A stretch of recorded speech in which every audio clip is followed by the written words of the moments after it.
Click me in there. All right. So, oh boy.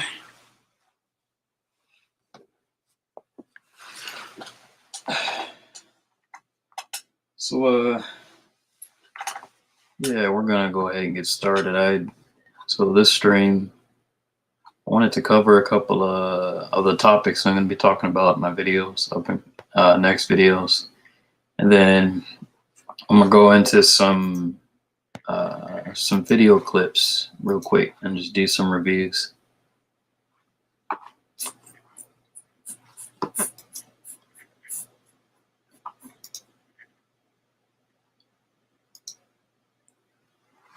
All right.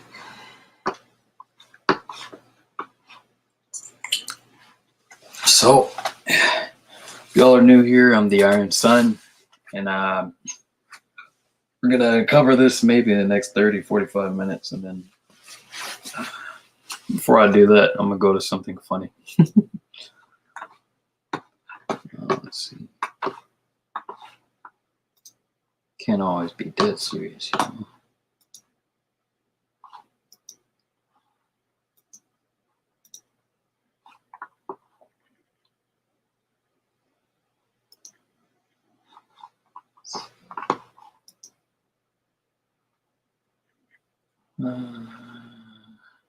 This is just something funny. If I can go to it real quick. Let's see. Oh, here you go. All right. Let's take a look. Actually, hold on. Before I do that, let me make sure I'm doing it correctly.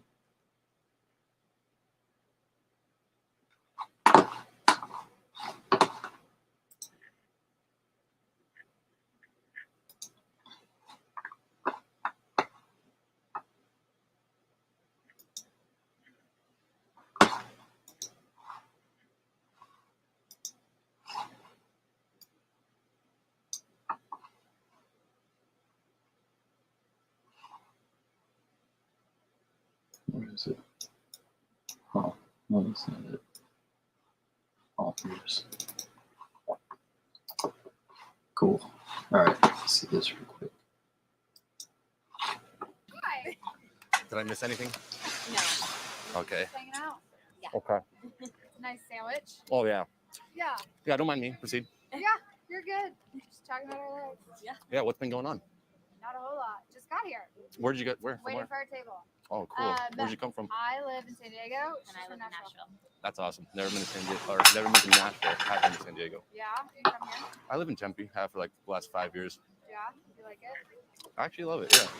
Yeah? Mhm. What are your names? Meredith. Meredith. Cody. Cody. My name's Juan. Nice to meet It's nice to meet you. Yeah.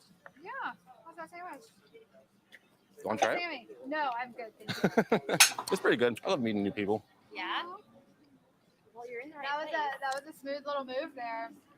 You like that? Yeah, it was. It was pretty good. Settled right in. I do that every once in a while, you know, when I'm Yeah. trying to get to know a new girl or something. Yeah. Mm-hmm. Nice. That was pretty good. Yeah, that's pretty good. Right on time. Right on cue. So you guys want to hang out? We would, but we are meeting. Oh. My sister's getting ready to Yeah, fly we're in. meeting a bunch of people. Oh, okay. So yeah. Yeah, whenever you're free, then I'll just take both of your numbers. Yeah. No. I don't think we can do that. Yeah. We'll have some more girls flying in that would be single. Okay, perfect. Yeah. Yeah. Well, then I'll get both of your numbers for then, Yeah. for me to hook me up with one of your friends. That's an idea. Okay. Oh, wait, how old are you? I'm 27. Oh, my dear Lord. What about you guys? Older than 27. I like older women. I mean, I knew you were older than me, We're but older than 27. I have 3 kids, oh wow. and I've been married for 10 years. If that gives you any. And you have a context. great and you have a good relationship. Yeah. Okay. Happily married. I don't like to interfere, so Yeah, I like to be happily married. respectful. Thank you. That's good. I'm Congrats. getting married next weekend. Oh, really? Yeah. You are? Yes. Well, congrats to both of you. Thank you Thank so much. you. What's up, guys? Welcome back to That Was Epic. Today I'm in Scottsdale, Arizona, and we're gonna see what the people think of your comments.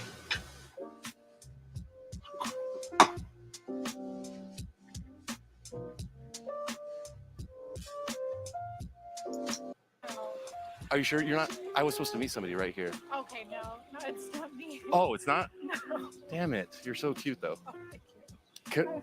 Could I just blow the other girl off and just get to know you? Would you be okay with that? No, I have a boyfriend. Oh, you do? I do, yes. Oh. I do, though. No, yeah, I'm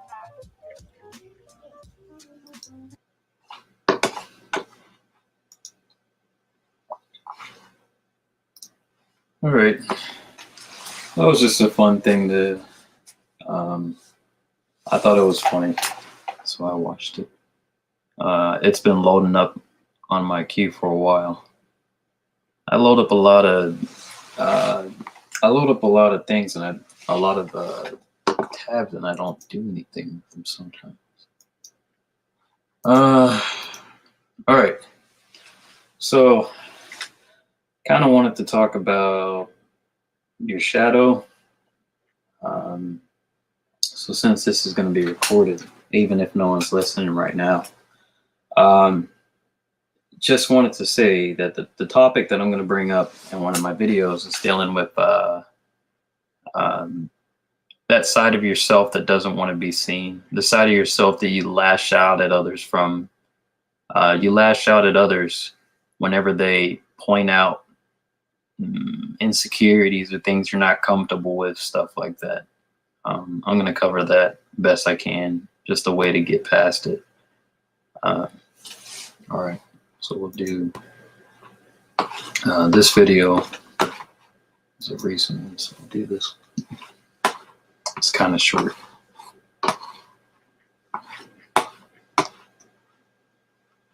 For anyone new, I largely cover gender dynamics, so it's going to be mainly that, but we'll also go over some stuff that's happening in the world,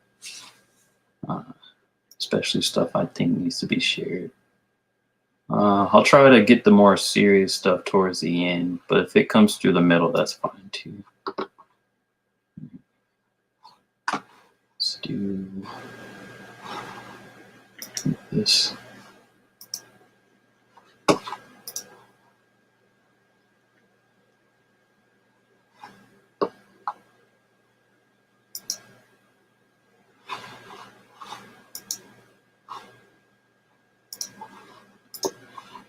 All right. This one's really good and really important. So, do this one.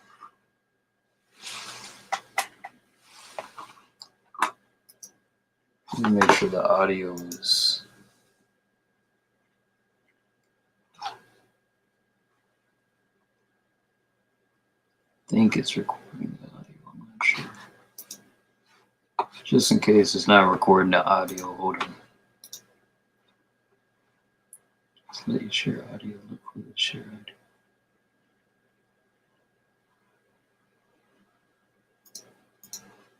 Oh. Oh. Alrighty. Here we go. Also concerned about the recent epidemic in female obesity, and we want you to do something about it. We'd like to encourage you to eat less, and if you see a friend who's overeating, be sure to stop her and tell her, hey, not cool, not cool. Not cool, not cool. Thank you for buying Dove.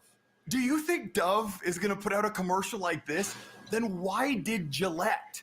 There's two things I want to point out. I'm sure you've heard about all the different political pushback, and I'm not going to focus on the political issues because I'm a social coach and I want to teach you what this is saying socially. We're going to watch the video, and then I'm going to tell you my thoughts at the end, but I want you to notice two things. The first thing I'll talk about at the end, and that's when the guy kind of quiets the woman and says, what I think she says is this. Notice that. And the second thing that really bothers me is when the guy's on the street and he sees a woman and he's going to go up and talk to her, it looks like, and his buddy's like, yo, not cool, bro.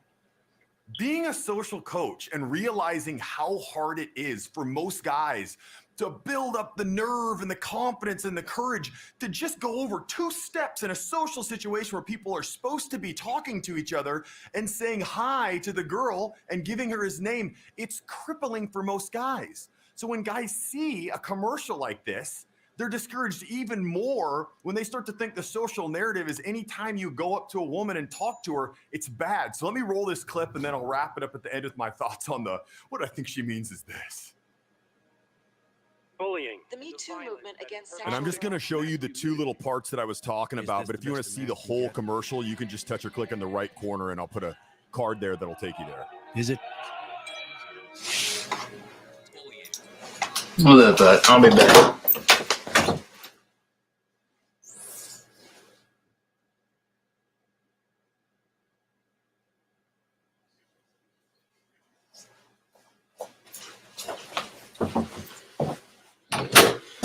And I'm back. We can't hide from it. Sexual harassment is taking over. It's been going on far too long. Yeah, and right here. So now it's toxic masculinity when guys wear swimming trunks and girls wear bikinis at a pool party. That's not to be done now. It's a new day. We shouldn't be wearing that. All one pieces and guys should wear, what do they wear, those swim shirts? We can't laugh it off. What I actually think she's trying to say. Making the same old excuses. Boys will be boys. To act the right way. It's kind of crazy that people think this is normal nowadays. Tell me this. When you're at a dinner party, how often does a guy quiet his wife or girlfriend and explain for her versus how many times she explains for him? In my experience, it's massively higher with the woman explaining for the man, especially in this culture. How many TV shows do you see where the dad is just the token doofus? He can't do anything right. Oh, Ron got it wrong again. And Ron's over there, oh, I can't get anything right. And his wife's like, oh, Ron, he can't get anything right. But he means well. I promise, he means well. She explains for him. That's unrealistic. And this commercial depicts the idea that men are always quieting and talking over women. It's something we need to change. And I actually see it as the other side of the coin. If anything, even, but worst case scenario, the other side of the people coin, just kind of are talking over and explaining their dopey husbands and all the other wives. It's kind of funny. It's kind of, they're all dopes. And all the guys are, oh, we're dopes.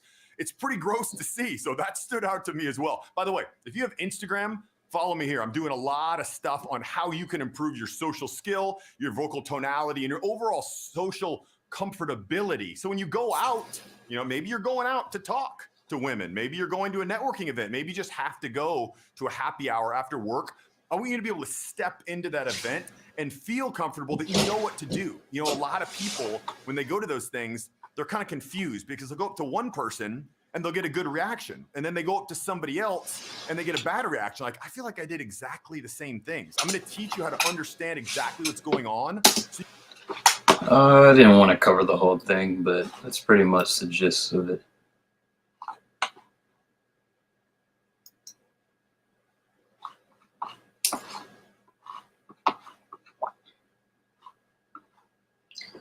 All right, so here are my thoughts on it. So a lot of what he's saying is true. I've heard similar talking points before. I think that's kind of the direction we need to be heading in. So he's pretty much saying what I would say. I don't know. He says as like as a social coach. I think just as a guy, he can understand the difficulty with actually approaching people, let alone a woman, just casually.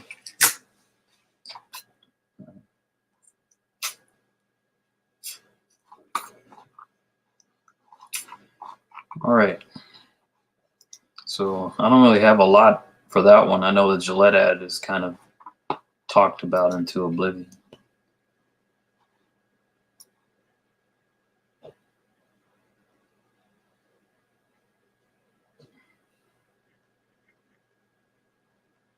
On a more positive note, we got this ad. I'll share.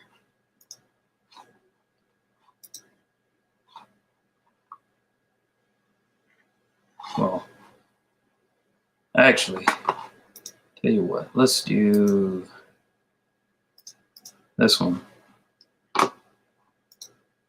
Female narcissism and Me Too.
So let's see, 3:30. So I'm gonna stop it there. Let's see. Oh, there's someone talking. Oh, hello. I didn't even see you there. So this video, if you want to come up, you can. I didn't recognize it. I just realized. Oh. Oh, that's probably because I didn't check the audio. I probably didn't check the audio on it. That's probably why. I just realized you were here. Stream.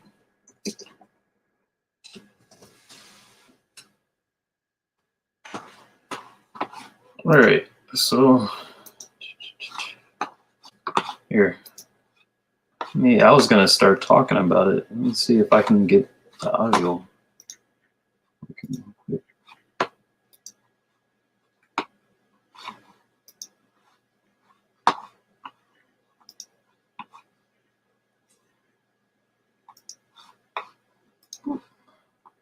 Should work now. Nothing bad that happens to them could ever be their fault. If they go to university, this message is amplified thousandfold, with comfy safe spaces convincing them they have no responsibility for defending themselves from the world.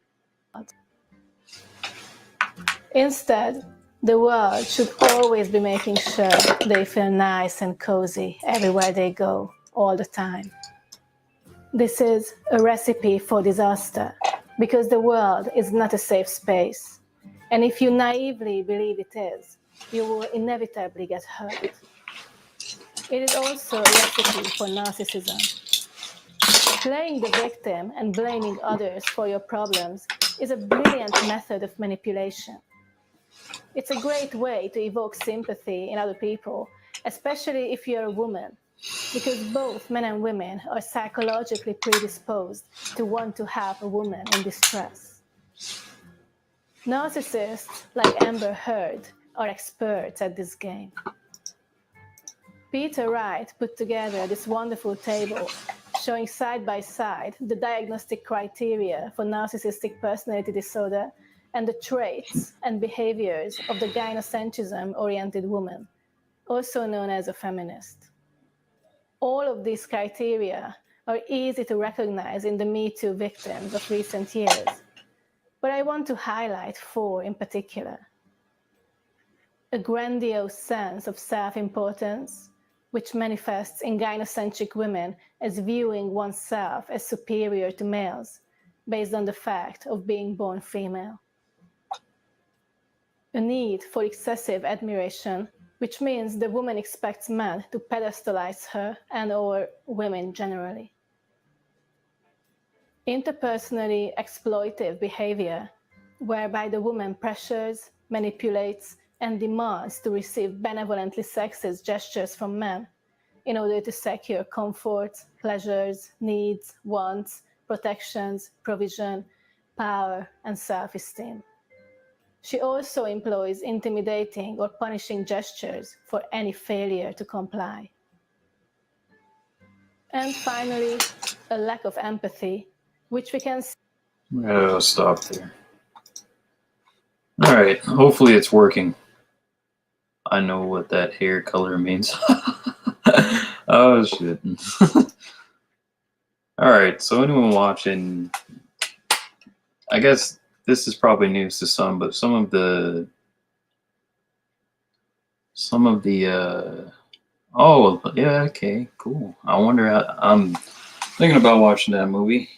I haven't seen it yet. So she goes over the traits for, I think it's for narcissism.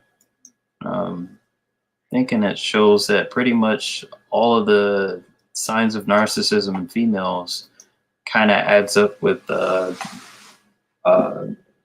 gender politics and how feminists are kind of viewing the world right now and how they're treating the men. I think one of the traits was this isn't a DSM-7. I don't know how accurate that is, but we'll use it for now. A lack of empathy, unwillingness to recognize or identify with the feelings and needs of others. Then for the other side, it says suppresses, ignores, or actively censors empathetic responses to men's issues. That's interesting. It said that. Oh wow. Okay, I'm curious where she's getting this, because this stuff is actually pretty telling. This says the approach is promoted by gynocentric feminists who treat dispensation of empathy as a zero-sum activity and a scarce resource that must be reserved exclusively for women. I'm aware of Fiamingo. I think she teaches out of Toronto. I could be wrong. I don't know.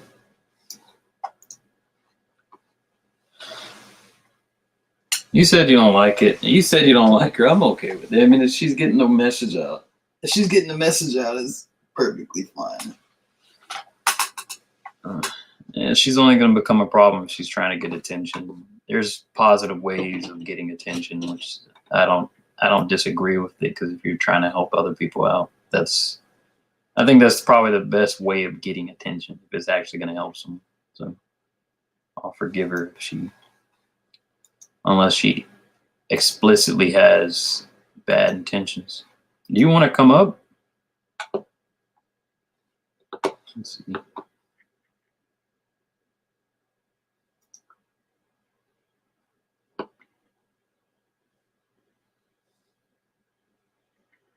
Mental retardation. That's funny.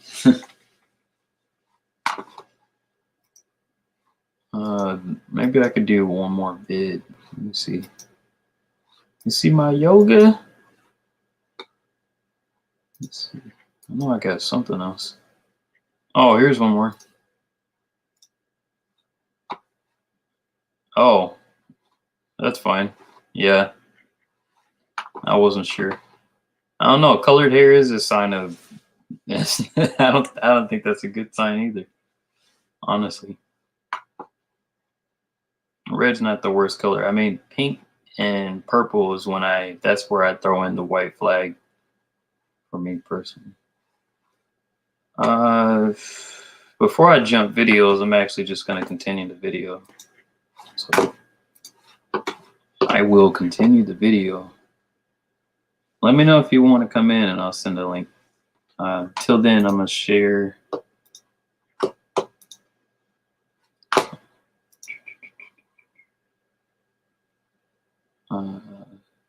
Share this, finish it real quick.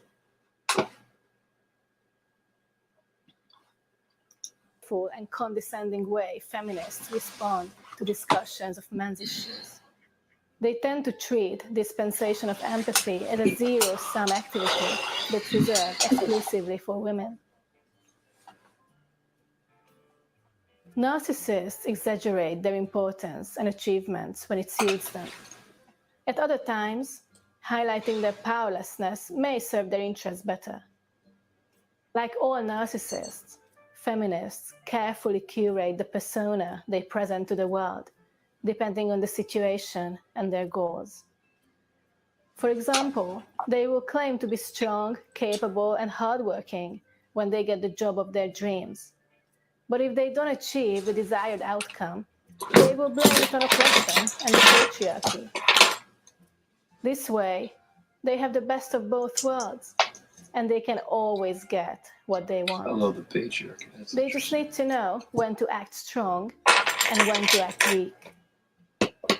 The overlap between narcissism and the victim mentality is well documented in psychology literature.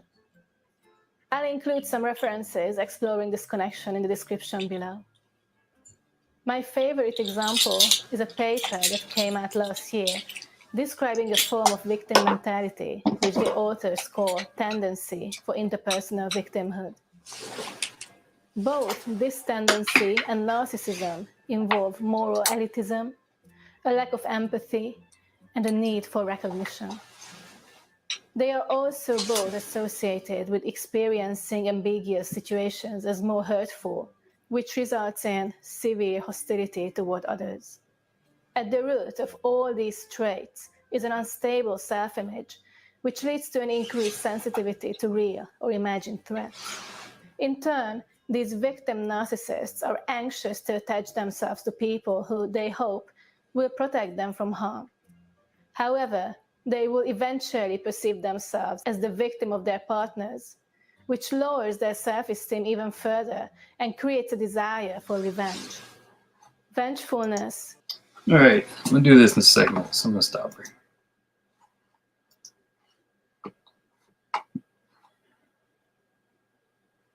So, just as a thought, she has a lot of, she's saying a lot of interesting things, really important stuff. One thing I wanted to address about it.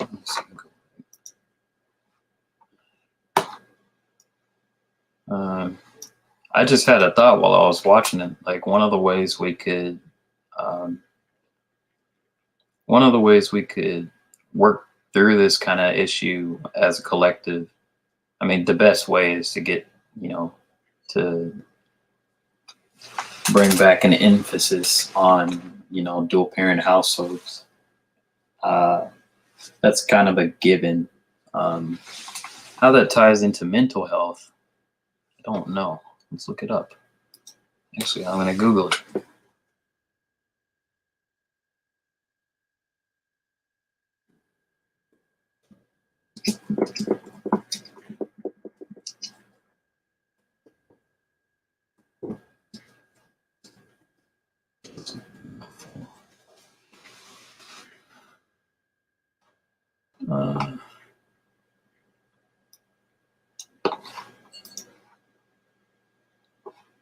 Here, I'll share the screen to show what I'm doing.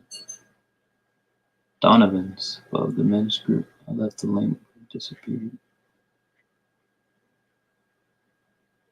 Who's Donovan?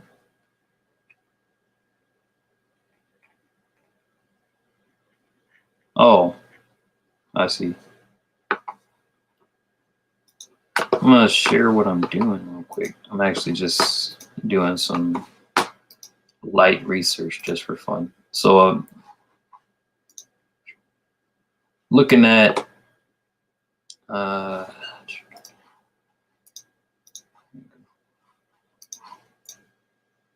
whoops.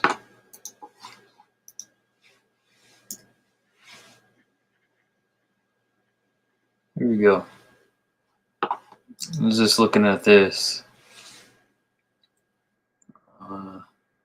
Says effects of family structure on mental health of children, a preliminary study. So going to the background, so you can find any association between family structure and rates of hospitalization as an indicator for behavior problems in children. All right, so I'm gonna go straight to the results to see if they have any graphs or anything. Oh, here we go.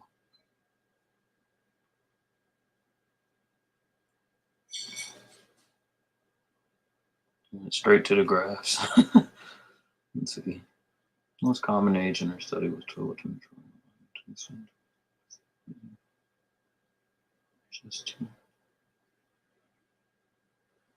Looks like most of the people in the group were Caucasian and African, or American with African ancestry. Let's see. I gotta figure out what this distribution is based off. After gathering, the corresponding percentage of the most common age, so it was 12. Down.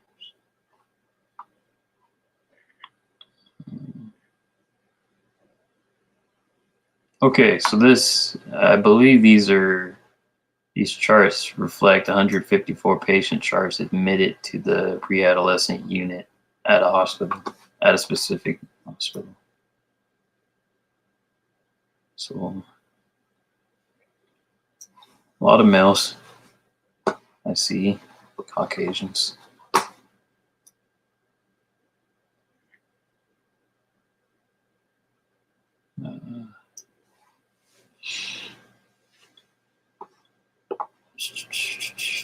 Okay, so from the looks of it, I'm just interpreting this offhand real quick. So adopted, blended, foster, resident, single.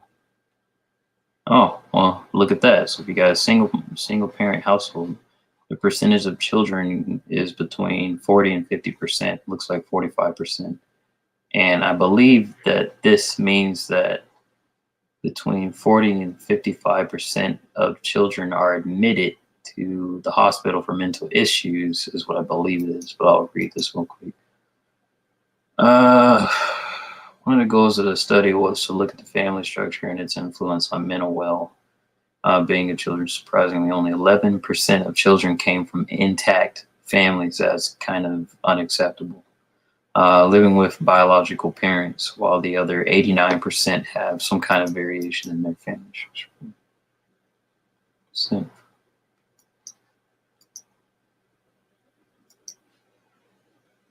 23% were under the care of state, including foster families and residential care. So even with foster families, adopted children, and blended, like the percentages are still lower than with single parent households.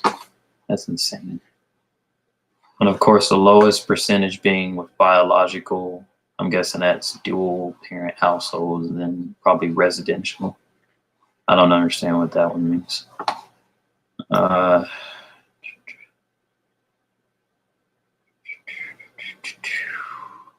come back to that.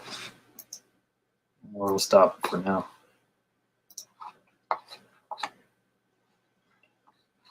Oh, yeah, I know that guy.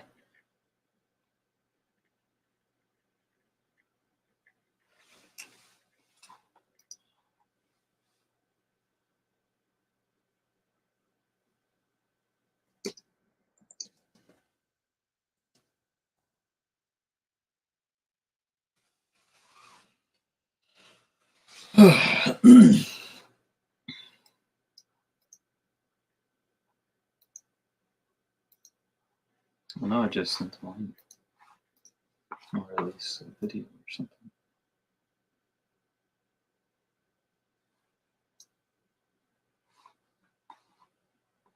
All right.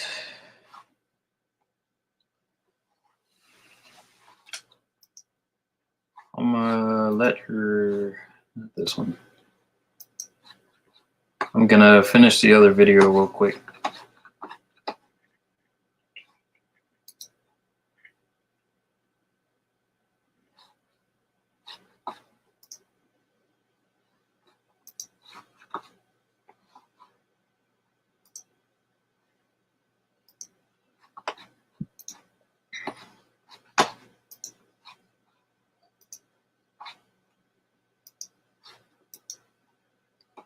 Finish. Is one of the main characteristics of both narcissism and the tendency for interpersonal victimhood. Of course, this doesn't mean that all those claiming to be victims. Hold on, lady. Let me make sure I actually put the audio on. Everything's in here.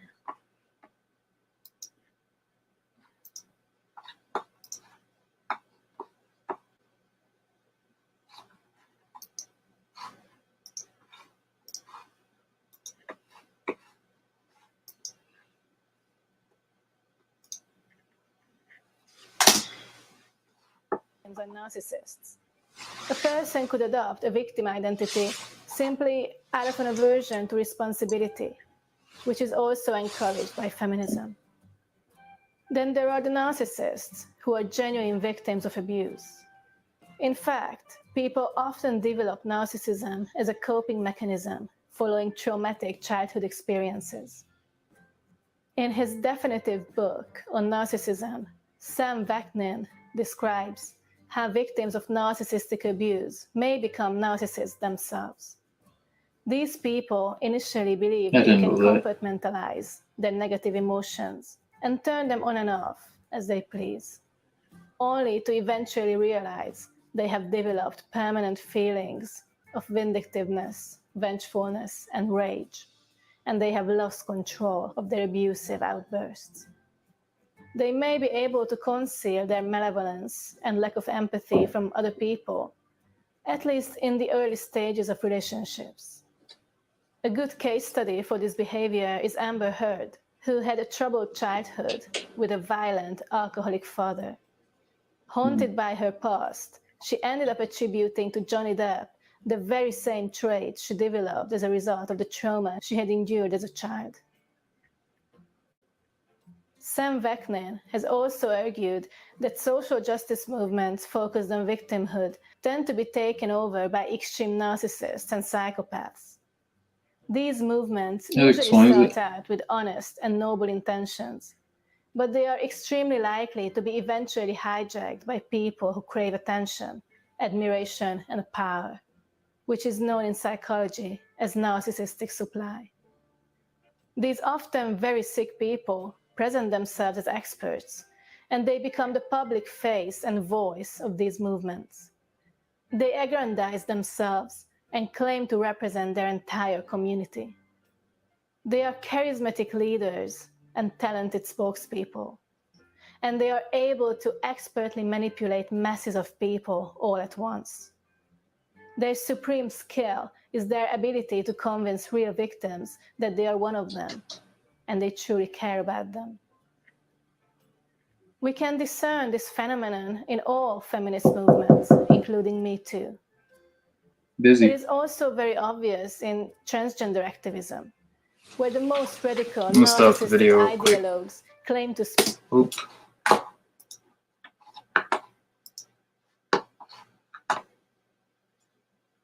Oh, cool.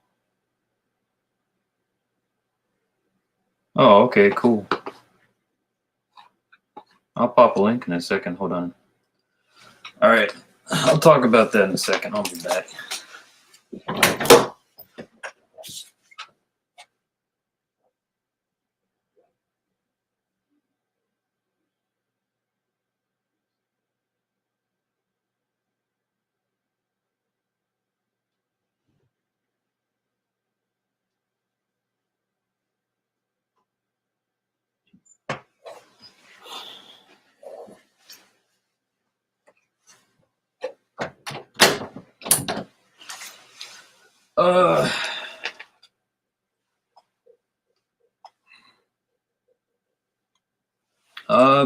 I don't think I got it. Here, you probably sent it to this channel. Let's see.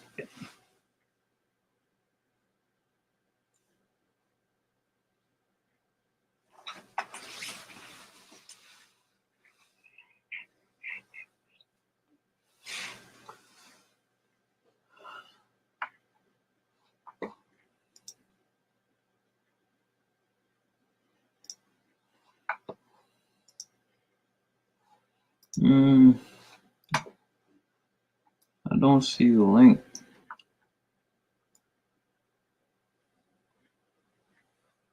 I can just add you in. You can put it in the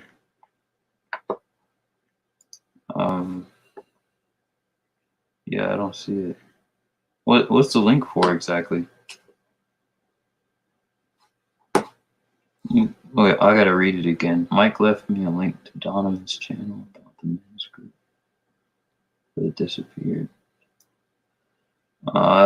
Maybe someone doesn't want me to get the link. This sounds fishy. Vaknin. Sam Vaknin is the man. Oh, yeah, I watched this video. I haven't. He has a lot of content. Kind of want to go back to this. I'm gonna kind of go into my topic a little bit. Just give a 30-second trailer, like a minute trailer maybe. So the title of this live stream is The Shadows, the Inner Growth from Our Discomfort. So the point of that was, oh, okay. I'll check that. But before I do that, I gotta talk about this. So the point of the topic is to, like, I was talking to my friend, and we like to talk about, philosophical topics, and we kind of realize that a lot of the things people are angry about nowadays, like feminists and even the people that are just angry about, you know,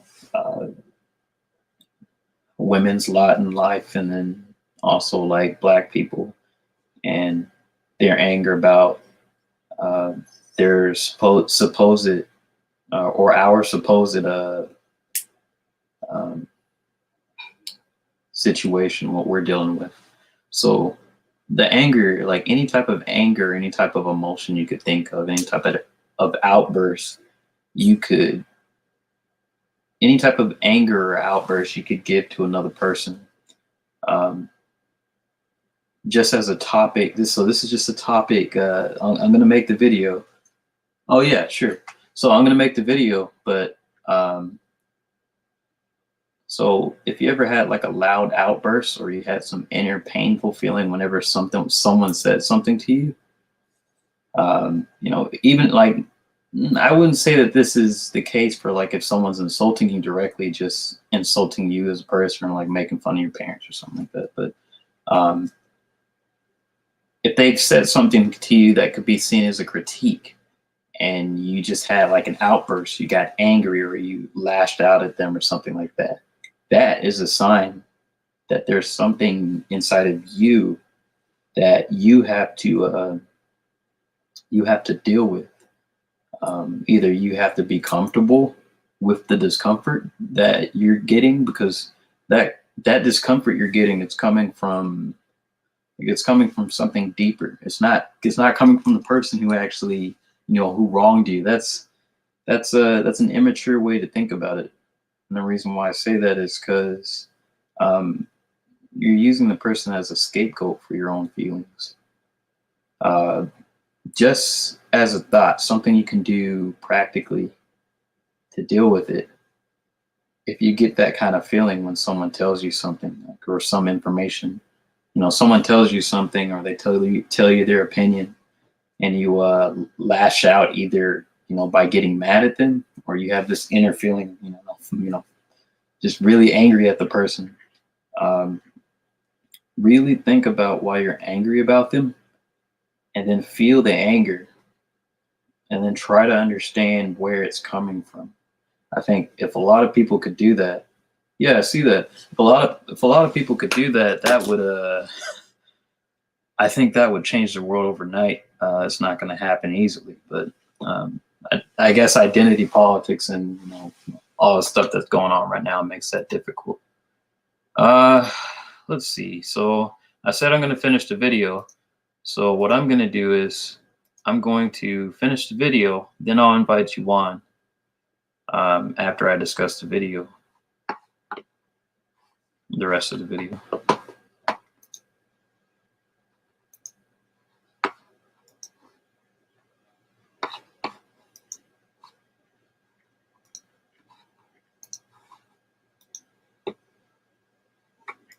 Speak for all trans people.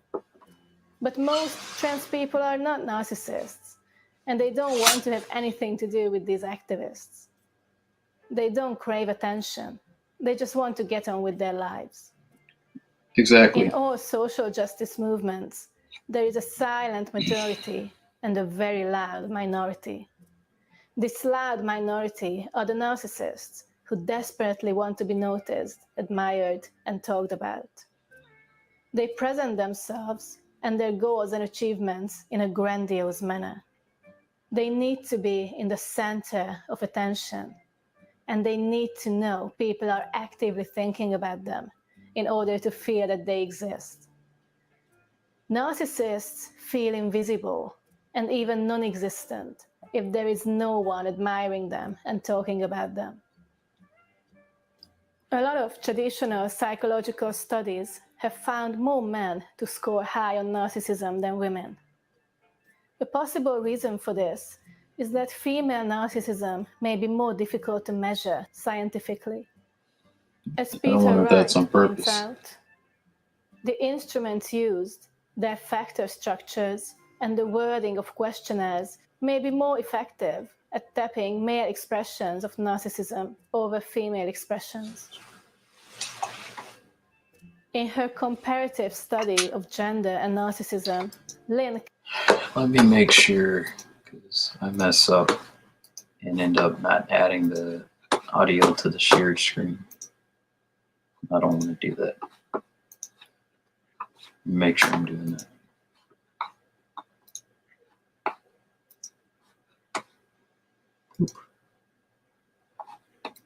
Carol writes, perhaps the careful attention on the narcissistic personality inventory to exploitative behaviors, obsession with power, and instrumental leadership behaviors more likely typify the male expression of narcissism.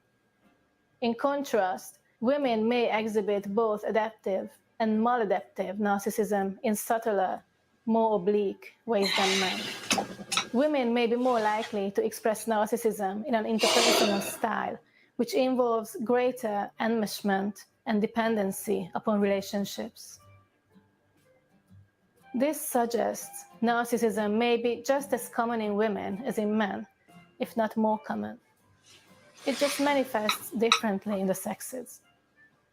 More honest inquiry and research is needed in this field in order to shed more light on the nature of female narcissism. I hope you found this video interesting. Alrighty. That is the end of that.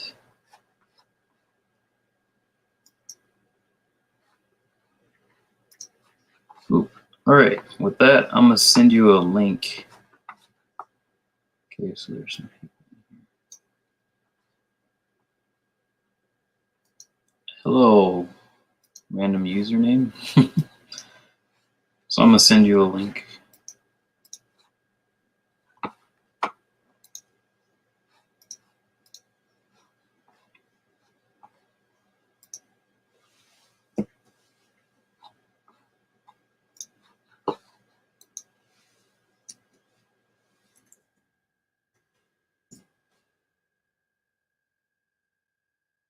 Here you go.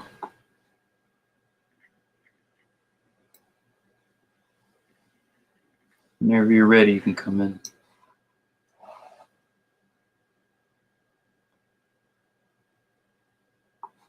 Oh, I just had to make sure. I didn't know y'all. I wasn't sure if y'all could hear it or not. All right. So I got a couple of topics lined up, but I'm just gonna wait. Be nice to get some input on the title that I brought up.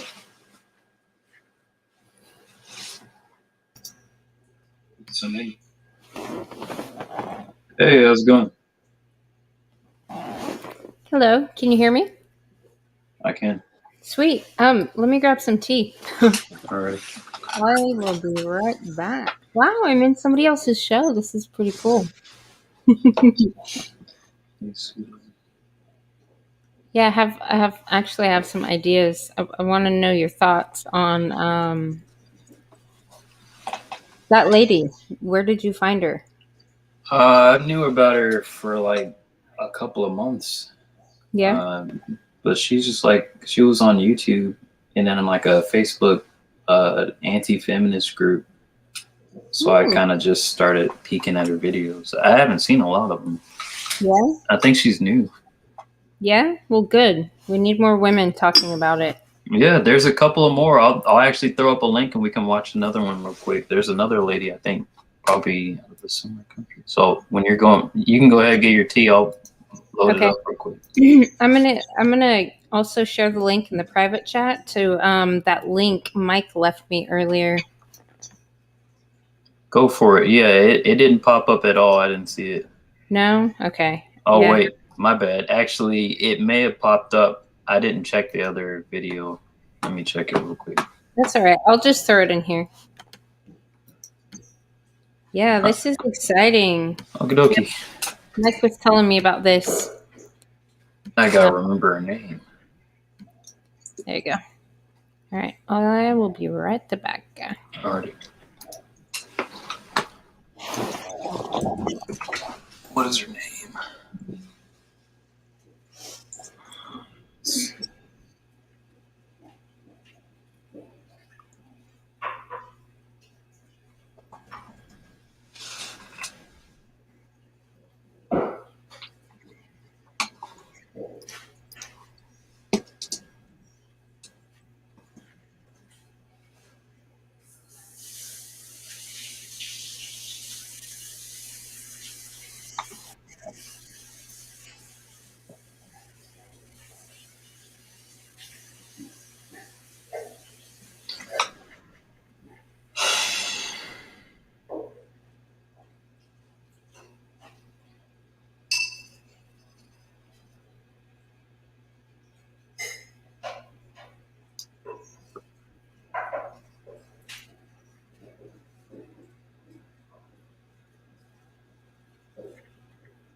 me go check. Oh, there it is.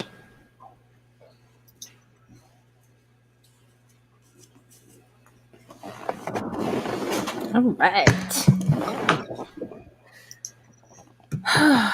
What a day.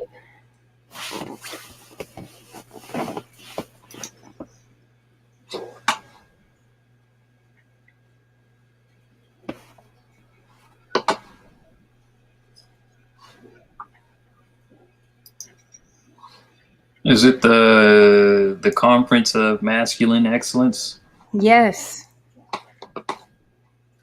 It looks like they had it in Las Vegas. I'm guessing. No, they're going to in June or July.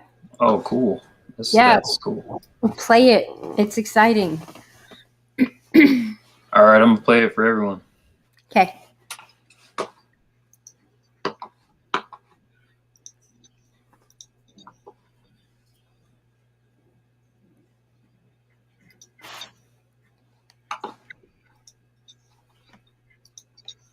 How do I? Can I comment in the comments? You should be able to.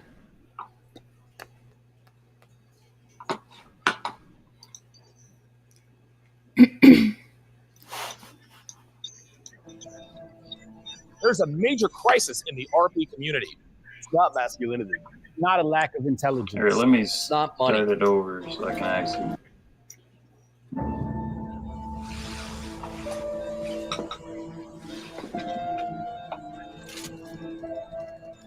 There's a major crisis in the RP community. It's not masculinity. It's not a lack of intelligence. It's not money. And it's not fitness. It's friendly fire. We've turned on each other. See, over the long My connection years, might men be in a this little community bit have declared terrible. war on one another. Hope this works, y'all. Slandering each other.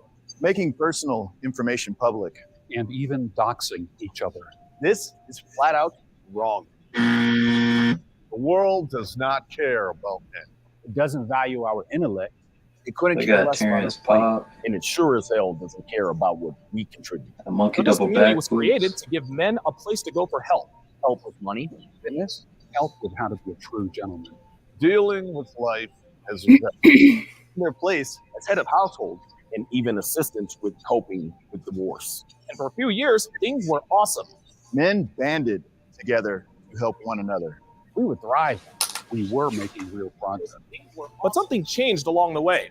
Our egos somehow got the better of us. We've become envious of one another. We started throwing around wild accusations. We started calling each other grifters, doing hit pieces on one another. And eventually, the message was lost.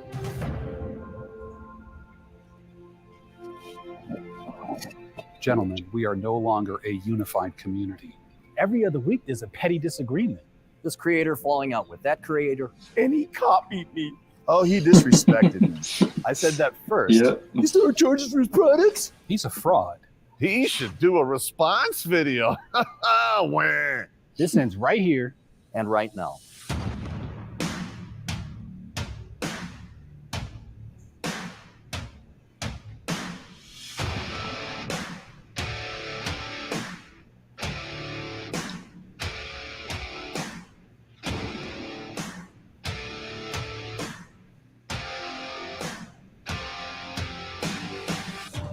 Welcome to the Conference of Masculine Excellence.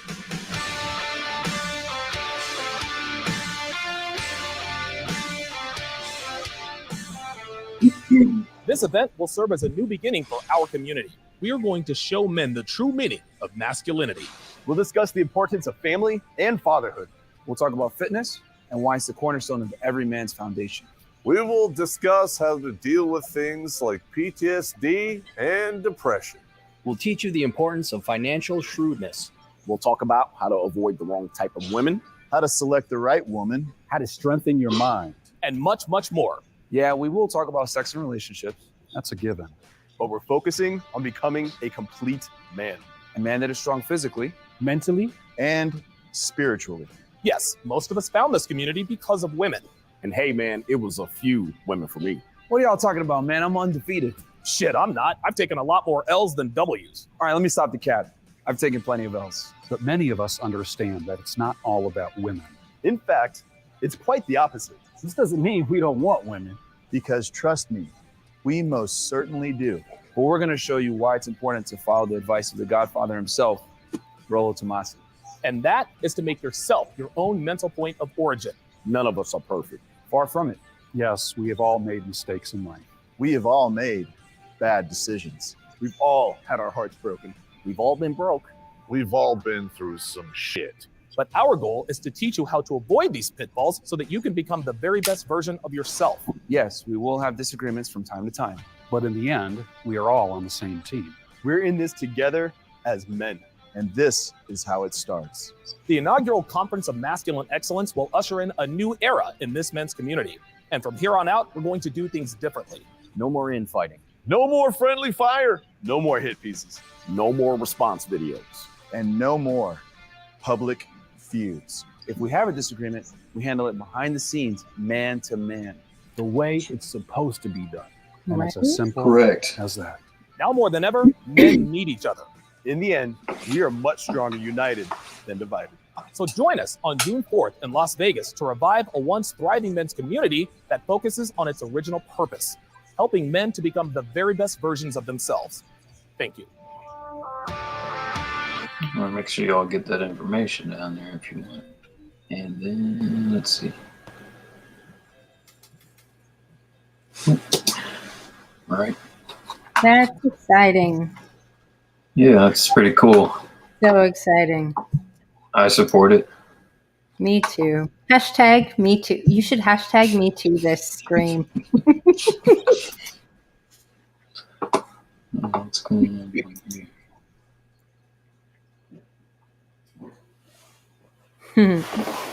That's weird. It won't let me see the comments either.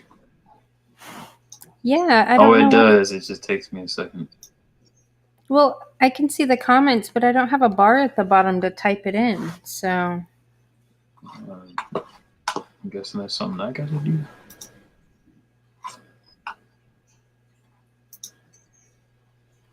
yeah, I don't know. Oh, but going back to what you were saying about when people say things and like you get triggered. Mm-hmm. Something that I read from Gabor Mate many years ago that I thought was really helpful. Because I always kind of have this philosophy, like when I felt that in like a situation, I would always think like, okay, is this really true? For one, is it true for the situation, or is it have something to do with my upbringing? Because usually all that triggering shit has to do with childhood. But Gabor Mate broke it down so beautifully. He said, think about like whatever it was that triggered you. Think like identify how it makes you feel. Does it make you feel shameful, embarrassed, angry, any of those things? And then he said, think back to the very first time you remember feeling that way. And that's where it comes from. That's really good advice for sorting out your shit. Wait, what was the last thing you said? Like think about the very first time. Like remember back to the very first time you felt that way. Mm-hmm. And then you can kind of link a lot of your stuff to that. Because like after a while it all seems to go back to the same person. Mm-hmm. Like for me, it was the same person over and over and over. I was like, oh, there's my mom shit again. Gotcha. Yeah. I think it could be a dad or an aunt or whatever, Yeah, that's one idea. I think everyone's gonna have like I think everyone's probably gonna have their own way of dealing with it, but it definitely sounds like a good way to deal with it. Just to think back on that first, you said first, like the first time it happened, or like the first person it was associated with. Yeah. Because those triggers, those buttons, were put there by somebody. Mm-hmm. And usually, like in today, if you get triggered by something that's has really nothing to do with you, really. It usually is a button that was put there by somebody in your past. So. Yeah, and I think people have to figure that out. They can't just ignore, like they have to go, like, that's a lot of, it seems like it's a lot of emotional work that they have to do on themselves.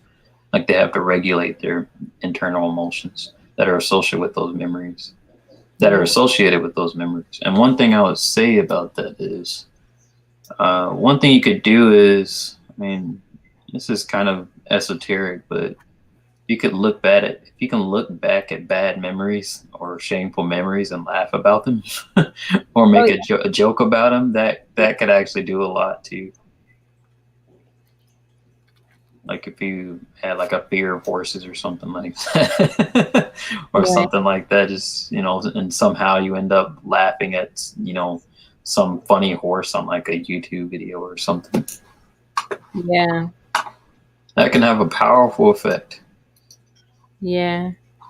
I always find things like that funny because when something reminds me of something in my past, like I just think about how ridiculous it was, and it really makes me laugh because also the whole hindsight is 2020, right? Mm-hmm. Like the majority of that stuff happened in like the first third of my life, and I've had 2/3 of my life since that have been completely different. So it's like, why in the fuck am I letting something that happened in the first third affect me now?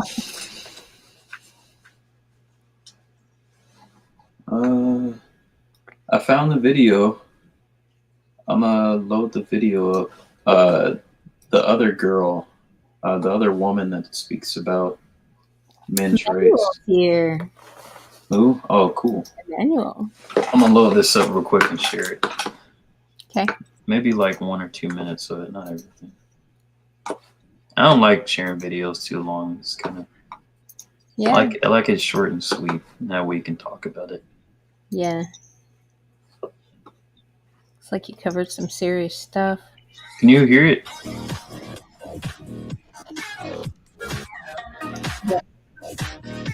Yeah.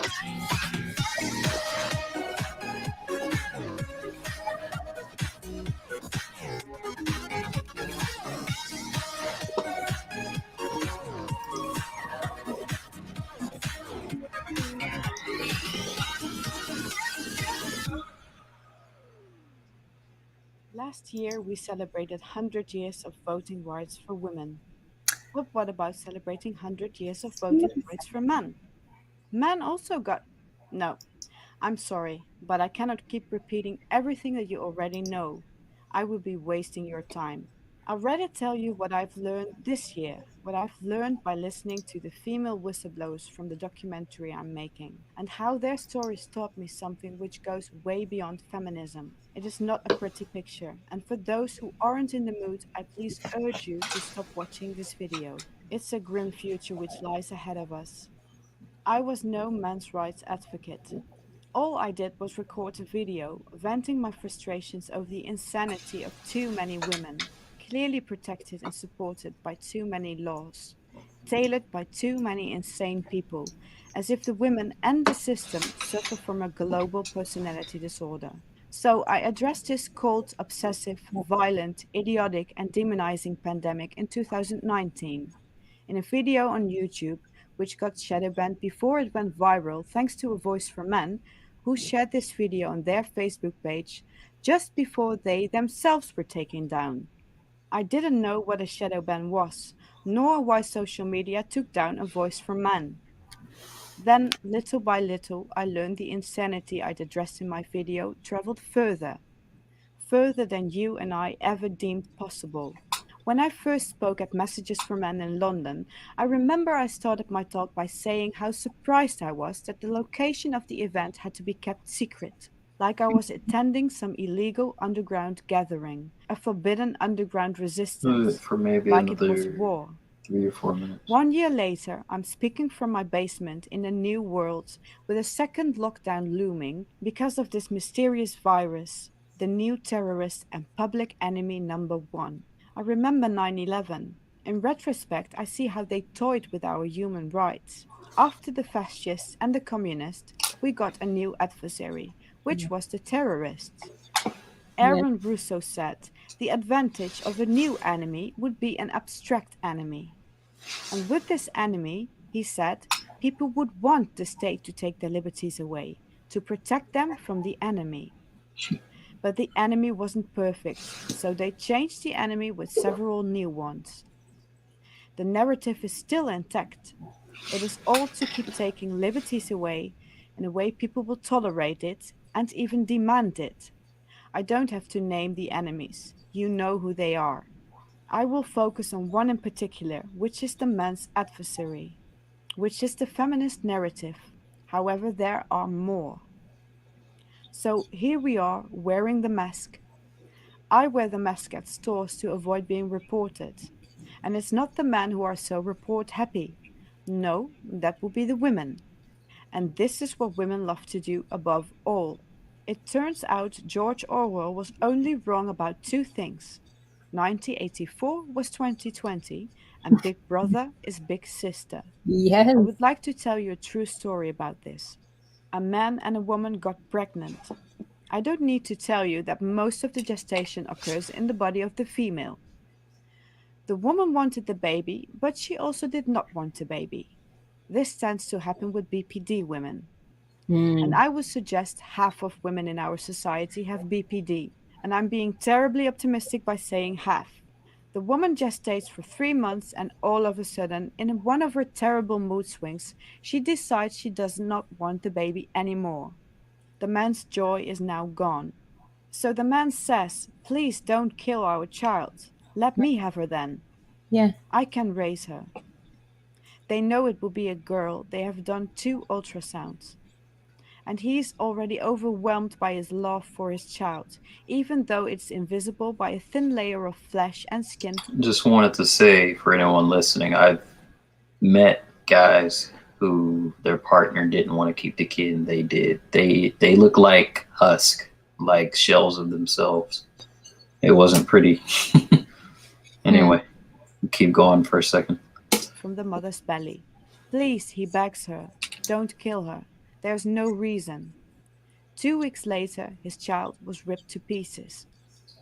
The child, you see, is the mother's possession. She can do whatever she wants with it. The man knows the exact time of the execution of his unborn daughter, 10 a.m. He lies in bed, crying, feeling powerless and guilty towards his daughter. In his mind, he sees a 21-year-old version of her, and she's looking at him as he is shouting, screaming, and crying, repeating that he is so sorry. But this was 2008. And this happened in 2020. The man would have been in grave danger for committing a huge crime. He asked the female to give birth. In the eyes of the new generation of feminists, this man is a psychopath. How could he be so narcissistic to put his partner in the dangers of pregnancy? To have her go through all the discomfort and pain of giving birth, and even risking death. Do Other another Facebook 2 groups were minutes. notified, from the Witches Coven to other man-hating groups, because the man had posted his story. Please don't kill our child. Young women said to the man, and I quote, I hope you will never ever impregnate a woman again. And if you do, I hope she will abort your child again. Because clearly you are a narcissistic psychopath. Feminist doctrine is collective borderline personality disorder. Yes. Obviously, the narcissist psychopaths are the women themselves. Correct. Only young, Projection. dumb women are susceptible to the amazing technique of projecting their own criminal behavior onto their spouses and get away with it. Right. The woman killed her child, no question about it. The man is the narcissistic psychopath because he asked her to not kill the child. The conviction and hatred of these young women is as troubling as the burning cities we see, or the cause of the lockdowns from which we are watching the Western world burn. What can we do when an entire generation has been taught to hate, loathe, and despise men, or their country, or their identity, their color or creed? We may wonder who is doing this to us and for what purpose. We must always bear in mind what is the nature of the whole. Feminism is a part of an entire spectrum. They got most of our men as well as they are working on our children, and they got our unborn children as well. If there's a threat to their agenda, like a threat to overturn Roe versus Wade, even if in reality this won't be overturned, they will try to stop a woman like Amy Coney Barrett. I recently read that many young women consider it to be a crime against the environment to put a child in this world. If you hear the powers that be about the overpopulation problem, this is a way to We're control not it. overpopulated people. There's silence on It's the a lie. mainstream media when it comes to men's rights. That's You have been bullshit. silenced because your voice opposes their narrative. This is why feminism is so heavily endorsed on mainstream media. What about your I said I would keep it short and sweet, but I'll probably continue it later down if y'all want to watch the rest. Yeah, that's awful. That's so awful. I don't know anybody that's been through that. So the only person I know is actually my Aunt Teddy. My mom's sister. She actually used it as kind of a form of birth control, but I don't know anybody personally. Emmanuel. Yeah, I don't think I covered too much at the start, but I'm surprised it grew this big. Okay, yeah, what did you think of the video? Yeah. I like her hair extensions. Ava. Are those extensions? Oh, I didn't even notice. Yeah.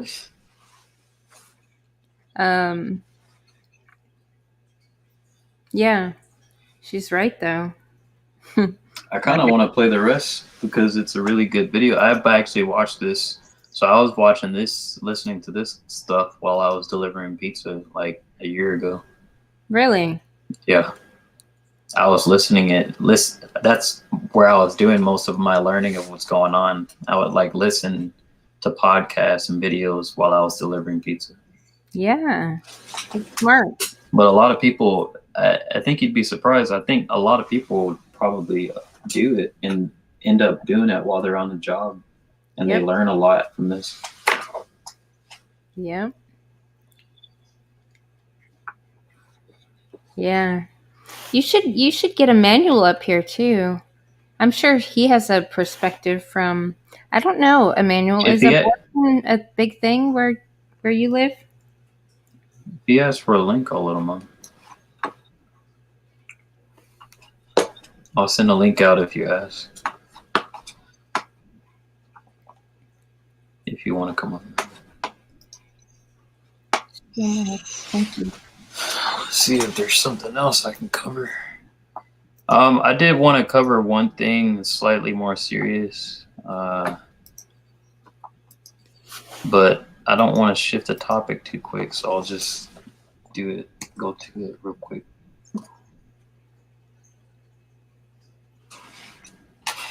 Let's see if I can bring it up from history.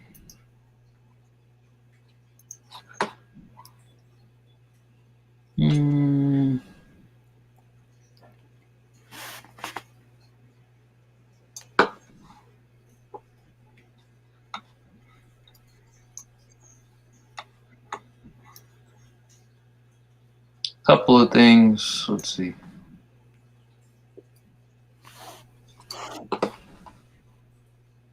Yeah, I'm just gonna go to history.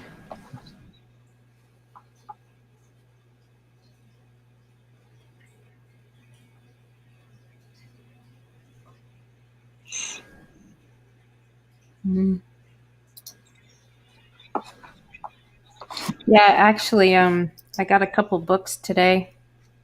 What'd you get? I got The Rational Male and I got Richard Cooper's book. Actually, I got him for my son to listen to, but I'm going to listen to him too. Okay, yeah. I thought you got, for a second, it was like, don't say Esther Villar. Don't say Esther Villar. Say what? I was like, don't say Esther Villar. Esther Villar came up with this book that's like super severe red pill. It's really painful. It criticizes a lot of modern cultural gender dynamics, or actually the past gender dynamics. Really? Yeah, like, but it's like a very, like, you gotta, like, it's like apple cider vinegar from the mother. Like, that's the kind of red pill that, and it's from a woman too. Like, it's it's scary. What's it called? The Manipulated Man. Ah. I think feminists were actually trying to ban it for a while. So I think they ended up marking up the price for the original books, but I think there's digital versions available for cheap now. Okay, here we go. Nope. I don't see it on. I don't see it on Audible. You can type it in on YouTube, and you can get the full audiobook just on YouTube played out to you. It's called Esther Villar, The Manipulated Man.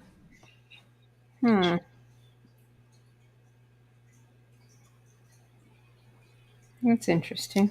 It's an interesting perspective, but it's not watered down at all. So people who go into it, they have to they have to go in trying to understand a perspective that could be really harsh and be okay with that.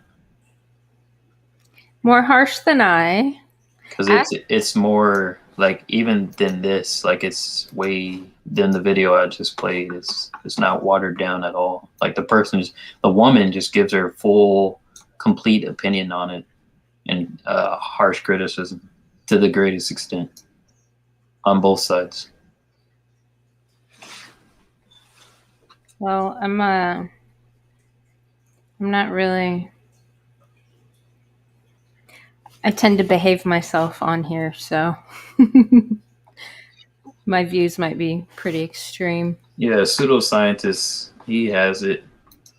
That's the link. So I want to play one video for everyone here, just in case. Let me see.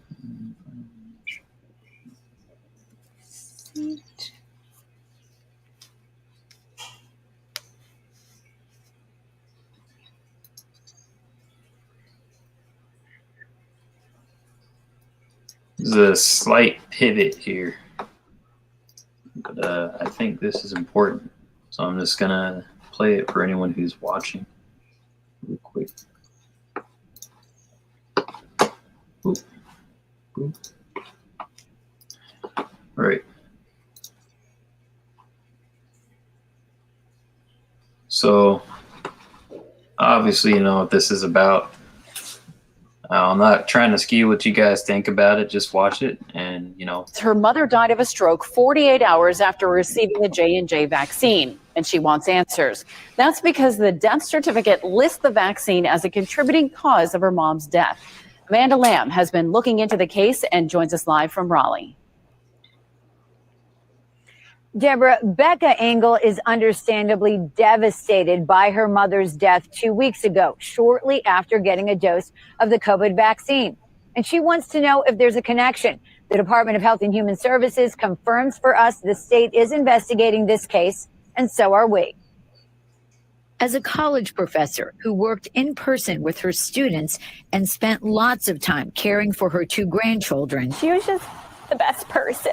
63-year-old Virginia Ellington was counting the days until she could be vaccinated against COVID-19. I have texts from her saying how excited she was to get it. Ellington's daughter, who lives in Chapel Hill, tells WREL her mother and father got the Johnson & Johnson vaccine on the morning of Monday, March 8th at the Watauga Health Center in Boone. Like my dad said, she was feeling very tired. She even asked him, what are the side effects of the vaccine? Ellington went to work Tuesday, but was still feeling unwell, according to her family.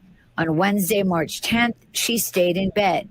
A little while later, her husband returned to the bedroom to find her unresponsive. He tried giving her CPR and called 911, and they said she was gone when he got there. Engel tells WRAL the family was told by the local doctor who did a preliminary examination that her mother died of a stroke.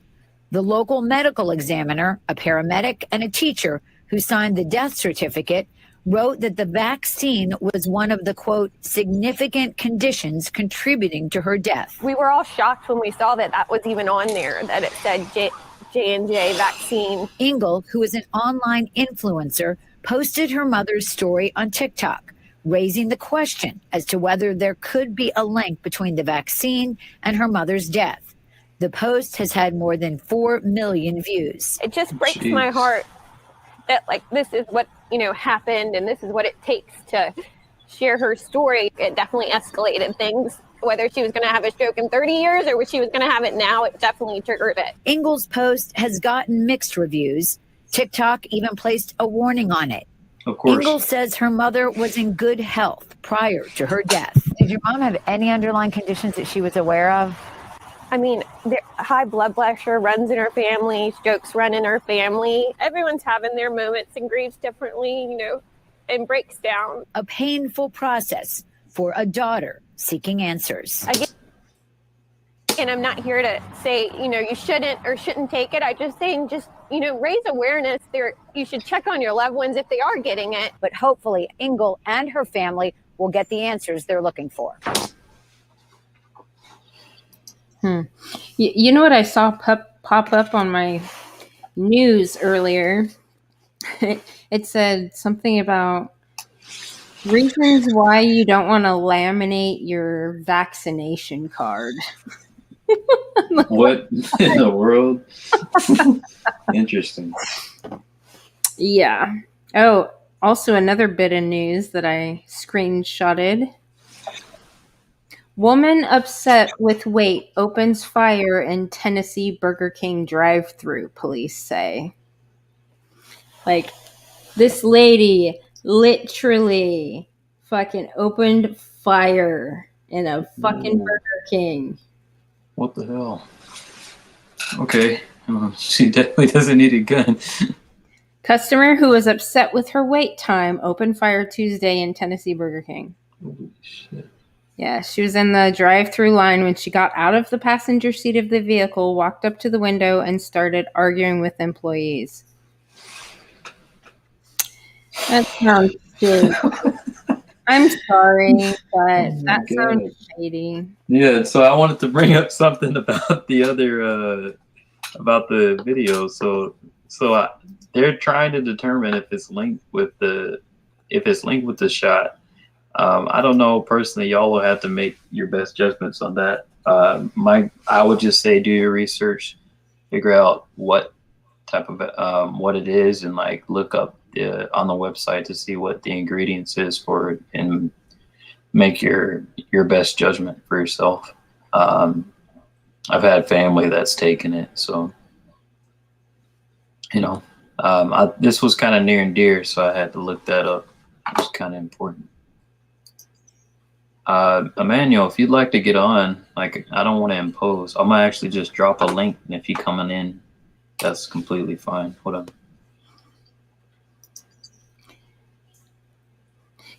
That link is like that piece of candy that's on your counter that you keep walking by. You're like, I really shouldn't, but then, like, by the third time, you're like, fuck it, I got it.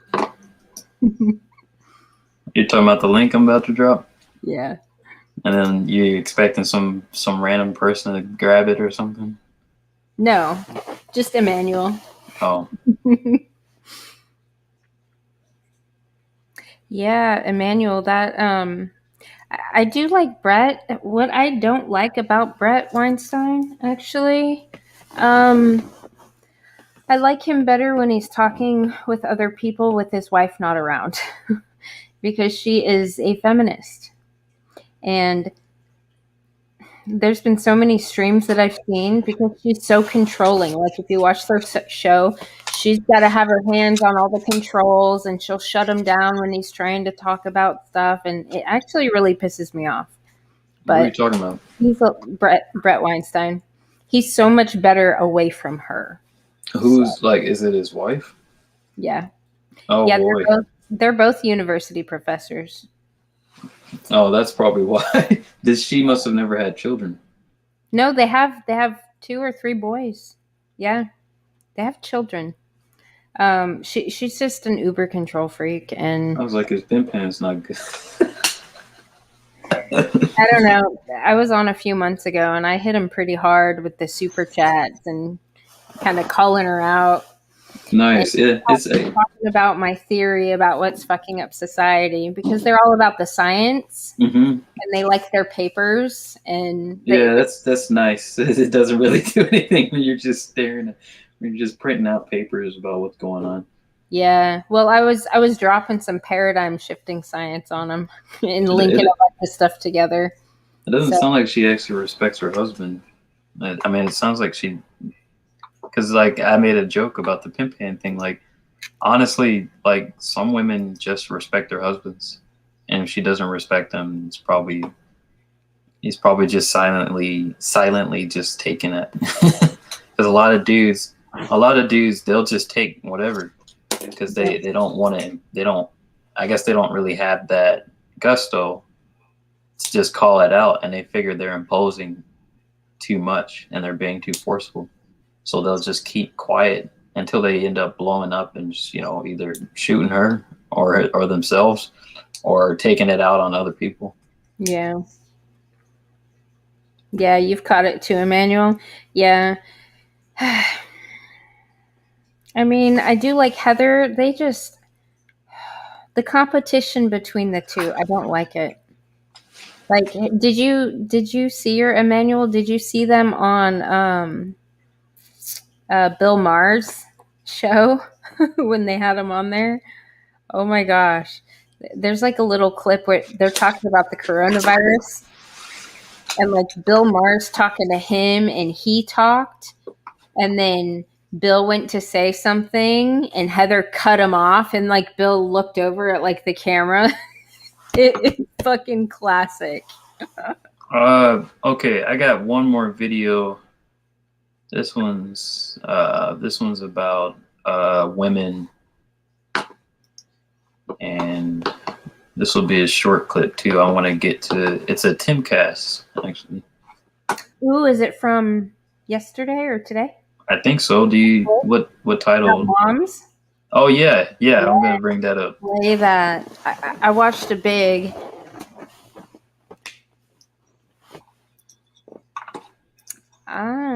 Really? Eric. I like Eric a lot, actually. Actually, Emmanuel, did you ever watch him and Lex Freeman together? Those are my favorite Eric Weinstein podcasts. I did earlier when I started my channel, I did kind of a reaction video to one, and it ended up being like 2 videos. Because the men can't speak the whole truth, right? So I was filling in the pieces that they were talking around, but I was just saying them directly. Because, okay, go ahead. You can chat with him you can go out of chat. I just want to make sure I get this. And it's not the whole thing. I think it's like 30. I'm pretty much a stay-at-home mom. I think I sacrificed some stuff to be a stay-at-home mom, but I think it's absolutely worth it. I think I heard an interview before from a hospice nurse, and she said, "What is people's biggest regret on their deathbeds?" And they say, "I didn't spend enough time with my family." She said she'd always heard it from men, but in recent years she's heard it more from women who chose to have a career and send their kids off to daycare. And I understand some people have to do that. Some people do not have the financial means. I understand that I am privileged in that sense. However, if I have the option to be a stay-at-home mom and be there with my kids, then I will take that. So I think that it's worth it. I think just that I have influence over my child, and it isn't just a stranger who's raising them, whose ideology I may not agree with, and who may be out of his life. And I'm always going to be there. I was going to ask, are you going to send him to public school? That's a decision we have not made yet. Okay. They just kind of dabbled on a lot after that. Yeah. Did you see the one where they were talking about mental illness? I think I watched a little bit of it. A little bit of it. That one was like the most.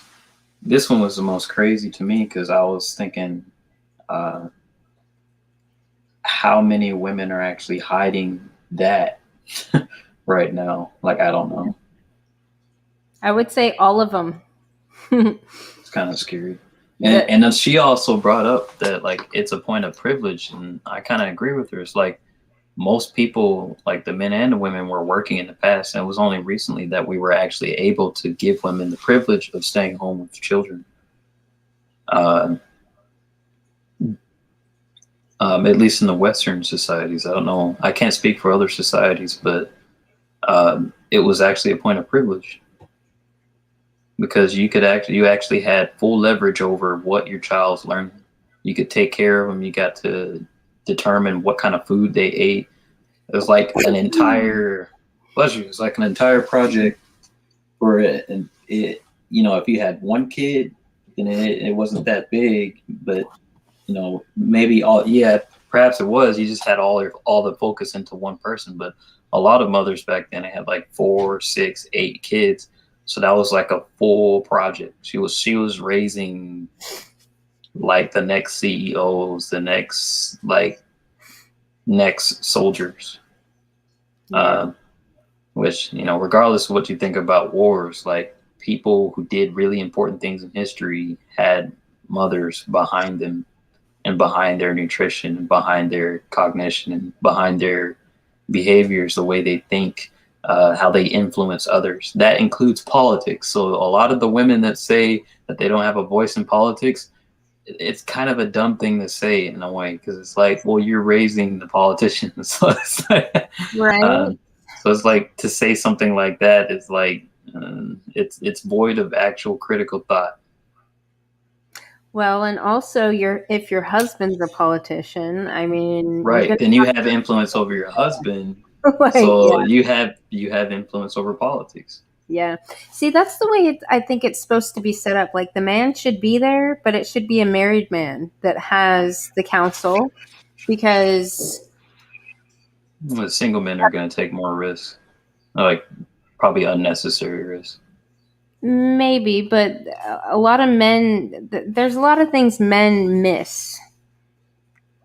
Mm-hmm. So when they discuss things with like women they trust, women can just kind of put other pieces of puzzles in there to get a bigger picture. Yeah, our cognition, like the way we think, is very complementary. So, Yeah. like I think even SR, if I'm not mistaken, SR-71 pilots, they actually have to be married. Like they'll only select married pilots because they actually have something to lose. Yeah. They don't want single. I don't think they want single men, and I'm not sure that's the only program that adopts that kind of paradigm. There's probably others.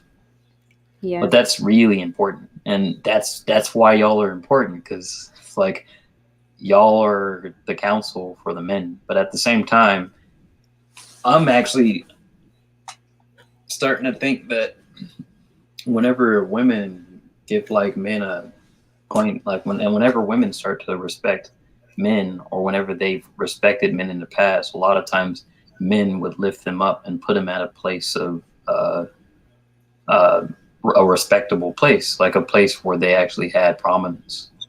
Because a lot of civilizations, like Native American societies, like they actually had their women in a very like high position.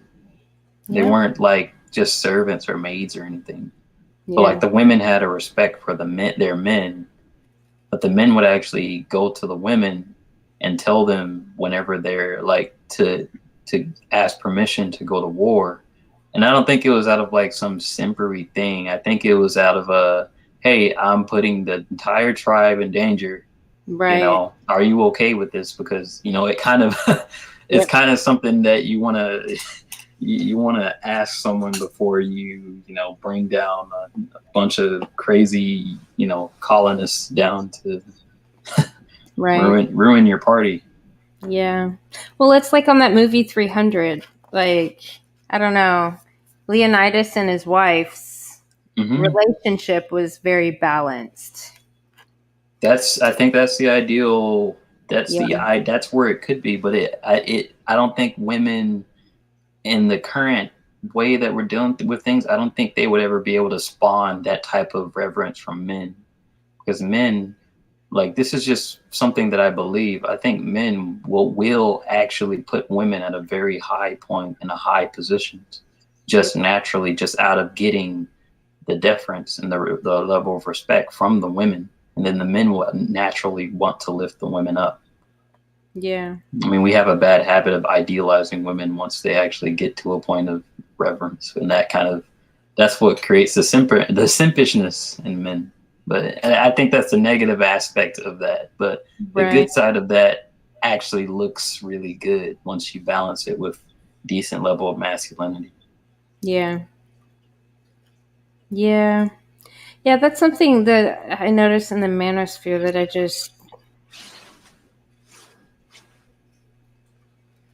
it's almost like, well, like we were discussing last night about the prize, like men being the prize, not the women, men being the prize, not the women. I think we got kind of to the conclusion that it's the children and the family that's the prize, not one individual. And actually, Right. Random Username brought that up.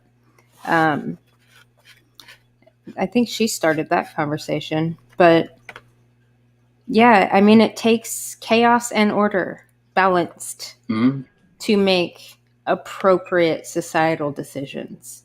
And I guess this is probably families. I'm glad we're talking about this, because I feel like all of the topics we're talking about come back to the family, and a lot of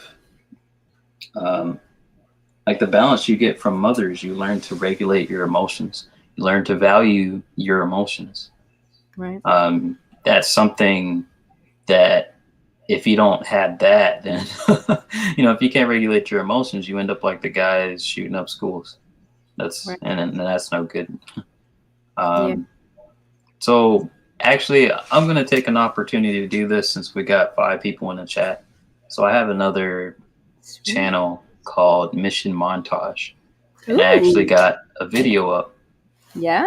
So I'm going to play it for everyone, if everyone's okay with that. Just if you would like that, say so, and I'll play it. Will you also drop a link so we can subscribe to it? Yeah. Okay. I'll do that first. Okay.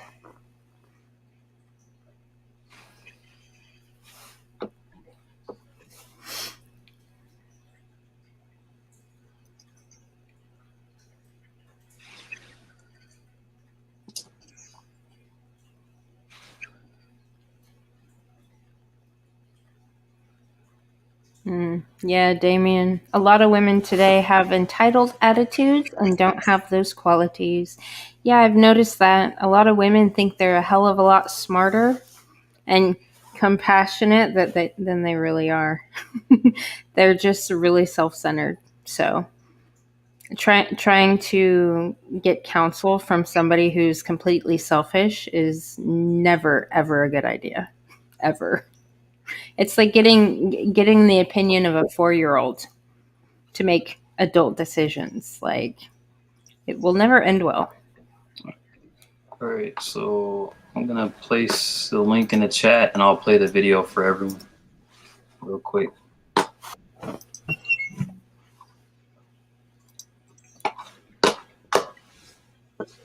And we'll discuss it afterwards.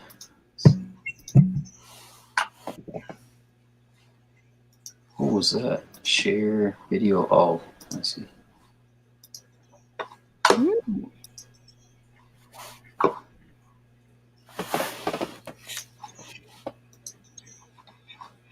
Ooh, I like that picture.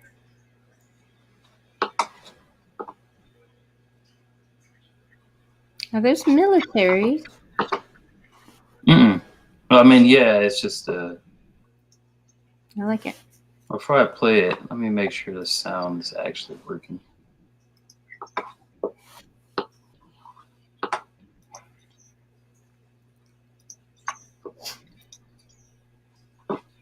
So the purpose of the video was just to inform, but also to encourage. So we'll see. Oh, I exited out. Hmm.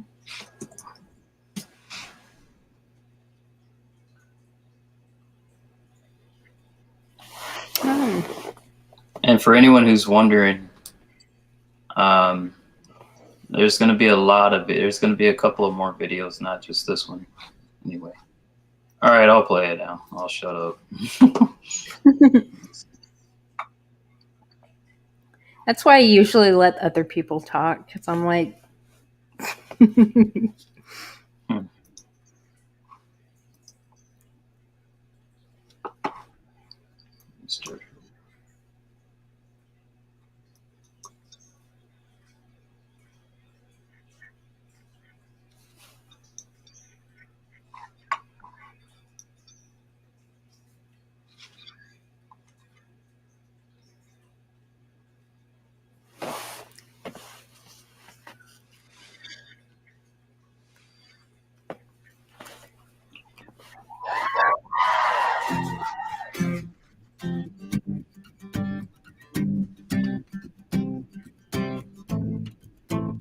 I would be complex, I would be cool. They say I played the field before I found someone to commit. It's my favorite song. And that would be okay. Really? No, I'm just kidding. Every conquest I had made This song's would fucked make me up. more of a boss to you. I'd be a fearless leader. I'd be an alpha type. When everyone believes you. What's that like? I'm so...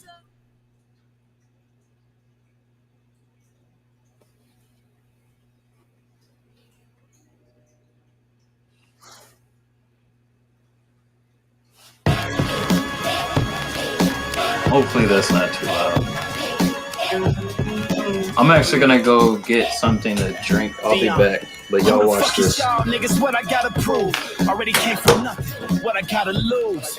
Shit. I've been playing with house money ever since I signed and gave my mama that house money. Come from the place where they say we couldn't be shit. Idolized Cosby, but our daddies wasn't Heathcliff. Fell for a bad bitch, but she was on some me shit. Tried to take my son away, called that hoe an eclipse. Block was a war zone, adapted to that street shit. They flooded our hood with crack. Niggas got seasick. Many fell overboard, drowning in rivers of tears. Bermuda Triangle, many of us disappeared. Lost years in the system, trapped in the trap. Rose in the concrete, trapped in the crack. Rosa Parks sat, now we back to the back. Can't stop till I'm in back of that back. My pain. Can't believe my eyes, don't believe the lies. All is mine, I can't hide it, hold it against. Yeah, you want to say you so on. Tell me why you whole world mine. Bitch, I'm just starting on this street. That's cool. Famo in the kitchen with their vision wear. Coke rash on his arm. Don't I paint the vision clear? Ghetto millionaires still trapping out their mama house. All of that money, niggas still ain't move his mama out.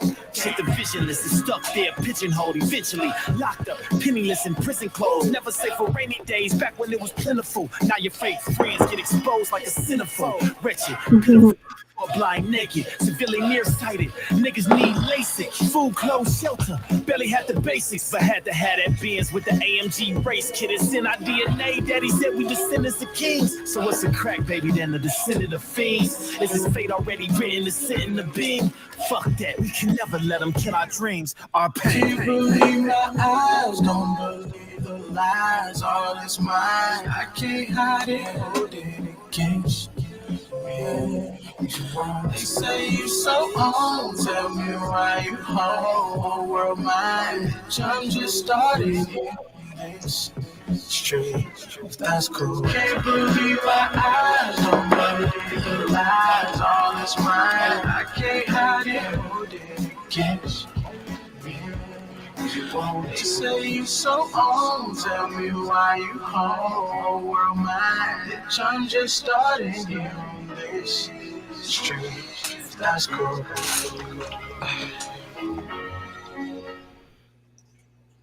Very nice. So you like pieced a bunch of videos together and did the...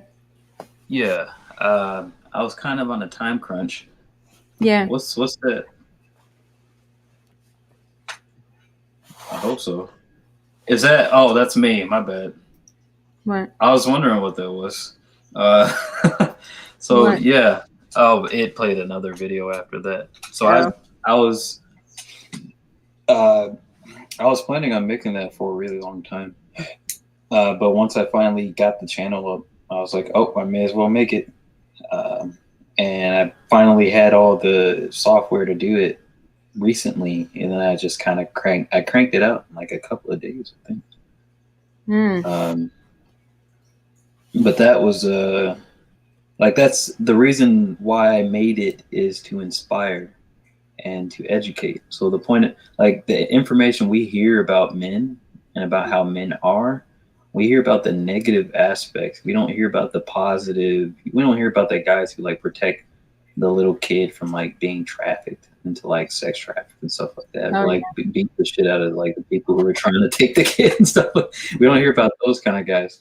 We don't hear about the guys who, you know, defend their mothers. Like, you know, we don't hear about guys who are actually good. Like that side is kind of watered down and no one actually talks about it. So I figured, okay, well, if society's gonna just bring up the negative stuff, then I can dedicate an entire channel to bringing up the positive aspects of that, Yeah. but also the positive aspects of humanity. Like, so there's gonna be, I plan on doing one for women as well, because like, because even though women like get a lot of positive attention, it's not like positive attention that's actually rooted in actual morality or like actual like depth. Like it's just like it's like a itch for their vanity. Right. It's a vanity itch. There was a mother recently hit by a car because she saved her children from getting hit by the car. Like stuff like that. Yeah, that's the stuff that deserves being commended, and that's the kind of stuff we should be supporting. Because that's the mindset that's going to bring back our relations from the brink of destruction. Yeah. Yeah, I really I love those epic dad saves, like the compilation videos. They're so I wanted to add more now that I think about it. Yeah. Well, they already have tons of them. Yeah, because there's some already dads who like save like little babies and stuff. Like there's one who's on a couch and he like holds her like a football. Yeah. And the wife's like, "What the hell?" Yeah, I remember one where the kid was like going down the hill and the dad was like and like grabbed the kid, and before it, I mean, So their reaction time is very quick. Yeah, I'm gonna nerd out. So guys actually have tracking vision. Women have scan vision. So Yeah. we're actually really good at tracking objects that are moving. So that's actually within our affinity to actually be able to either stop something bad from happening to someone or to be able to anticipate what's going to happen. Yeah. Whereas females aren't as good at tracking things, like at actually tracking things that are moving. But they have scan vision, so that has other gifts associated with it. Yeah, we can find shit like quickly, and you guys should walk around like, oh my gosh, where is it? Yeah, I think from what I remember, if something is moved, we can't find it. Yeah, those are the small things that we don't really hear about, because you can't hear that, you know, you're different in any way, because that's not. Apparently, it's bad to be different. You got to be the same as everyone else. No. But ironically, I think that's what actually draws. That's the greatest attraction for the sexes, is our differences. And if we actually focus on those, if we focus on the differences, that would actually synergize a lot of our relationships. Even the dried up, you know, the ones where they get married and they don't have sex. Even those. It's like, you know, that same guy walks into a gym 2 or 3 years, what's going to happen? His wife's going to be like, holy shit. He's going to get a lot of female attention. And his wife's going to be like, oh shit, I better get on it. Otherwise, this guy's going to walk right at him. Huh? Yeah, also drop some weight and spend a little more time on looking nice. But they both do, though. It's not like a one-sided thing. Like, we're like tethers. So if the guy's out of shape and the wife's in shape, then the guy, you know, he would do well to get, you know, in shape. because she's probably not going to want to interact with him in that way. The same thing with the woman. She's going to be like, whoa, I better get to it because this guy is attracting a lot of attention from these 30-year-olds. Right. Yeah. Yeah, exactly. That's the problem. Like most of the Emmanuel, your posts about the vanity, that's their target, or that's how they're targeting women. They're trying to get,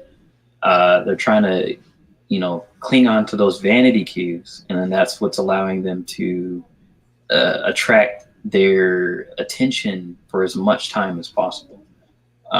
Which I think personally we have to, like for guys, we have to call them out to those standards, and especially women who are actually moral, who actually have a moral backbone. You have to have the guts to call them out where it's necessary. And I'm not saying like just go judge people and think you're better than thou and shit like that, but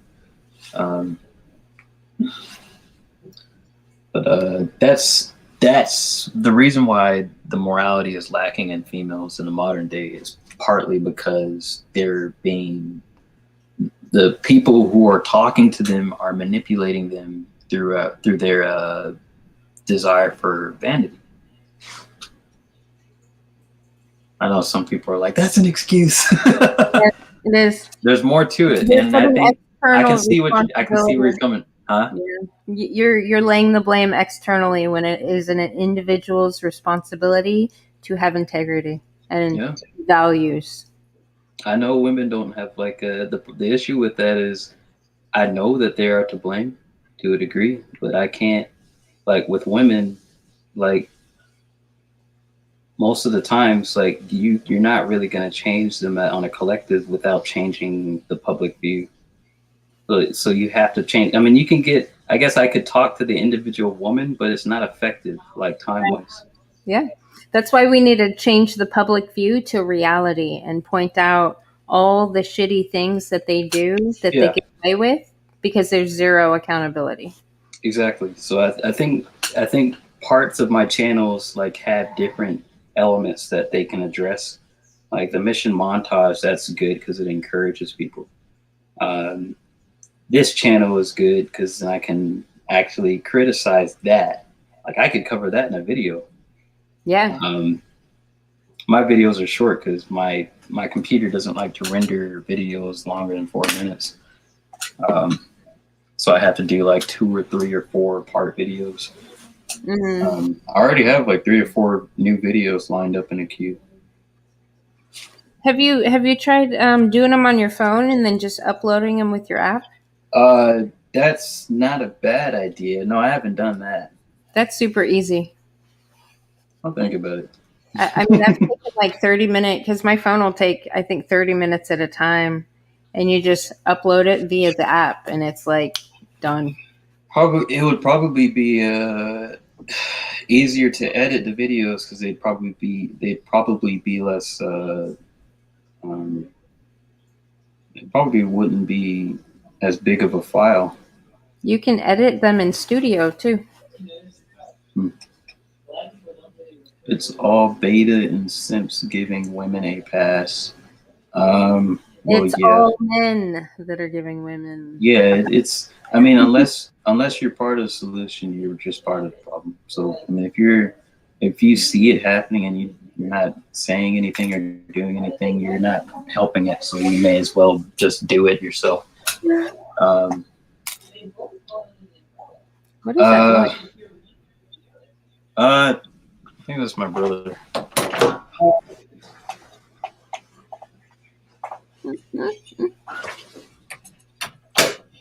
He's talking to someone on the phone. Just watch any episode of Married with Children and listen to Al Bundy. All of men could.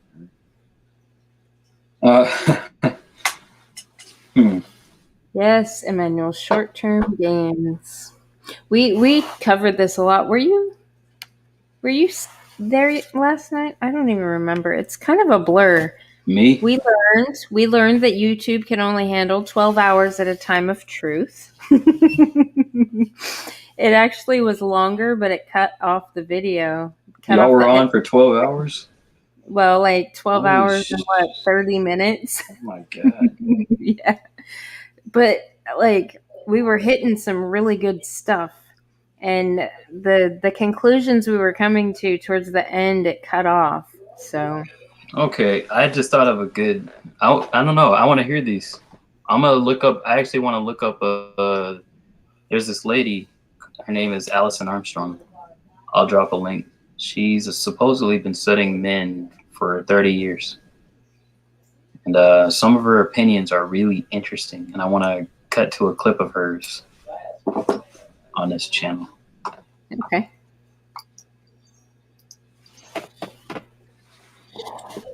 And just see what y'all think. Right on top.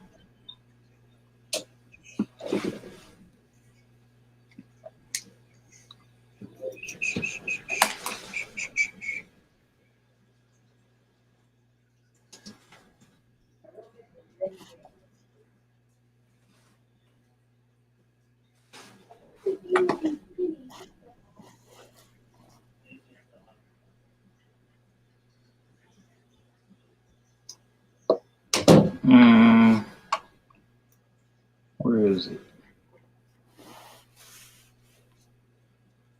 Here we go.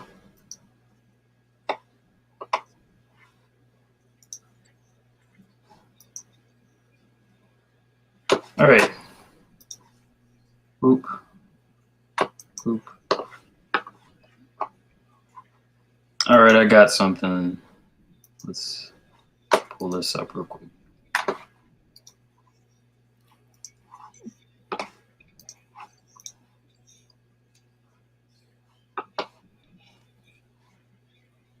I skipped a lot. Smallest unit of anything on Earth is an atom, right? Yeah. The smallest Yeah. unit of a relationship is attention. I'm gonna skip a lot. Attention to what you can get from him. So it all comes down to how much attention are you paying, and what kind of Right. sounds or not, right? He just wants us to be there, right? Just actually be present, feel what's happening, right? Receive the pleasure he's trying to give. So it all comes down to attention for them. And one of the ways that women become not the right person, right? He meets her, he's instantly charmed and enchanted by her, he's physically attracted to her, he's like, Can you hear oh it? my gosh, wow. He gets kind of goofy, he might stutter, right? And so, and he gets, like, it's so hard for them to ask us out. The bigger that picture is, right? Then there's more at stake. They really like, right? And so they finally ask us out, so could we have dinner sometime? Oh yeah, I'd love to have dinner with you. Okay, well, how about this weekend? No, I can't do it this weekend. Well, how about next week? No, I'm working late every night. How about the next weekend? No. He knows right then he's never going to get enough attention. Yeah. She doesn't have enough room for him in her life. She doesn't have space to pay him attention. So the success is wonderful. The status is wonderful. The accomplishment is wonderful. But you will never be the right person if you don't have room for the right guy. You actually have to have space. And if you're going to embark on dating, which we have a whole CD set from a live workshop to transform dating. It's called In Sync with the Opposite Sex, so I won't cover all that. But if you decide to embark on dating, after you listen to In Sync, because it'll set you up for it to be life-giving instead of life-sucking, one of the first things you have to do is make space in your calendar. Don't fill it all up with activities. All right, I'm gonna stop there and then I'll continue with it again. Huh? True story. That's why I never really had very good luck with dating, because I knew very early on that, I tried with a few people and just the man almost competing with my son for attention. Like Yeah, that sounds hard. it was this weird, like it almost made them a fucking child, which I didn't Oh boy. feel was very fair for my child and then the man child. So I was like, I Hey, can't. Emmanuel, what's up? What's up, bro? Yeah, go on, good mother. You were saying? Oh, it's just it's hard to make room when you have other things that take priority. So Yeah. I have a Go ahead, client, a couple clients that are getting divorced. I just found out. And I mean, they've been married for 20 something years, but she's been working this whole time. Oh, And damn it. he's been saying all the things for many, many, many, many years. And now he just retired, and their child is in college, and it's just, it breaks my heart because I've been fucking telling her for like 12 years little things. Yeah. Why now though? It's kind of strange. I've always found that a bit strange for people to divorce just after retirement. You know? So he filed. He retired, and she doesn't have to continue fucking working, and she won't retire yet. And he's ready to go do, because he comes from the university and he's so fucking fed up with all the social justice bullshit. He's about to snap. So he wants to go, he wants to get the fuck out of here and go up to his house in the mountains and just have a good time. And she wants to stay and work. And that was like the final straw for him. So Damn. I feel so bad because I love them both. I really do. And I love their child. I mean, I've been doing her hair since she was like grade school. And I hate hearing things like that because that one could be worked out so easily. Yeah. Well, I mean, there's been, because of the neglect, he did some things, and I mean, but he was very honest about all the things. And she was just so tired because it's like work took priority, then child, and then he was on the back burner. So yeah, well, I mean, that's why she can't, like, women, whenever y'all are stressed out, y'all can't really provide any actual love for anyone, like your own version of it. So it's like y'all working as much as us is actually not very smart. So you don't have the hormones to deal with the stress of work, not as much as we do. Like, at least as far as testosterone and dealing with like excessive work. Like, you could work like, I think it could work with like part-time, or she's working like, maybe 20, not too, it can't be too many hours. Like, for younger couples, I think for younger couples, it's important that she doesn't work too much. Yeah. But there's this extra layer of stress because they both work in institutional positions and all the social justice bullshit. So they just come home and just probably just all that stress is on and on both of them. Yeah. I mean, they both deal. I mean, because he's a straight white man and she's a white woman that has to fucking deal with diversity hires, and it just adds so much more stress and pressure on the person that it just makes their fucking home life miserable. So that's why I want to get rid of these fucking policies. Like, that is my ultimate fucking goal, because it's destroying people I care about, and I don't fucking like it. I don't like it at all. Jeez, man, this stuff is like destroying homes. Yes. Yeah, I'm gonna do this. I think she's gonna point to another issue in the video I'm playing, and let's see if it brings out another part of the conversation.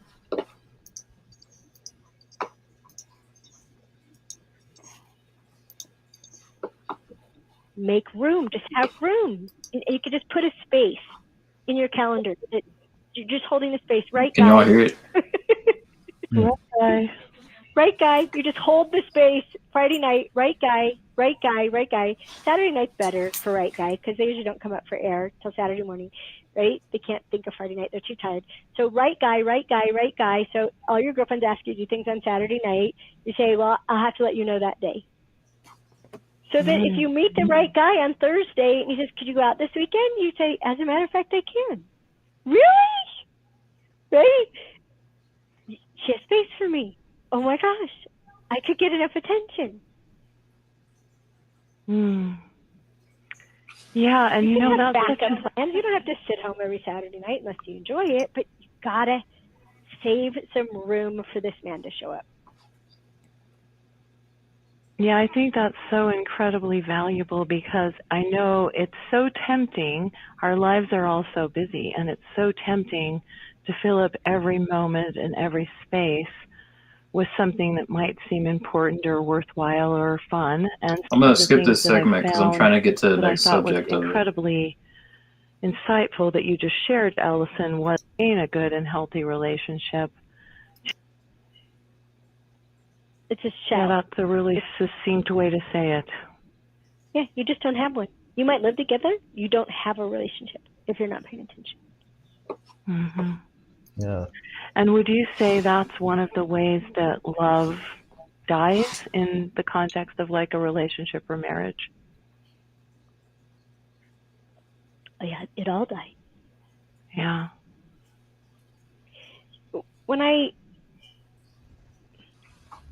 The truth is there's no such thing as a relationship.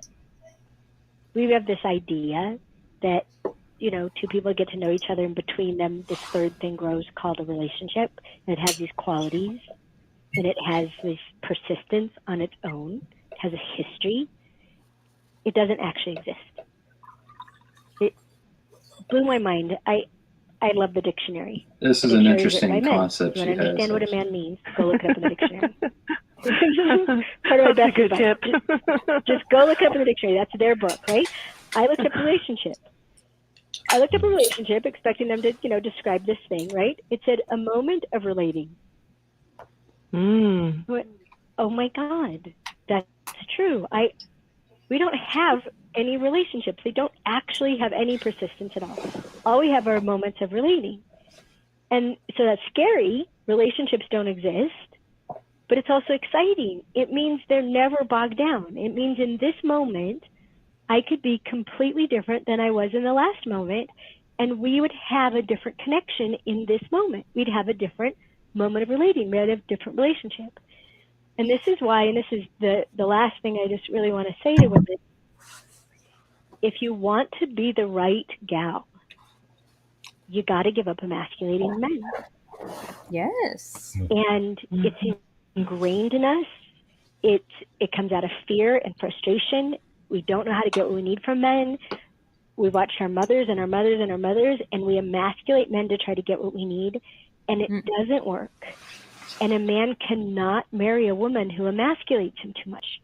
Nope. And he'll leave a woman who emasculates him too much. And this is at the heart of what's happening in between men and women right now. And whether you do it on your own or the Queen's Code Workshop, women get to free themselves of emasculating men, the Queen's Code book. You'll have a chance to free yourself from emasculating men and have way better ways to get what you need from men, both the book and the workshop. But it's the thing that we got to let go. We've got to put down the sword. Yes. Put down the sword. Yeah. Put down the sword. It comes out of fear and frustration, but they can't take it. And when we don't pay attention to them, they are emasculated. And when we pay attention to them by being critical, they're emasculated. And I brought it up because, like, you know, by the 4th chapter of the Queen's Code book or by the afternoon of the Queen's Code workshop, women have done a 180 on emasculating men. And they go home and they come back the next morning saying, what did you do to my husband? Because their husband completely changed. And all that happened was that she was a different person in that next moment of relating. And he responded to her. And they respond to us. They're so vulnerable to who we are. Men are so much more vulnerable than we think. And this is where my research started in 1991. What if men are responding to women? And I found out all these ways that they are and all these ways that they're not. And the kind of attention we're paying them is a way that they are totally responding to us. Thank you, Allison. That was really beautifully is she said. married? And I I'll am so explain. inspired by the Hold on a work that second. you're doing in the world and want. So a little background on her. Her husband actually died maybe 1 or 2 years ago, but I think it was a loving relationship all the way up to the end. And she actually has like, she's very esoteric. So she has like a very spiritual, she believes she has a spiritual relationship with the husband even after his death. She sees her husband as like a guiding light for her even after his death. I think to go into it also, she actually started learning techniques that she learned for good. She used it for bad at first. And she would like figure out ways to get men really excited and get them to the point where they wanted to marry her and like do favors for her and stuff like that just to get things out of them. Right. And she was actually called out by one of her mentors, kind of like what I told you women should do. One of her mentors told her to stop doing that because she could see what she was doing. Well, if women don't listen, then yeah, but that's how she changed, and she Yeah. started using it for good things. yeah. But yeah, she learned all the little tricks like dressing nicely and even like giving compliments to men and stuff like that just to get favors out of them. Yeah. And she used to think guys were like really bad people. Like she used to think we didn't have any souls apparently and stuff like that. Like we were just bad people is what I heard from her podcast. But now she does a lot of really good work. And I personally I can say I personally endorse her. I don't really have like a real status or anything, but she's like, as a man, I think she's being truthful in her video. It has a lot of good stuff. But I would say she's probably the Kevin Samuels. I wouldn't say she's Kevin Samuels because like she doesn't really come from that culture, but she's extremely important for women. Yeah. Because of her willingness to be honest about things with the topic she brings up.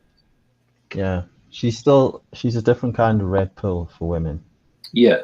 It's a very light pill that they could take and it would still lead to something very good for them.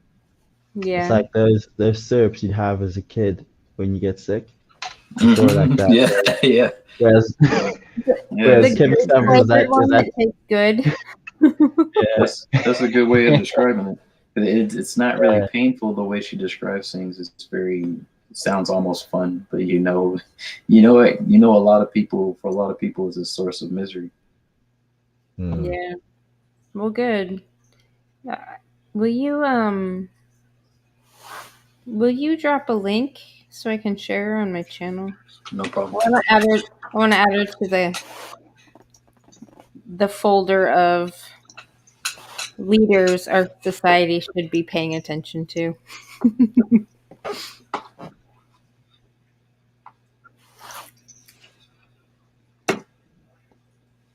Yeah, I don't get it. Maybe there's a lot of people I think that don't get such an up close and personal view of how those women move.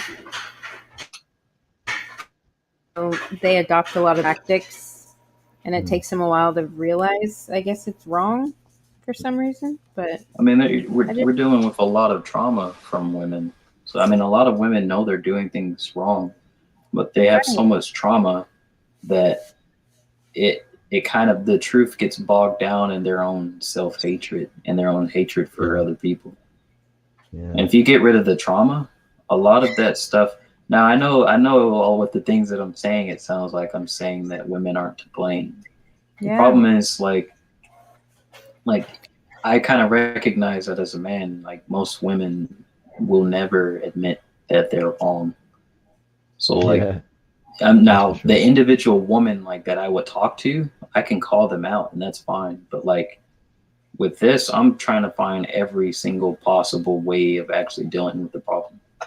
I'm not just gonna say, "Oh, it's your fault. Deal with it." Like, I mean, deal with what? That's the other thing. Like, oh, deal with the trauma, because like the women are behaving a certain way, and it's their responsibility to deal with their trauma so that they can come to the table more reasonable.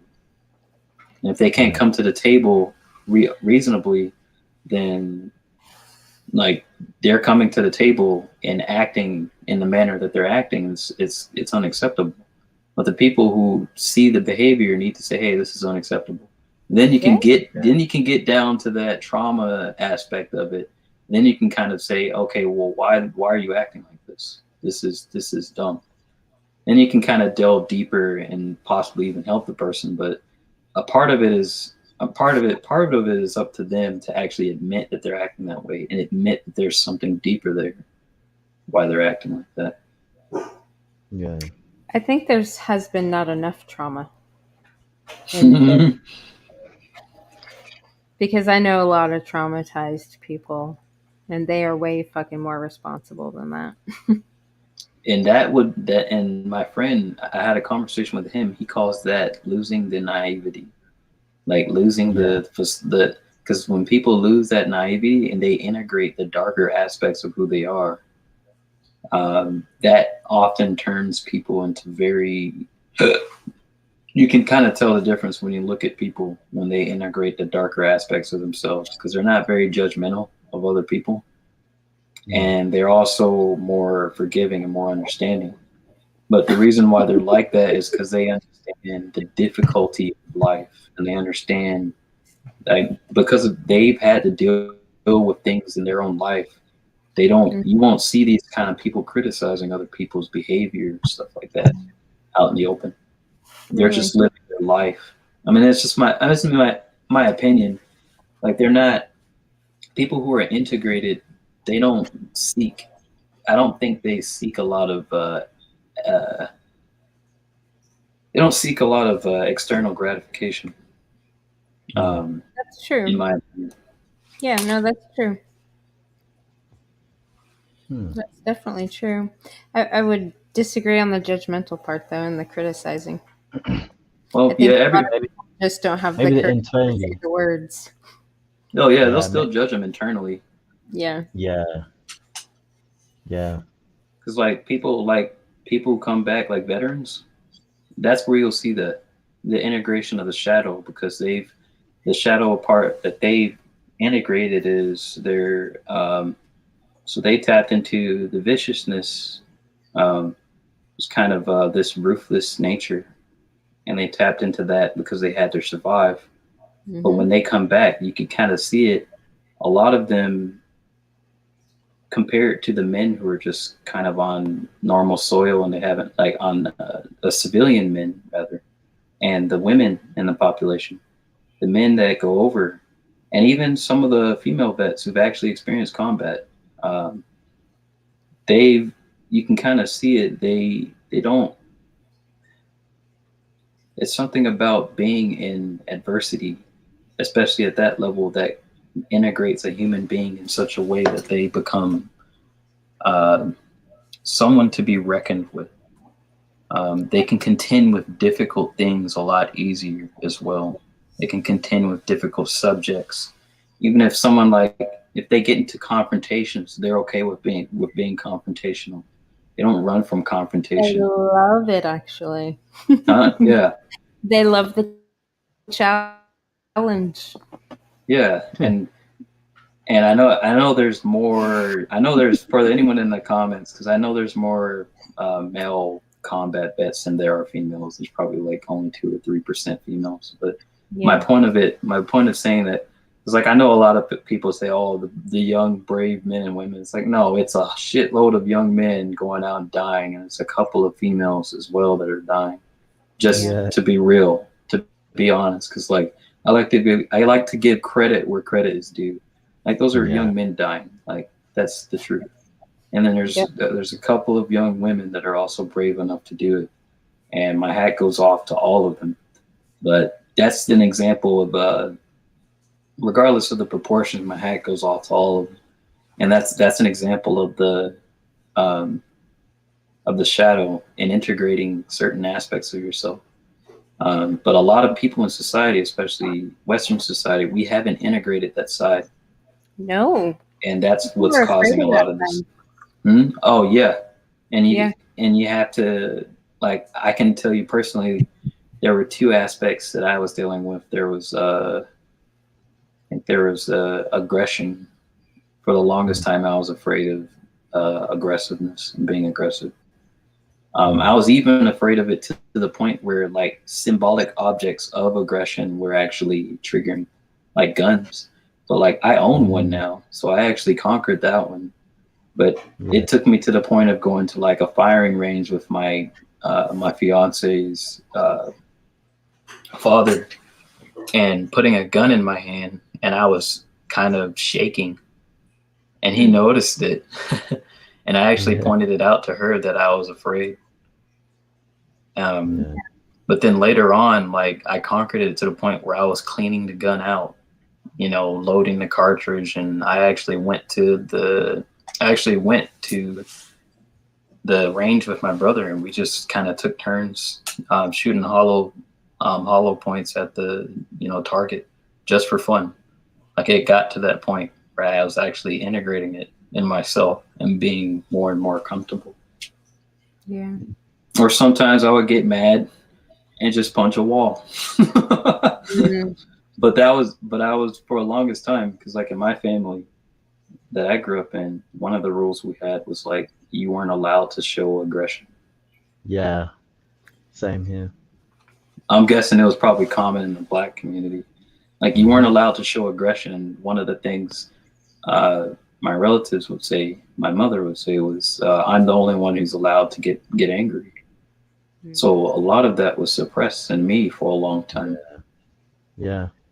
I actually think that's a very, very bad thing that we see in society, where you have, I guess, with the integration of politics and all of that, there's been a wave of the suppression of aggression, you know, instead of like having a healthy way to channel it, you know, so that people, as you say, can integrate it, can know when it should be applied, when it's necessary, you know. It's especially important for males to be able to know where to channel that aggression, because for us it's much more prominent, at least in a visceral sense, like in terms of like physicality. Like our aggression is a lot more potent, lethal, outright. Yeah, like women show their aggression indirectly, but men show it directly,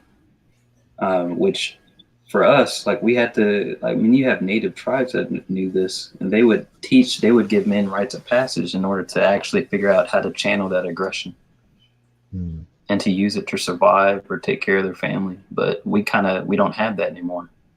Now males use it, they channel that in video games, which is fine. Like I'm not against video games, but it's not as physical it's a as it bad needs to be. substitute. Yeah, it's not a it's not moving. Substitute. Yeah, it's not propelling society forward, and especially like channeling it towards like pornography too. Yeah. That ruins men. Exactly. Yeah, I can speak for my country. We have a huge we have a violence problem in our country, right? And I would attribute that largely to the fact that most men in my home country are born into single mother households, and I'd assume that in most cases they have the same sort of upbringing where it's better to suppress. I think another thing that counts as a factor is the fact that a lot of people have, well, at least I'll speak for Black South Africans, a lot of them have, let's say, 2, 3, 4 babies, you know. And you can imagine if you're a single mother who's coming back from work and then your kids are bickering, the most convenient thing for you in that, you know, moment is to suppress it, you know? Yep. And that's, and the Opposed to, mothers, go ahead, my bad. yeah, as opposed to letting it, go off and find another way to deal with it. And the problem with that is that then you never actually address the skill. You never actually, address the skill of being able to handle aggression or Hmm. anger or all of that. And then the people go out like kids go out into the world essentially malformed. Yeah, so the toxic masculinity that they're talking about actually comes from the women because Exactly. they don't want to deal with the aggression of males because they're afraid. I mean, they're afraid of their own male children, so they actually stifle that aggression so that it won't work against them in the future. A lot of women are afraid that their children will actually tower over them, Yeah. so they'll actually try to break the kid's will down before he Yeah. even gets big enough. But kids, like That's, males, like are extremely protective of their mothers. So like, you, like unless the kids actually hit you, there's nothing to really fear. I mean, yeah. you want to you want to make sure that you're doing right by your child because if you're being malevolent to your kid, like it can cause a child to become violent. Oh yeah. Yeah. And murderous. Yeah, but just do right by your kid and show them love. If you show them Yeah. love, they'll look to you as a source of love. So if someone hurts you, then they're gonna hurt the other person. Yep. Yeah. I have a big problem with that. The fact that society has not reflected on that. They sort of They'll never do society it to sort of sort of just complain about the problem as soon as it like gets there, but they don't ever actually do comprehensive analysis of how we got there. Mhm. It's always like, okay, just blame the guy who's doing it instead of like really trying to understand the dynamic behind it. Right. Yeah. And, Yeah. and I think again that goes back to the expediency thing where it's what's the easiest solution, what seems like the quickest way to solve it. I'll throw a Instead of couple of actually, ideas. yeah, no, I'm just saying the problem with society is that we tend to go for what's the easiest solution instead of the best solution. Oh yeah, short term. What'll shut the people up? Yeah, the short term solution. Yeah. So like one of the ideas, like I think there's a video I saw. I think it was in Africa. I don't remember what country it was. Mm. But they had like guys in the middle of like it looked like a gravel floor or something like that, and they had like a workout facility, but it was like the Hard Knocks workout facility, and these were Yeah. like young men just going to this place. So I'm guessing they had like a village, and they would just like it probably was like a couple of blocks over, and they just walked over to it. But it was a whole community of guys just going together, going and like lifting weights, and they would make it out of like they'd make the weights out of like concrete and yeah. stuff like that. Yeah. That's how you channel that aggression. That's one of the ways. And like for men who have like there's some men who have like local communities, they'll actually like create gyms and stuff like that or things for kids. One thing I know in particular, I don't know if this is for the aggression, but you get some guys, I mean, I've heard from my mentor that like there are guys who like had bought like computers and like made computer labs for kids. I don't remember where that is, but there's a lot of stuff we can do to channel that.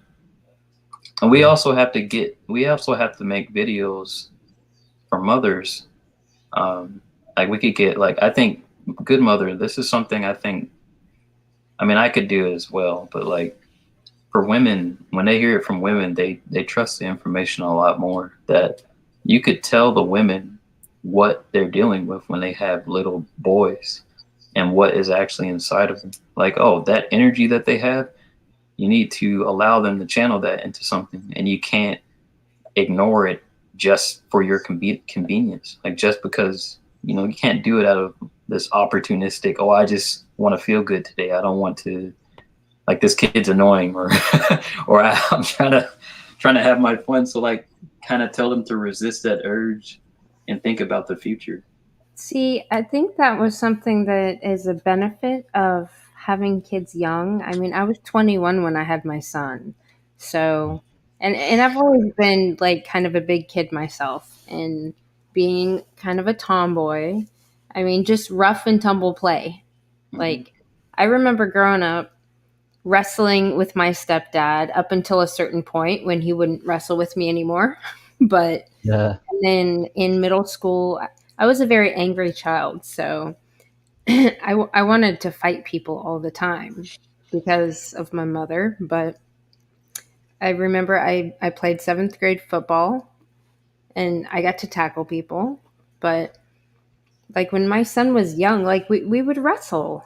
And I got him into Taekwondo when he was like 5. And like stuff like that is important. I think individual sports is, if I were to pick one, I would say individual sports over team sports, just for confidence building. Oh, yes. And in martial arts for sure. I mean, he did skateboarding. He was really into skateboarding. That's and a that very my bad. Go yeah, ahead. that built a lot of confidence too. So, Mhm. and then when he got older, he did try football in high school, but one of his teachers really discouraged him from boy. continuing to play that. That's unfortunate. My mom was like that when I was younger. Yeah. I would say I wanted to do football. She was like, "No, you shouldn't do that. You'll get hurt or something." Oh, no, his art teacher was a bitch. And a lot of those teachers, you Hus- get a lot of jaded female teachers, and they kind of beat Oh, down yeah. the boys' egos.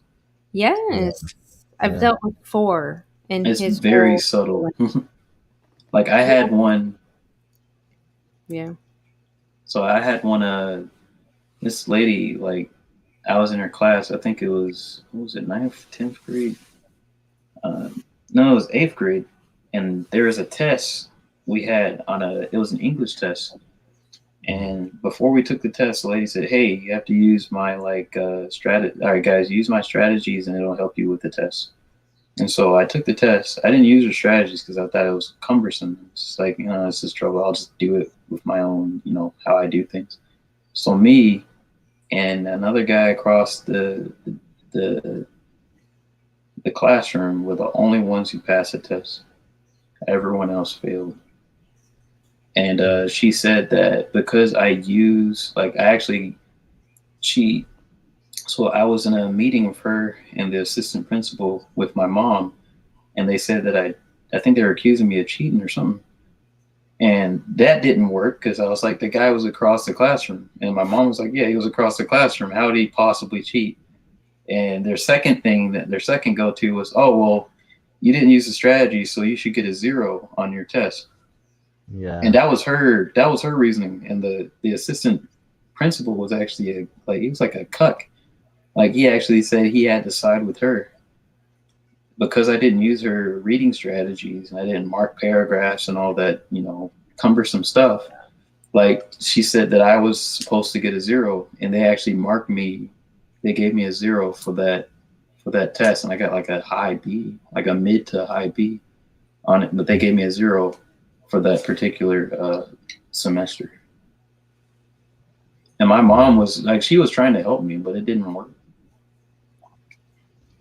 But the guy gave in to the lady in the meeting, saying that I have to side with my staff. And I'm just sitting there thinking, man, I already don't like school. Like, that was probably the nail in the coffin for me liking school. Yeah. Yeah, I personally had. Go ahead. I was just gonna say, I personally had issues with authority in school. I didn't have a problem with people who I deemed, competent. But as soon as I saw that people were, would rely on the fact that they're in a position of authority and just, A title. ride that to get people to side with Yeah, it, you can come in. I'd have a problem with that. Yep. And that would make me problematic. Yeah. What is Yeah, oppositionally defiant? yeah, all of that. Yeah. That was my son Word salad too. that these guys say. Yeah, and I wish schools had more men in teaching roles, because they'd be able to push back on some of that energy. Yep. But No. You can't have that. Can't have a bunch of young boys learning how to actually be leaders. It's not a good thing. No. Or even masculine. Yeah, or you get the thing where he's also indoctrinated. Yeah. Oh yeah, you'd have to weed out the male feminists. Yes. Yeah. Yeah, because Yeah. there's issues when you have a man that is so resentful towards adult women, but they really, really love the little ones. Like, Yeah, that's there's a that thing. problem. Yeah. And then you have people who are angling for certain women at school, so they want certain attention, or Yeah. how there's that sexual aspect of things at the workplace, and Yeah. that feeds into all of it, and then women get away with murder, because And of they the fact also that pretend it's not there. It's like, oh, guys should just cut that off and not be guys for until we're out of work. But that's not how nature works, sweetie. yeah, You come here with low top dresses, thinking that the men are supposed to kowtow to you, and that they're supposed to cut off their instincts because you want to feel good about yourself. yeah, You can't have it both ways. Like if you're gonna send a signal of sexual, availability, you're gonna have to be willing to deal with the consequences of that. Yeah. Because that's what you're doing. Oh, but playing the with men fire. should just behave themselves. Of course they No, should, but they're still gonna look. they know what they're doing. They know the game. Yeah. The thing is, they want to have it both ways. They want to have all of the tools available to them, but none of the consequences. So yeah, it's really annoying, because this cuts across so many things. It's not just like in the workplace, it's not just in school, it's not just in universities and stuff. It seems that we have, I guess this is what people call the matriarchy. Hey, I wanted to do an introduction. Anybody know Devil Dog? Are y'all familiar? Yes, Devil Dogs. Hello, sir. Want He to came up introduce yourself? the other night. Yeah, I've been known to come in and bark every now and then. Right. Well, he came in last night, but he didn't really get a chance to say anything. I think he got a call or something and had to peace out. But Let's see. Something happened. This morning at 7:00 in the morning, I started listening to your show, and then you finished up after a 12-hour show. And just before the end of it, like 10 minutes before the end, I had to take off and go work at the gate in front of one of the nuclear power plants in front of, in Michigan. Yeah, so Devil Dog is he works on the gate control boards, or what did It's you like call Homer it? Simpson. No, I don't eat donuts.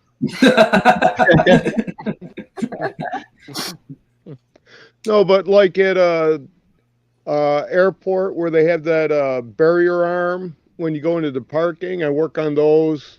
The nice fancy houses with the big swing gates, I work on those, and factories and industrial complexes, the big slide gates, I work on those.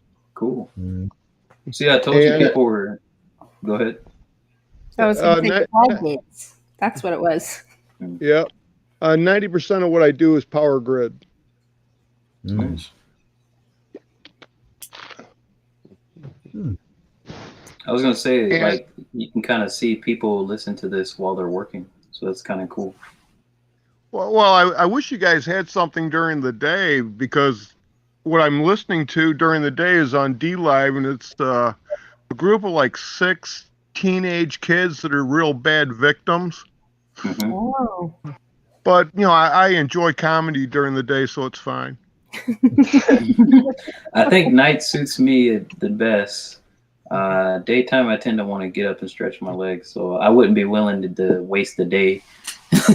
I would be willing to get up, do this all the way up until the morning, but ironically, I wouldn't be willing to waste it. I have to get up, go stretch my legs, go ride my bike, do my routine. Yeah. Well, Good Mother did a good job about going all the way to lunch.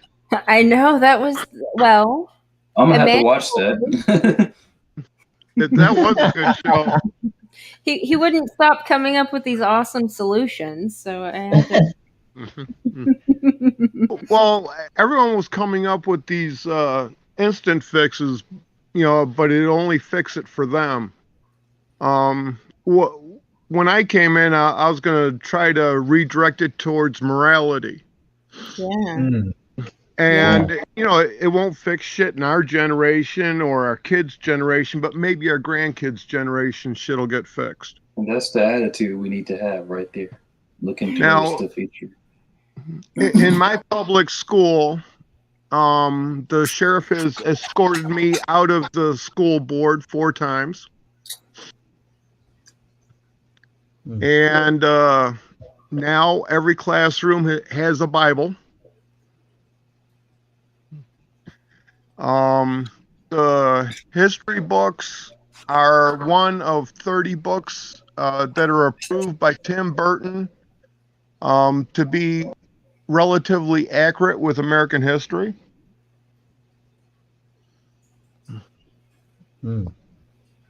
So I'm just telling you, this old man doesn't play.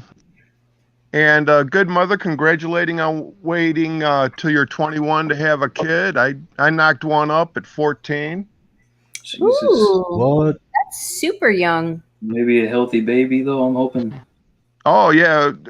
Healthy baby. Mama and daddy have never really done drugs. Yeah. My oldest is 40. Wow. Which makes me 54. Yeah. Fascinating. Wait, so how many kids do you have? I have 4 kids and 6 grandbabies. Aww. So how? And my oldest grandbaby is older than my youngest. Yeah, that's understandable. So how far in between baby number 1 and then the others? Let's see. My oldest girl is 40. My oldest boy, my only boy, he's 36. Well, 36. April 14th, he'll be 36. Okay. And then my oldest new one is just turned 16 in February. 16. And my favorite is 15. Your favorite? Well, my 2 little ones have really thick skin. Yeah. And a little example, Chloe, she was in school. This must have been 4th grade. She gets done with that bullshit math that they try to teach you that isn't worth shit. Common Core. Yeah, sure. And so she's drawing and she's writing a little bit of computer code. The girl's been writing computer code since she was 8. Nice. Well, I started them off with Arduinos and Raspberry Pis, and then when ESP, what was it, 8266 came out, they were all over those. They like the microcomputers and microprogrammer or processors and everything else. And we're sitting in the principal's office, sitting there with Chloe and her mom. And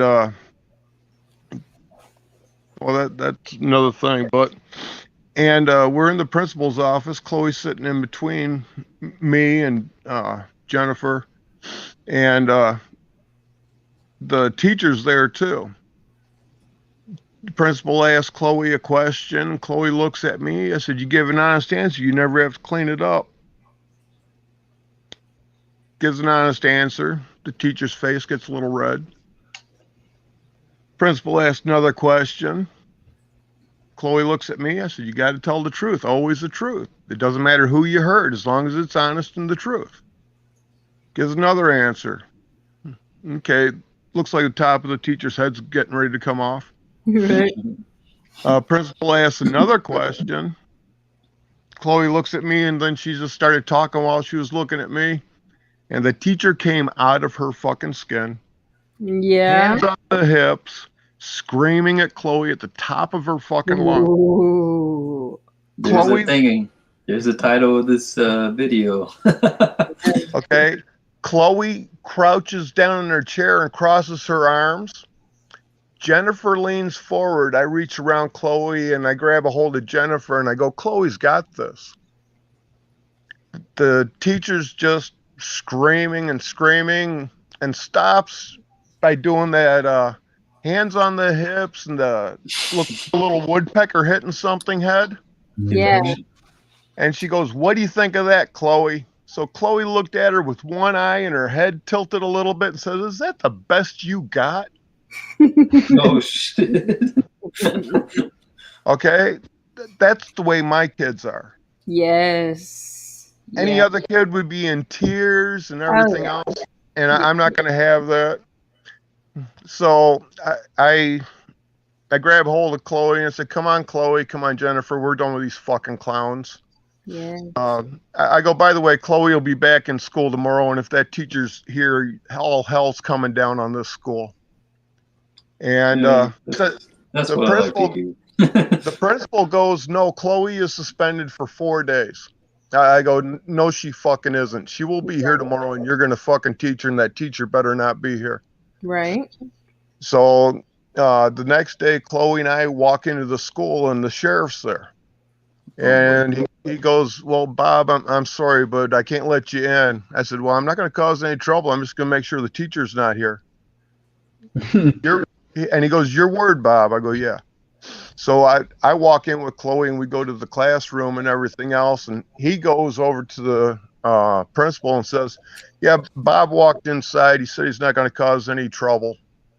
And the principal got all excited and the principal almost beat me to the classroom. And I got to meet the substitute teacher and, I wish him well and I hope he has a nice thing with class and all the kids respect him. And then I walk out and I looked at the principal and I said, "I'm glad the sheriff's right here. I just want you to know, don't fuck with my kids." Yes. Yep. Yep. You have to do that. That's what we need. A couple times at my son's school. I actually got a teacher fired and then he committed suicide. Oh, what the hell? Shortly after. Yeah. Oh boy. The one I brought up earlier, the one that the male teacher that it was so hateful and resentful towards women. Like my son, he had him for 2 years, and he started off at his music teacher and his character ed teacher. So music was his thing though, and when he first got there, like him and Cam like hit it off, and then I don't know, things just kind of progressively went downhill. And my son would come home with stories about conflict they've had in school. Like it was almost like a pissing contest because my son is the tallest kid. He's always been the leader. Like he's the kid that his friends look up to because he, has the integrity, doesn't put up with the bullshit, And this teacher was always trying to butt heads with him, like almost like a pissing contest. And he just, it started getting bad when a new kid came and all this stuff happened, but he was getting erratic in class. And I had to sit down with him for 2 fucking hours. And it was the most patient I've ever been with an individual that was lying, like being manipulated. Like, we were going over almost 2 years of cause and effect of all the bullshit he was pulling in class. And he just was denying stuff, and he was being a bully. Like, Cam would come home saying, like, Mom, yeah, he like hugs the grade schoolers. Like, they come up and give him hugs, and he's always hugging the grade schoolers. And one of the things was he gave preferential treatment to all the girls and bullied all the boys. And that was completely fucking unacceptable. And sounds like some self-hatred. yeah, well, I mean, there's a lot of backstory, but after that meeting, I told him, because he would also go into his PE class, going back to the work relationships, he had a crush on the PE teacher. So he would actually go in and bully his son in PE to try to fucking impress the PE teacher or something. Yep. Like, Yep. he was always fucking with him. And I was Yep. like, leave my son alone. If you ever fucking touch him again, like, don't go into his PE class. Don't do any of these things. I am letting you know right now, this shit is going to stop. I know you just denied all the bullshit that we've been talking about, but if you want to keep your fucking job, you're going to leave my kid alone. And he completely ignored it. Oh, He boy. completely ignored it. Following day, started getting way more fucking aggressive in class. Like, aggressive. And I went to the principal. I'm like, he needs to fucking go. He's getting, like, kind of dangerous because he's acting erratic, like slamming his hand on the fucking desk and like being stupid. And they did not do. I wrote, let's see, I wrote the district, the higher ups or whatever. Didn't hear anything back. The next day, he went to school. Didn't hear anything back. He came home. He's like, yeah, Mom, see, going and talking didn't change anything. He's getting worse. It's like, fuck that. So I went to the cops. And I was like, I don't know what to do in this situation. Like, I've already spoken to the principal, wrote the letter higher up. They're still making a decision. This is what happened. And the cop's like, do you feel like your son is in danger? I was like, well, yeah. I mean, because if this teacher starts something, like, my son's in boxing and he's bigger than him, like, he would fucking lay him out. But then that would be like a charge on his fucking record for some shit, like unnecessary stuff. And the vice principal gave him the option to leave his class, but he always picks on all the boys. So my son's like, no, I don't want to leave the class because then he'll pick on my friends. Like, why should I have to leave if he's the problem? Like, it doesn't make sense. So I supported that. And the cop was just like, if you really feel that he's a danger, I would be back at that school right now and let him know that you talk to us. And so I went back to the school. I was like, yeah, I've already went to the police and talked to the police about this. I don't know why this guy's still here. He's being ridiculous. And that day he was fired. And 2 days later he committed suicide. So the shame about the whole story is he lost his job. Yeah. The rest of it's fine. But he was probably just okay. I don't look very well into education at all, even less now that I've actually researched that 1619 crap and the victimhood shit. Mm-hmm. But the 1619 is all about basically oppression, right? I guess. Well, yeah, and I'm a little bit of a historian. Like, I'm a huge fan of Glenn Beck, especially since he bought the second draft of the U.S. Constitution. And, that Constitution, the second draft would have been signed except for South Carolina and Georgia refusing to, because it's not an amendment, it's a seventh article gave slaves freedom to vote, women the right to vote, the right to own property and everything else. And there's actually a YouTube video with Dave Rubin and Glenn Beck that he shows some of the stuff that Glenn Beck and Dave Barton have in their museum. And that museum has the largest collection of correspondence between the pilgrims. So that museum goes back to the 1400s. Jeez. Sweet. But David Barton, in one of his videos, I believe it's like a 6 or 9 DVD set, he goes through about the American colonies from 1620 to 1774, about how many times they petitioned the king to free the slaves and let them be normal men. And the king kept saying no. He's got 20 some different accounts that he knows of, that he has the actual documents on. And in 1774, Pennsylvania passed a law that gave slaves their freedom. And then the king, he turned around and he vetoed it. So, so the slavery thing almost came to an end when they were writing the Constitution finally.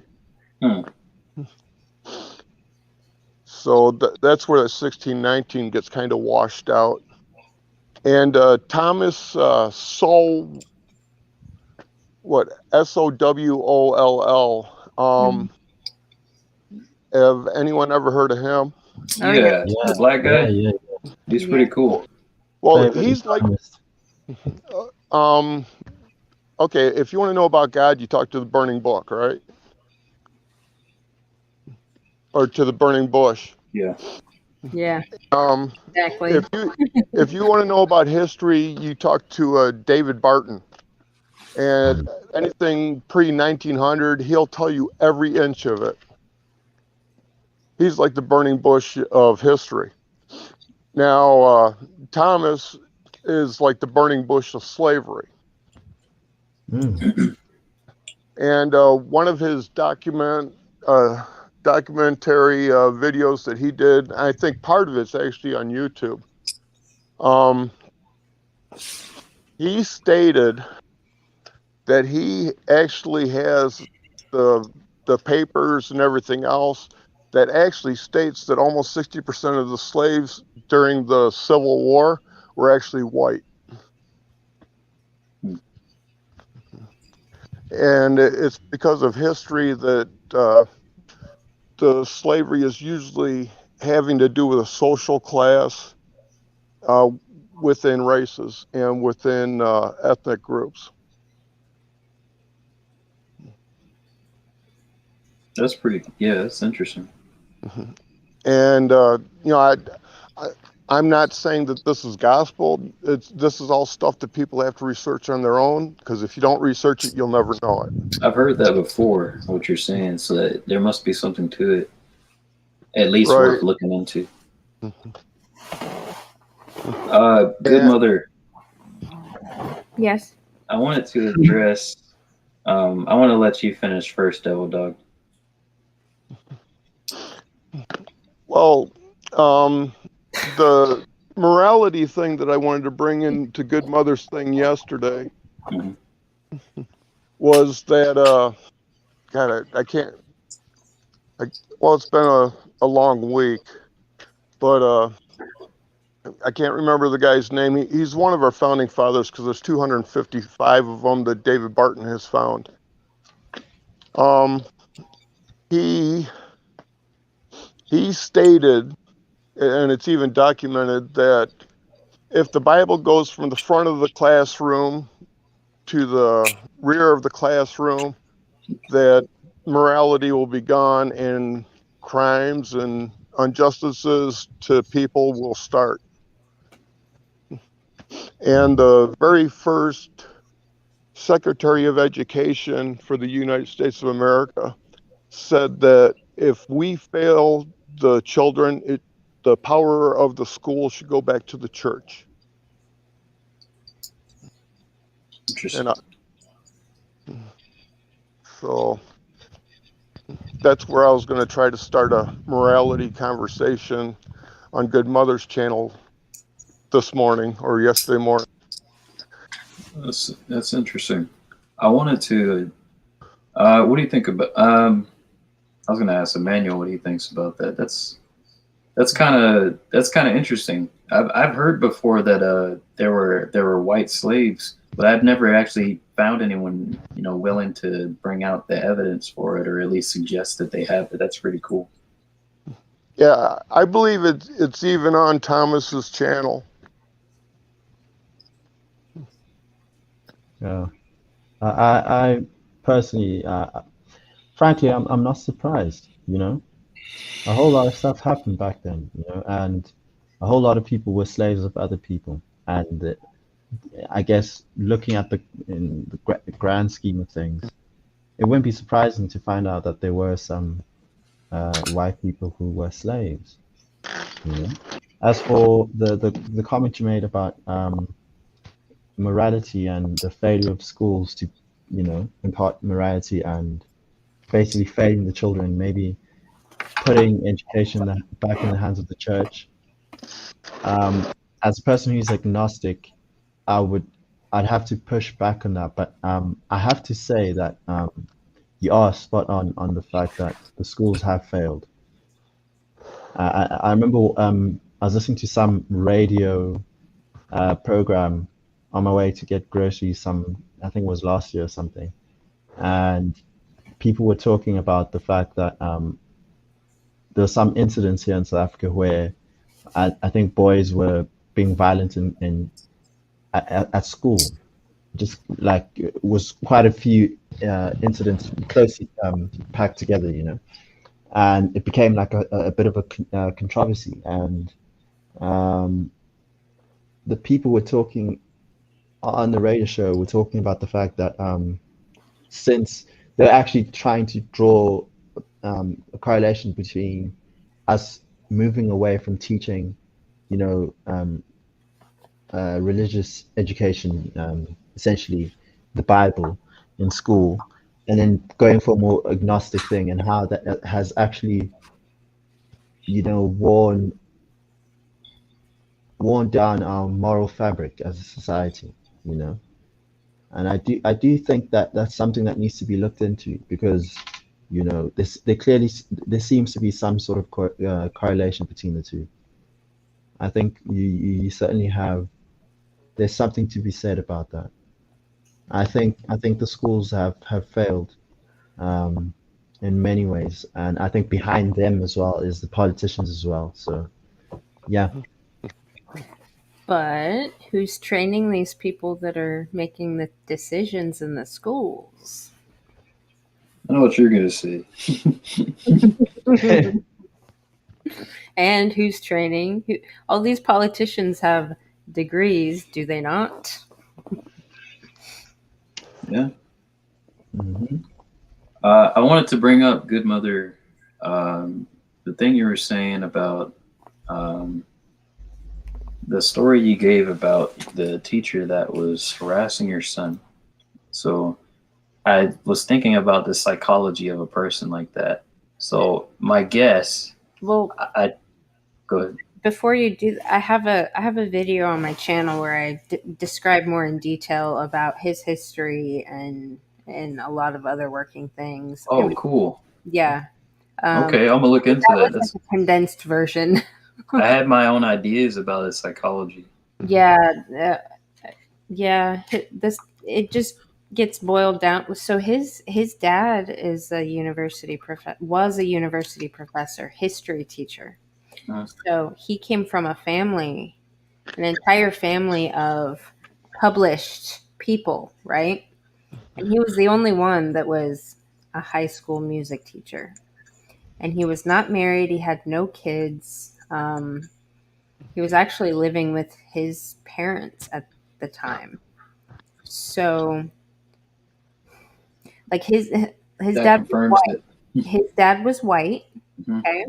His dad, over the whole history of his career, became very misogynistic and was abusive at home because of the shit that was happening at work. That confirms that. Yeah. Yeah, So, I was thinking you're saying exactly what I suspected.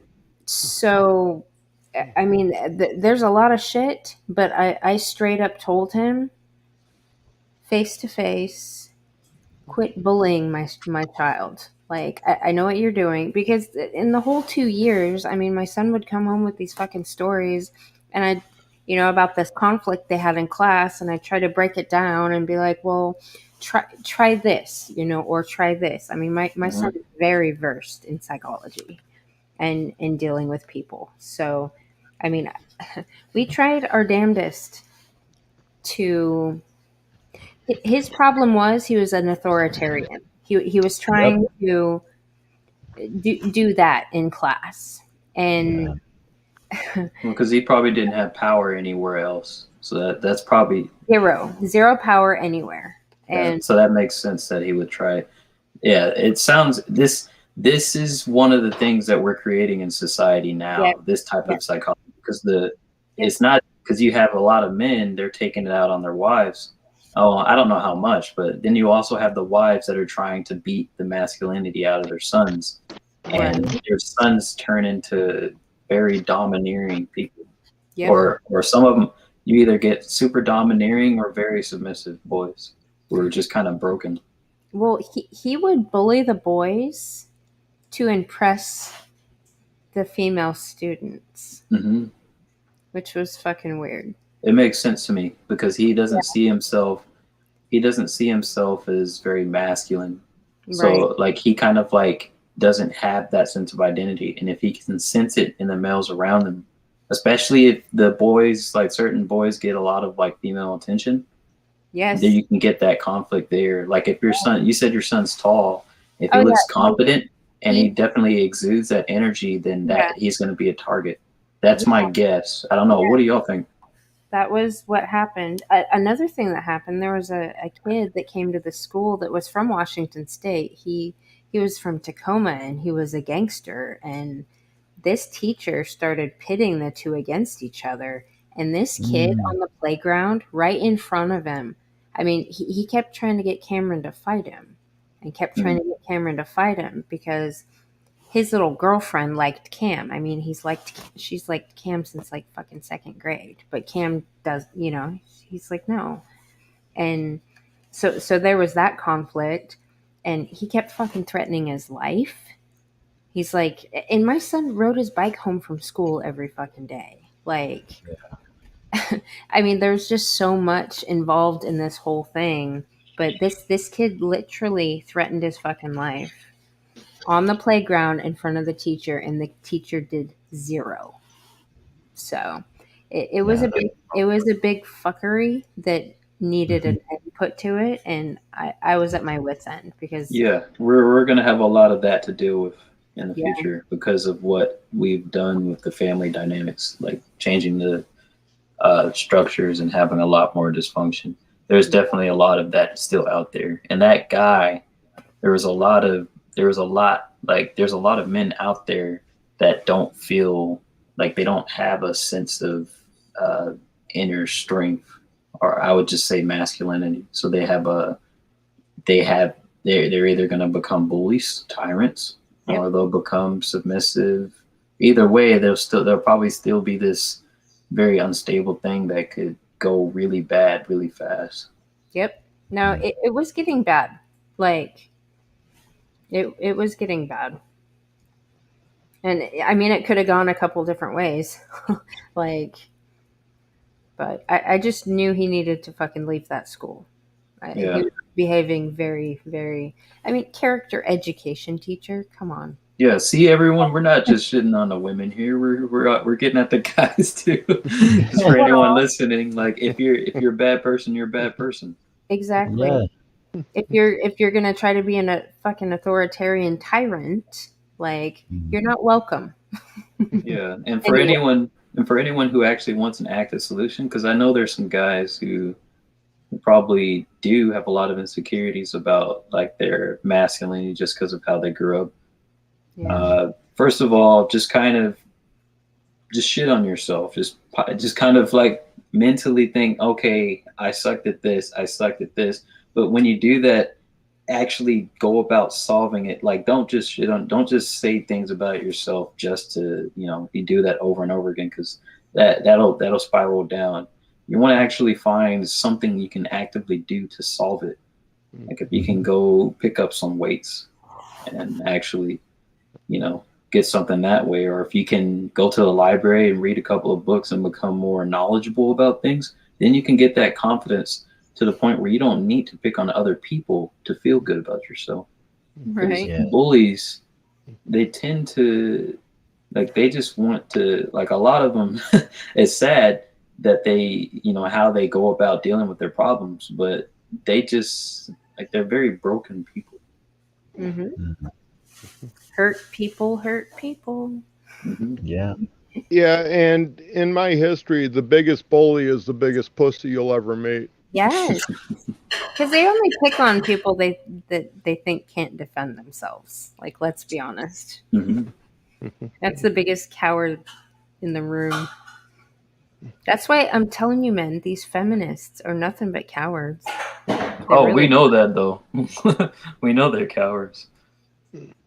Yeah, if you ever actually get to isolate one of them and actually talk to them face to face, they can never actually show any spine, Yeah. And they don't use logic either. They'll most of the times they'll attack your personality, or they'll attack your virility, or they'll say you don't really no one wants. It's weird because they'll say like, oh no, women aren't selecting you for sex. It's like okay, what else do you got? Like, come on, let's dial it in. Yeah. What's your Hail Mary? I want to see what that is. Yeah, it's always who hurt you. It's always they try to go violent at your projections. masculinity. Yeah, yeah, they never actually make any concrete arguments, and that for me that's just indicative of the fact that there's nothing to it. It's just hot air. Yeah, that's all this stuff is really. Ironically, that's like one of the reasons why. I think that's one of the reasons why a lot of guys in the past, and this is just my opinion, like there wasn't really a place.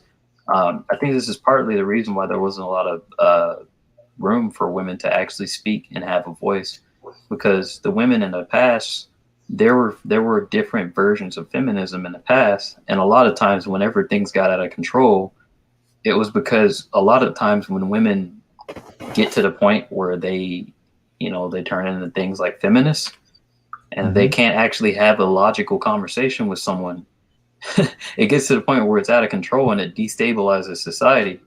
So my guessing is that a lot of that, attitude that, it could come from misogynistic men, but then there's men that are just realists who are like, okay, we have to solve this issue or we're all going to die. So shut up. No, none of you speak anymore. And we'll take care of it. Which now, like, in my opinion, I think that it can get to the point where that is what happens.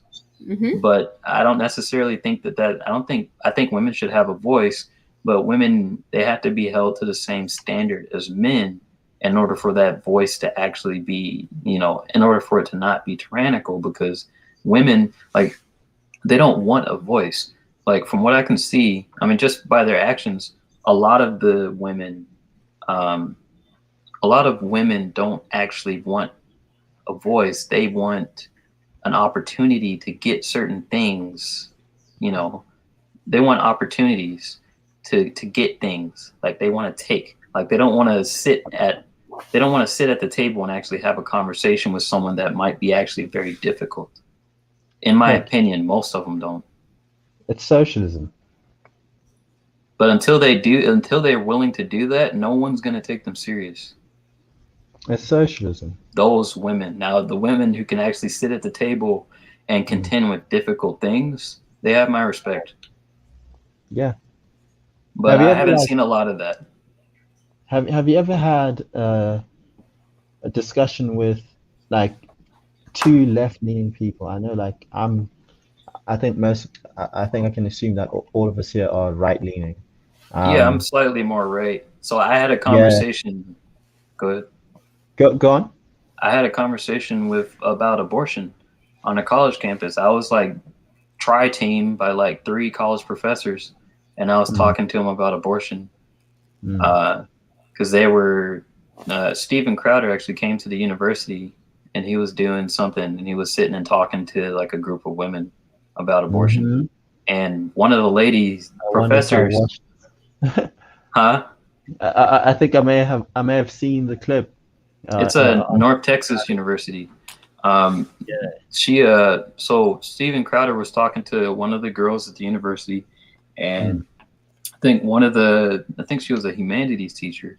She was talking about abortion. She's like, I don't like. There's 2 women, and then there was a guy. There was like a token guy, but he was like this very feminine. He looked like he didn't have a real opinion. He just went along to get along. So anyway, like she was making a remark about Steven Crowder, saying like, what does he care about this? He's he's not a woman. He's not going to have to deal with it or something like that.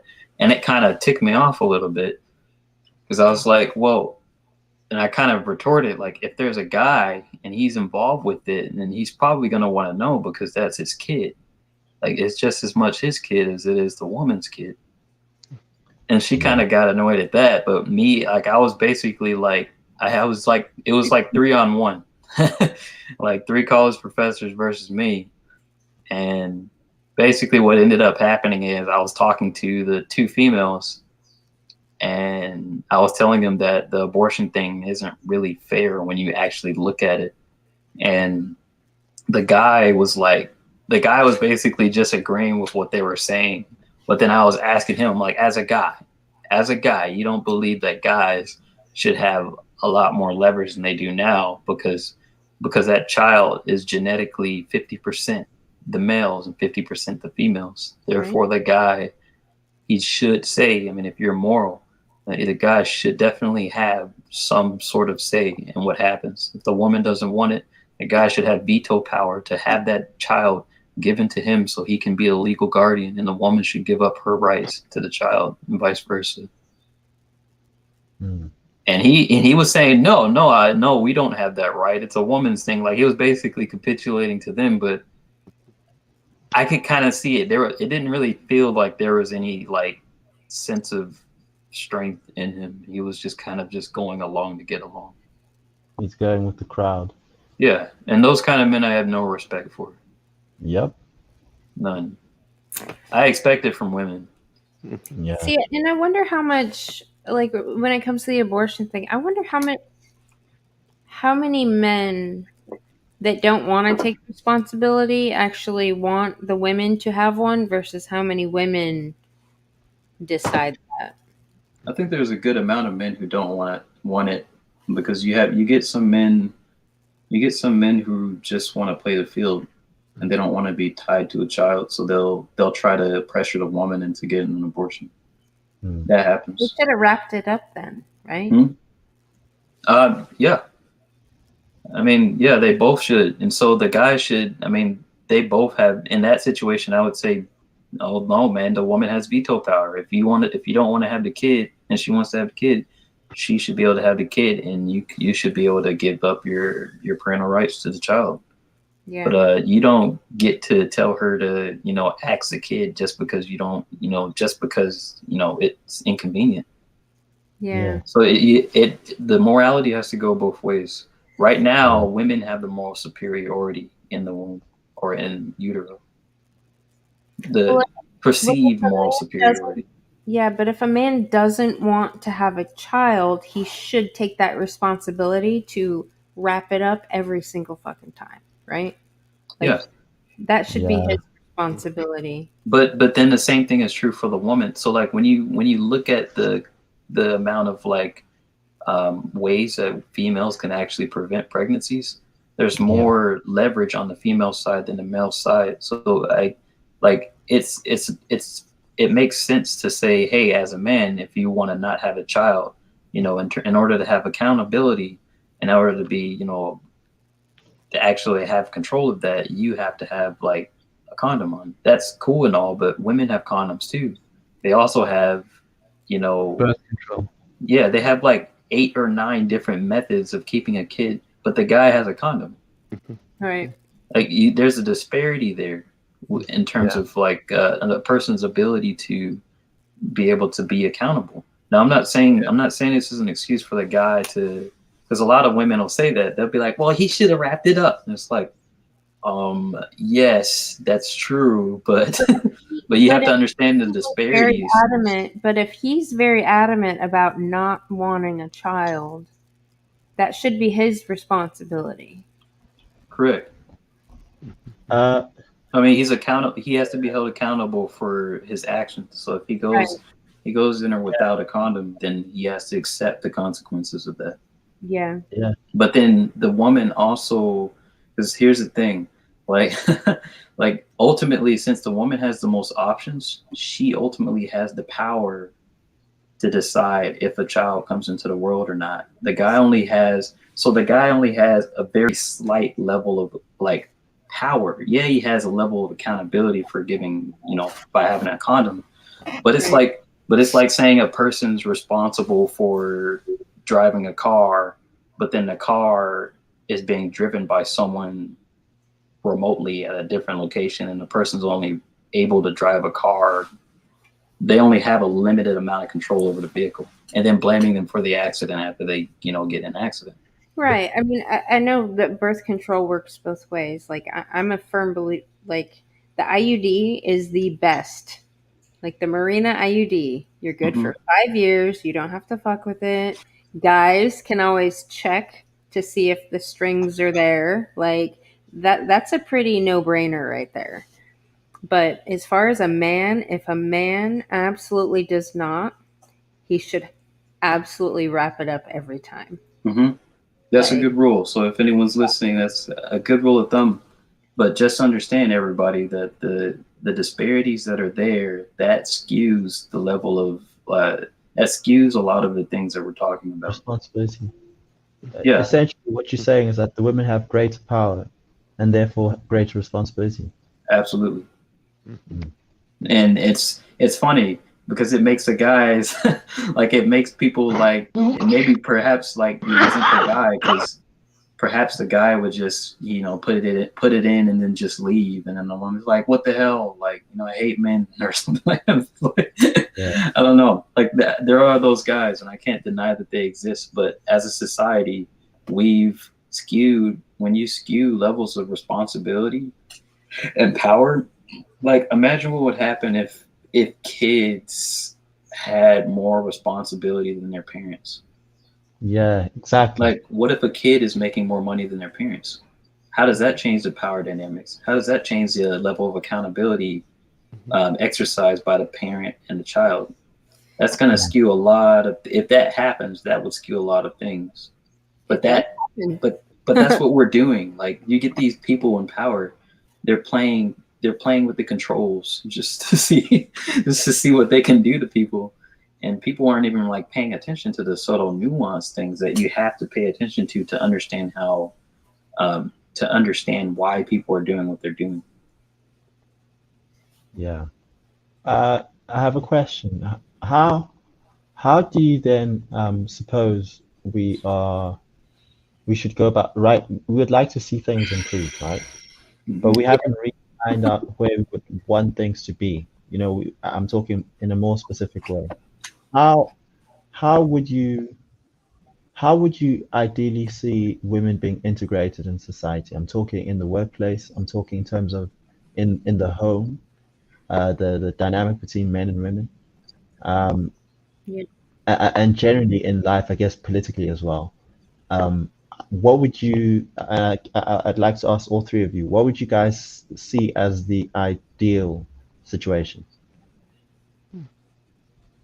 Let's start with good mother. Let's see. Okay, because I'll be short and sweet. We need to fire all the women from government.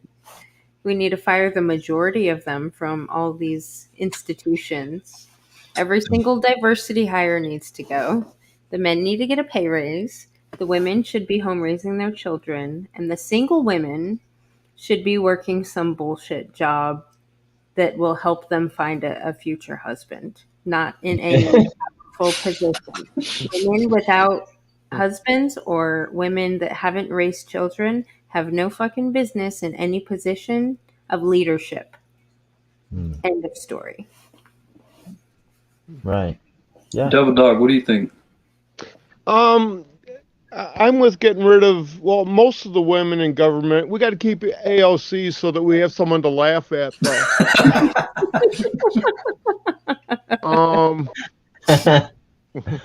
Well, am I right or am I right? You're right. She's an interesting character. She should do something else. Well, she should stay in government because she's going to lose her seat anyway because of the census. New York loses one seat. But it's kind of fun watching her go off on a nut because another congressman called her AOC, and then she's all excited because that's disrespectful and stuff to a bartender and a dance video girl. That's her initials, for Christ's sake. Like, geez. I don't think she's amusing at all. It's actually really, I feel really embarrassed as an American that the world sees her do her bullshit. Well, yeah. I'm more embarrassed as an American for Pelosi, Schumer, yes, McConnell. See, I didn't stay all on one side there, did I? Yeah. Yeah, the problem's on both sides. So I agree with you there. So this is my opinion. Let's see. I think there has to be some accountability laws put into place for women specifically, but you'd have to do it in such a way that you don't call them out. I mean, you can, but just put accountability laws in so that way whenever they do something, the accountability is there. So they're called out instantly from the people around them by way of the law. That way they can't say, oh, this is sexism. It's like, no, the law says you want to give up the baby. So, he doesn't want to give up the baby. He wants to raise a baby. And you decided not to take the morning after pill. So, allow him to be a father of his child. And then you give up your parental rights. That's the child side. But then the other side, the other aspect to that is, I agree with you. I think we need to get most of the women. Women in the place where they actually want to be, and that's raising children. Yeah. But we have to provide them with the incentives to do that, because a lot of them don't want to do it because, well, they want to do it, but they're afraid that the man could leave and they would be alone. So they kind of have this kind of like how the men have a fear because of what happened to our fathers. Women have that fear. Some women have that because of what happened to their mothers. And it's one way we could deal with that is by having accountability laws in marriage. I mean, so basically you'd have to bring back certain aspects of coverture where the mother could actually go back under coverture law. Women could actually go and to court, take men to court who lead them, like after saying that they would take care of them for money.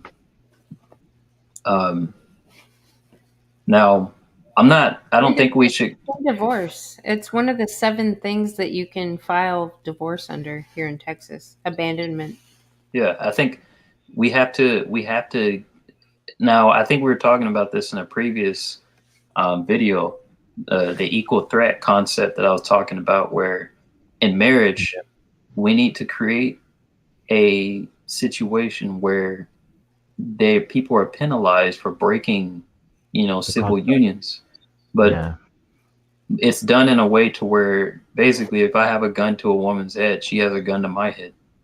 So we Yeah. both have to figure out how to get along. Yeah. And a lot of people would say, oh, that's oppressive. It's like, no. When you go to jail, what do you have to do? You have to get along with the people there. Now, I know that jail is, a harsh environment, but if you act up and do bad things, you're probably going to get a worse sentence. So you have to serve your time. You have to figure out how you're going to serve your time without causing issues, and when, at a reasonable way, so that you don't end up in there for life. So I'll give you another example. So even when you're out at Starbucks and you're talking to someone and they're getting irate and you're in the middle of Starbucks, you have to figure out how to interact with that person in a way. Well, both of you could actually be easily filmed and put on YouTube and made to look like idiots. So you have a decent enough reason to actually act cordial with other people around you. Yeah. I think the people in society that understand the concept of double threat or equal threat are men, because men naturally know that if we go across the boundary of another man, that we could be at odds with that man very quickly. Yep. Women don't understand that concept because they're not most of the times that threat isn't there directly, overtly. It's more covert. With the men? No, with other women. With men, that threat isn't there, and they take advantage of the fact that the men won't attack them. But women need to stop being so nice and polite and speak up when you see that nonsense. It's kind of their nature, though. It's kind of their nature. It's kind of their nature to be polite and to play nice, and to even be risk averse. My nature. I think. Well, yeah, you grew up a tom girl, and tom girls they learn masculine traits. They learn confrontational traits, and they're not as risk averse as other women. And I think it has a strength with it. There's good things about it, but you're not going to get that from most women. But I think a lot of it is just fear. For the women who don't speak up, it's fear. Mm-hmm. And calling somebody out for being abusive to another person or irresponsible or, humiliating, like that should be Yeah, I've noticed a thing. Yeah, I'll address that. I've noticed women tend to be braver. Like they'll actually do that, but they'll only do that if a group of women are doing it. Like women respond to the group consensus more so than men. So a lot of times they only become brave. A lot of them become brave when they know that other women are in support of them. Then they'll actually be brave, and then they'll speak up, and then they'll get past their that inner voice that tells them to be quiet. But that's just nature. You have to work with that. It's like with the Me Too movement, that's what that is. The women that were coming out, they felt comfortable. I'm not talking about the ones that are exploiting it for money. The ones who were actually where things were actually going on and they were actually being abused. Those women felt comfortable coming out because there was a platform where other women felt comfortable. So then that's kind of this risk aversive. It's just a natural female way of like dealing with issues. Like the group is really important to solving that. So you'd have to get a bunch of women to do that before it would actually snowball. Well, I'll just keep threatening their lives. Because you're like, why are women like that? It's because they're not all tomboys. That's why they didn't all grow up like that. Well, I do know that I had a very educational upbringing, so, and I got to learn a lot of self-control and patience or lack of patience for some things, but I don't know. I don't fear anything. I feel like there's nothing I've seen in this world that's anywhere near as bad as what I grew up with. So fearing other people, especially cowardly bullying women, seems stupid to me. Like, it just seems stupid. Like, why would you fear a coward that is so insecure and feels so bad about themselves that they want to behave that way in public? Like, I don't know. I don't get it. Well, you got to understand what you have to understand what people are doing. A lot of times you won't get the confidence until you understand why people are acting a certain way. So when you see like a feminist and you're talking to them about something reasonable, you're just like, hey, guys aren't like men aren't toxic. Masculinity isn't toxic. Why are you saying this stuff? And then you get shamed by them and stuff. Like, if you didn't know why they were doing that, and if you didn't understand the tactics that they're utilizing when they're talking to you, there can be an element of a lack of competence that leads to either fear of interacting with them or confrontation in general. But when you understand where people are coming from, why they're acting like they're acting, and what techniques and things that they're doing and they're employing, the nefarious things that they're doing, then I think that gives people the competence and the will to be confrontational. And I think that could actually work for women too.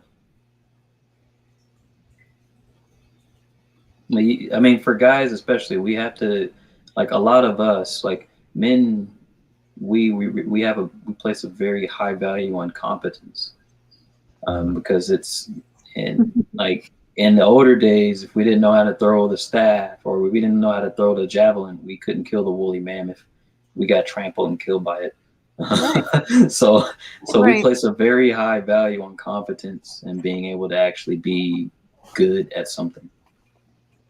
And that, for us, that's what makes it really easy for us to want to learn and want to gain knowledge in something. For women, knowledge is only good insofar as it gives them a leg up in the social environment. So it's different. Y'all have a different view on y'all view information very differently than us, and you have different instincts underneath it.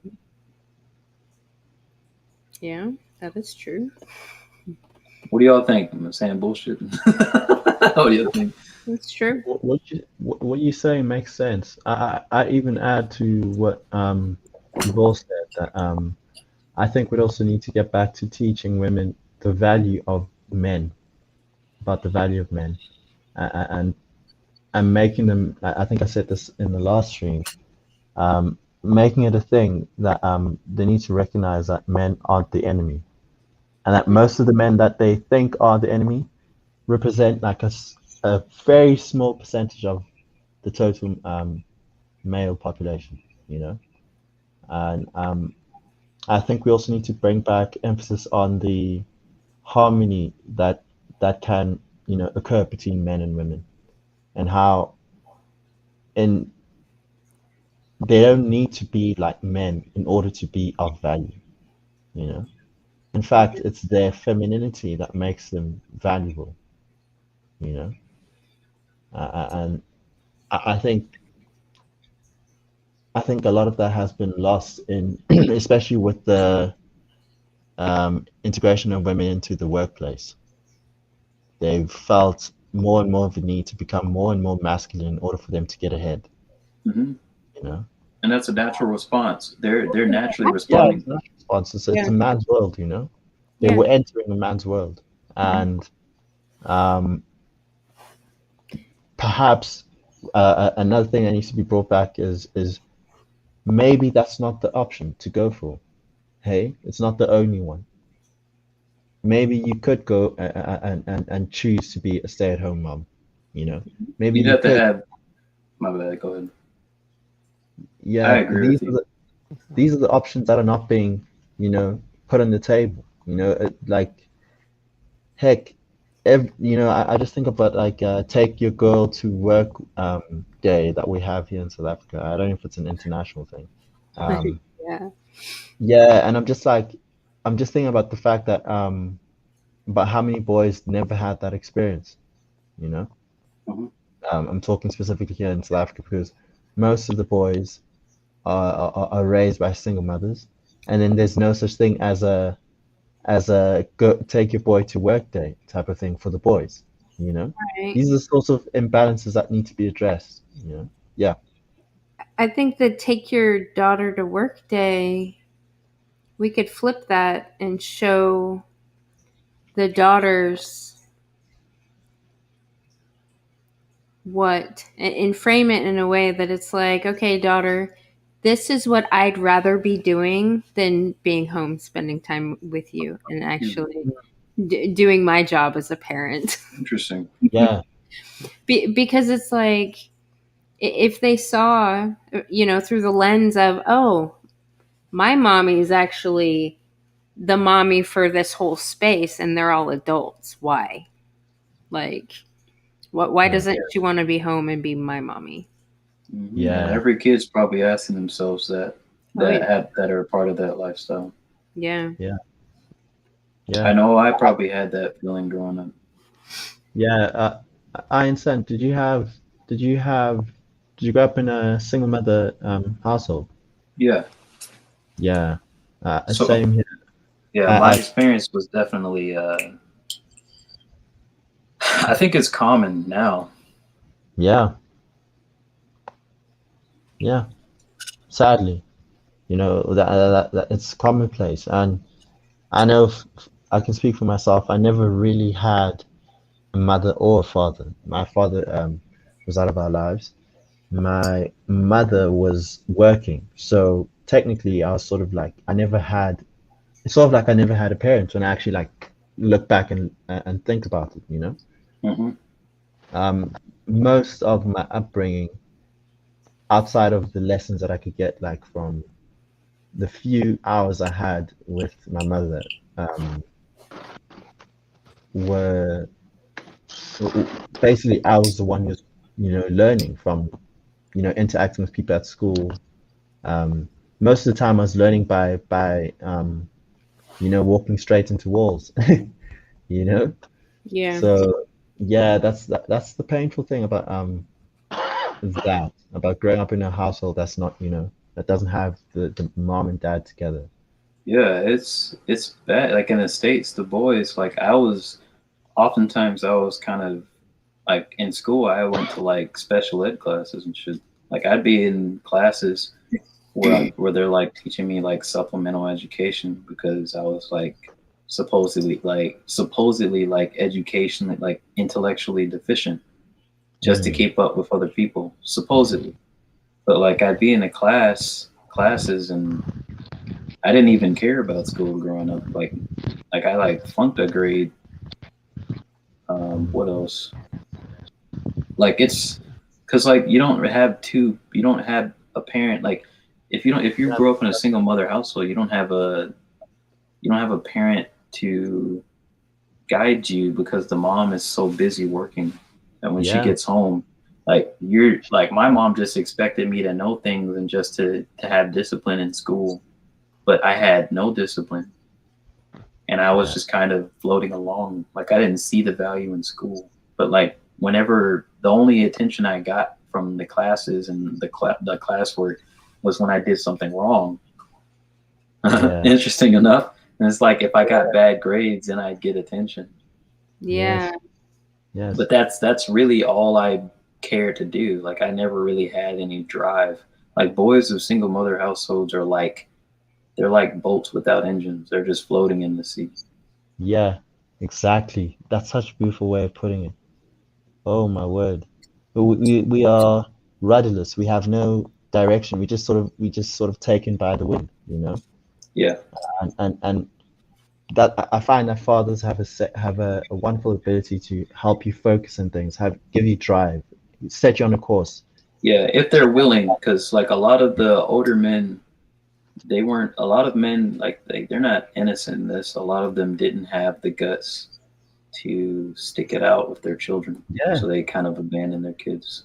And that's one of the aspects that needs to be addressed. Well, I mean, it's been addressed already in, you know, family course in a negative way, but we need to address it from a way that actually will bring guys back to the table. It's like even with the MGTOWs and the red pillars, like saying that, oh, I'm not gonna have children. I'm just gonna do my own thing. Like only about 10-15% of guys would actually want to live that lifestyle and it would be good for them.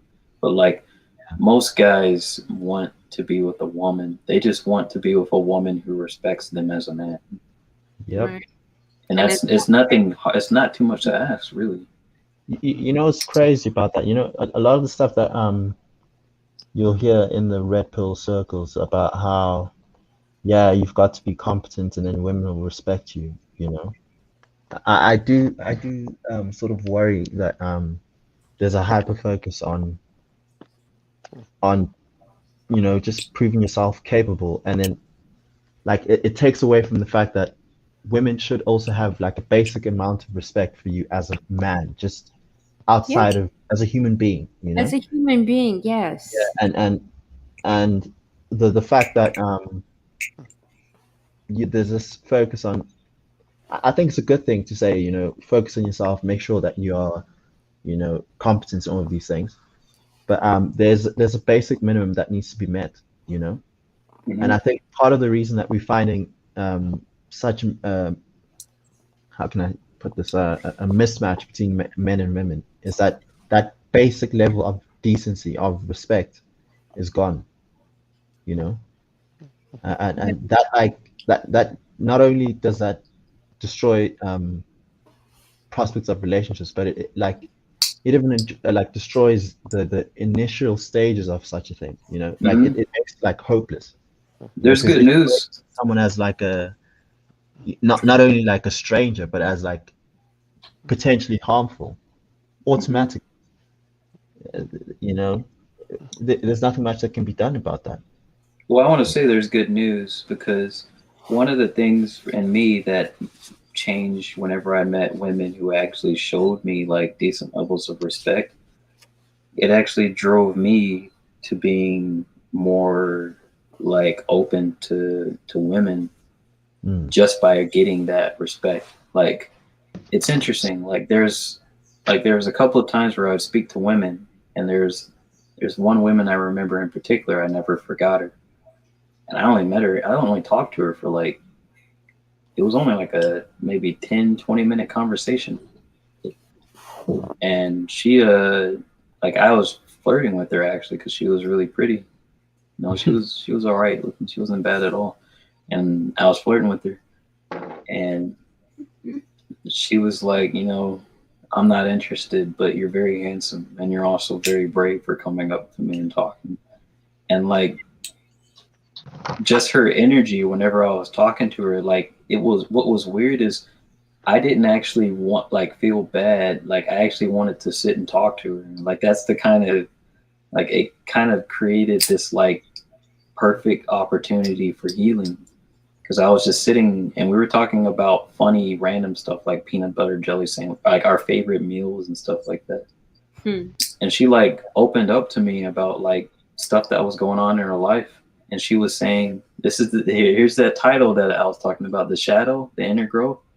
Yes. So what do you think her adversity was? She lost her boyfriend. He killed himself. So she, like the level of maturity that she showed was something I had never seen in a woman before. But the only reason I figured out what happened to her is because I picked up on the title I had, which is, I was like, there's no way you could be like this just by living life regularly. Something must have happened. She said, well, yeah, my boyfriend killed himself. And she opened up to me. And like, I found her. Actually, she left. And I was like, no, I don't want her to leave yet. So I like actually got on my bike and found her again and like gave her a hug. And like, she was saying that I'm a good person. And even if it's not true or not, because I don't know. I don't. It's I think there's half truths to that. Like I'm good and I'm bad, but like everybody is. But she was like saying that I'm a good person. But there was so much healing that I got from that interaction between me and the divine feminine. Like I kind of developed a lot of different, a different, like, because I definitely knew MGTOW information back at that time, and I was a little bit jaded too. But it was interactions like that, interactions where women would like smile at me when I had bad days. That's the kind of stuff that kind of made me think, okay, there must be something more than this whole women are awful bullshit. Yeah. Because that woman, like, I don't know, like, that's the kind of stuff that makes men want to marry women, that kind of attitude. But that takes character and virtue. And you're not going to see something like that. Huh? And integrity. And adversity, yeah. What you described seems like you got the chance to interact with a genuinely warm human being, and I think women have lost that aspect of femininity. The comforting nature, the cup that contains the water. That's the energy that women tend to that they used to give. Most of them have, yeah. It's like what you'll get from the modern woman is like an overly mothering woman who take that as a display of being comforting or whatever, or supportive or whatever. And I think that there's a genuine need for women to maybe learn from the few good women there are, to tap into that femininity again. Yeah, man. The most feminine women those are the alphas. Like those are the alphas for women. I mean, there are alphas within. I think women's heart. Now there are women who can command other women, and I think those are alphas as well. But like, the feminine women, those are the actual leaders among women when it comes to interacting with men. Those are the people that women should be listening to in terms of like understanding how to interact with us. Yeah. Well, it's not the huh? I was gonna just before you get way too far away from it, the I don't know what you would call it, compassion, sympathy, warmth, but whatever that you just described. The women today fake that. Yeah. It's like they signal these virtues when they're not even. It's not even real. It's just an opportunistic way of. Yeah, but you just say words with no meaning behind it. And it's almost it's scripted. So it's almost like they say the things that they think they're supposed to say in that situation. It's like, awful talking to that. I hate it when, I mean, women are like, "Oh my God, I'm so sorry that happened," and me personally, I'm like, "Why in the fuck are you sorry?" Like, and they're not sorry. Yeah. You had nothing to do with it. Why should you be sorry? Like, yeah. Or oh, that is such a good question. Thank you. I'm like, why are you thanking me for asking a fucking question? Like, it's just it's fake. It's not real. You know what it sounds like? It sounds like if you've ever had one of those emails from your university professors or like a business email, where they have like some quirky ending to it that's supposed to like be touching, and it's just like, but I know this is like mass, like a spam email that you guys are sending out. You don't actually care about me. It has that same plastic feeling, Right. A lot of them are probably narcissistic, and that's probably where that's coming from, because they're faking empathy. Yeah. Can I chime in for a second? Yeah, go on. Okay, the thing about having to say you're sorry, I tell my kids and everyone that I know, if you feel the need to tell someone you're sorry, you really shouldn't have fucking done it. Right? Mm. Right? Okay. Right. Another thing about living and growing up in a single parent household, I think again that just takes us all the way back to morality that should be taught in our schools. Yep. Gotta teach that accountability young. That way, by the time they're old enough, they don't even have to think. It just happens. Yeah. Yeah, and as far as a woman giving a man respect, I think respect should be shared. Absolutely. And respect is like a smile. It's kind of contagious. Right. Yeah. Yeah, it really is. And that's the thing. Like, respect is a double-edged sword. Yeah, I try to do everything under KISS. Do you know what that means? Mm-mm. Keep it simple, stupid. Yeah. Yeah. Yeah. I mean, Yeah. seriously, these things are so simple. Why did people make them so complex? Besides, they had to because they're lying. Yeah, they had to because they're lying. They had to because they had to push a narrative. If I can get you, all twisted in this web of, complicated nonsense, then it's easier for me to like give you some fake explanation for everything. Yeah, maybe you'll actually think it's worth the shit, the opinion, because then if it looks overly complicated and sophisticated, then maybe you'll submit to an authority, who Yeah. tells you this overly complicated, sophisticated thing. Sounds a lot like the education system. Exactly. Well, Sounds a lot like university. I think it has to do with control. It's easier to control somebody if they're fighting with someone else. Yes. So it's like the government fighting putting man against woman, black against white, and race baiting, running the race card all the time. All the bad white people beating up on all the black people and everything else. And the crime statistics don't follow it, but the news does. Right. But that also goes back to the universities because it's these media people are trained by these universities and they're predominantly so Shelby Steele talks about the white guilt or white terror that a lot of the university indoctrinated people have and how that works in with the black community. So it's like these white people that learned all this shitty history and feel really guilty for being white aren't as skeptical when, say, a black woman comes at them with, oh, you're racist and this and that, and we need this and that. They're not skeptical. They're skeptical. So they just give in. It's like a bullying that goes on. And it causes the white women to then bully the white men.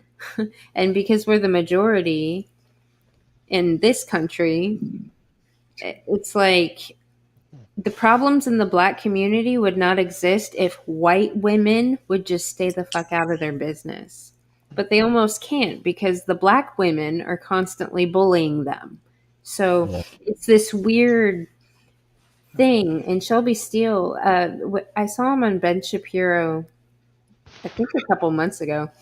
And because Ben asked him, like, what's the solution? Who, is it the white people stopping like catering to the black people that keep demanding all these things, or is it black people that sort out the black community? Like, which one do you think will happen first? And Shelby Steele's like, I think the black community is going to have to sort it out because I don't see white people standing up to it.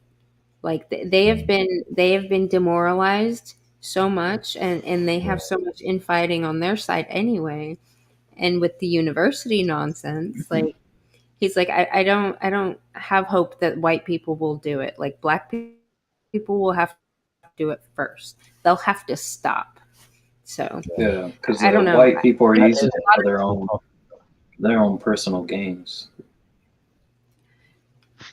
A lot of them, like a lot of the ones we see in the open, the white people who are bringing up racism, they're not actually like trying to help, and you can kind of tell. I mean, you can kind of tell like which individuals are actually trying to create some sort of change for better in the black community. But you have a really loud group of black people that are complaining about systemic racism. Oh yeah, absolutely. They're And then you have being white manipulated. people- Yeah, but then you have white people that are like, okay, well, let's find it. Oh, that thing, that must be it. So then they blast, oh my God, we found it. Like, I'm innocent because I found the bad guy. Like, it's a...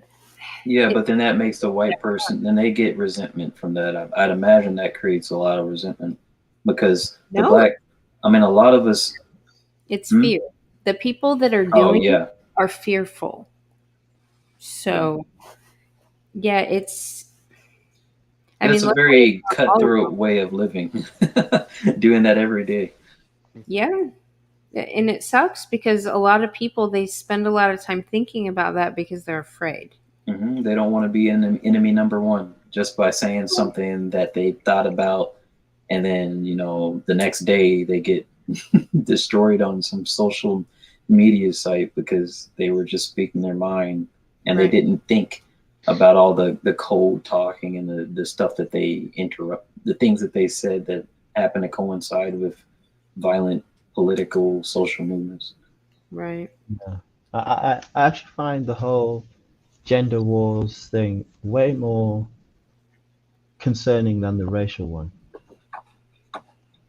Along the lines of the fact that it's so bad that it's got wives arguing with their husbands, and that's way too personal. It's at the level of destroying the nuclear family.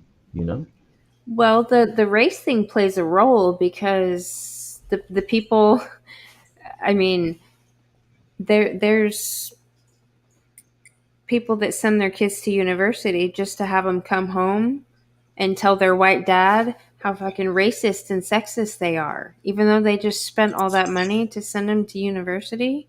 Like Yeah. that causes conflict. Yeah. And then you have, your whatever liberal wife that has way too much time on her hands, so she feels really guilty that she has it so good. So she sees all these things, so she starts abusing her husband because of that. Like, it's race plays a role. It feeds into the battle between the sexes because the straight white man is the devil. Of course, you have to have the devil when you're doing evil. Right? Well, you see the first part of my name. You got to have a devil when you're the one actually behind the curtains, actually causing the problems. Yeah. Because black people were actually doing pretty well, and I think this is lesser known, but I think in the 40s and between the late 40s all the way up through the mid 60s, we were actually a growing part of the middle class, and our families were intact, above like 79%, I think maybe 80% intact families before. Yeah. So like, and a lot of people were saying, oh, it's slavery and slavery was bad. It's like, yeah, it was. But after that, we were actually on the up, but now we're actually on the down. Yeah. We were actually better off 60 or 70, like 60 years, 50, 60 years ago. Well, in terms of like economics. Yeah, but any kind of government dependent culture, like there's way more white people on government assistance than black people. I mean, you guys, well, not you. I've heard that. But black women have an advantage of getting university money at a higher rate than white women. But that also oppresses the black men in the community. Well, yeah, because the women think they're better than us because they have education. That vanity, Right. it kind of like makes them think that they don't need their men. Yeah, it's a government dependency problem. Yeah, the government's trying to change the authority structures by getting women into the universities and getting this elevated sense of ego. The government is manipulating the authority structure between men and women, like the natural authority structure between, in The order women, to become the authority system itself. the women in the government are doing these things. Oh, the men too. The men were the masterminds. The women just carried it Yeah, out. the men too. They're complicit. They are men in the They're system. men. The men at that Yes. highest level, they're geniuses. Masterminds? No, I think the men were trying to do something good and give women what they wanted. No, What- you actually just have evil men at the top that are that Yeah. they don't want other men to have a legacy and to build families. Like they literally just want to hoard wealth. So they're actually men that are diabolical that actually convince women of like the idea of feminism in order to get them into the workforce so that their companies could actually get cheaper labor. Like men, we don't have an out in this. We tricked, like in a way, a lot of the men at the top tricked women, and it ended up doing it to the point where women thought it was their idea. You think women are a cheaper labor force? Really? Absolutely.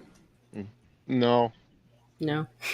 I'm just saying that because when as a people like man- ask, huh? As a man, I know you want to point at bad guys because that's what men do. They want to go slay the bad guys, right? They want to point at the bad guys and say they're the ones behind it. But I'm telling you, as a woman, it's the incompetent, self-centered women who have been saying we want all these Yeah, things I agree. and the men allowing them to do it. I just think it's complicated. It's I- not diabolical. It's more incompetent and idiotic. Yeah, it's definitely stupid. Like Yeah. it takes a lot of stupid. It takes a lot of energy to make the changes we've made because I mean a lot of people know full well what is the best way, and that's why you have Zers, the Gen Zers changing things around because they know full well what works, and they know which generations got it right. We'll have to see when they vote. I think what we are sort of conflating is the time across which a lot of these things happen. I think you're right, good mother, in the sense that women originated the idea, and then some men allowed it, and then a few generations later, you had men who actually are part of the system that actually pushes the ideas so much so that they may as well be one of the feminists, you know? Yeah. They It's almost like eating they- something they- next to a mic or something. What's this? It's still a little loud. Someone's eating something next to a mic. Who is that? I don't hear anything. Let me. Yeah, I can hear a bit of it. Yeah. Yeah. Yeah, I hear a static. I'm gonna mute your feeds and see who it's coming from real quick. Is it my fish tank? Yeah, it's yours. Yeah. It's my aquarium. That's interesting. I think it's alright. Yeah, it's a slight noise. Yeah, where was I? This.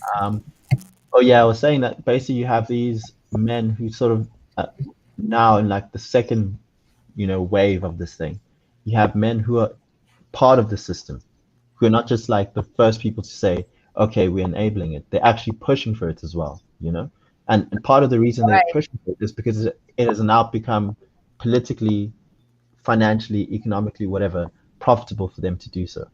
Or not risky to not do so. I'd go further than that. I'd say it's profitable. It's profitable for people to push that for. Think of the fact that a lot of these guys who are pushing this stuff are actually being rewarded by getting into positions of power. Think of your Yeah, because average. the women allowed it. Yeah, that's exactly what I'm saying. I'm saying that Yeah. the structure is now so it's sort of like running on its own now. Yeah. Yeah.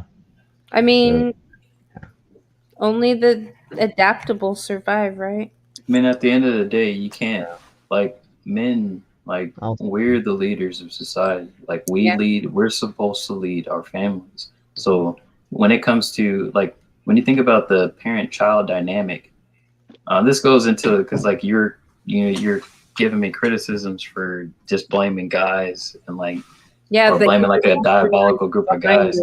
But like the thing is like when you look at the power structures and the dynamics and what that does to levels of accountability, Mhm. so you as a parent Mhm. and your responsibility to your child, Mhm.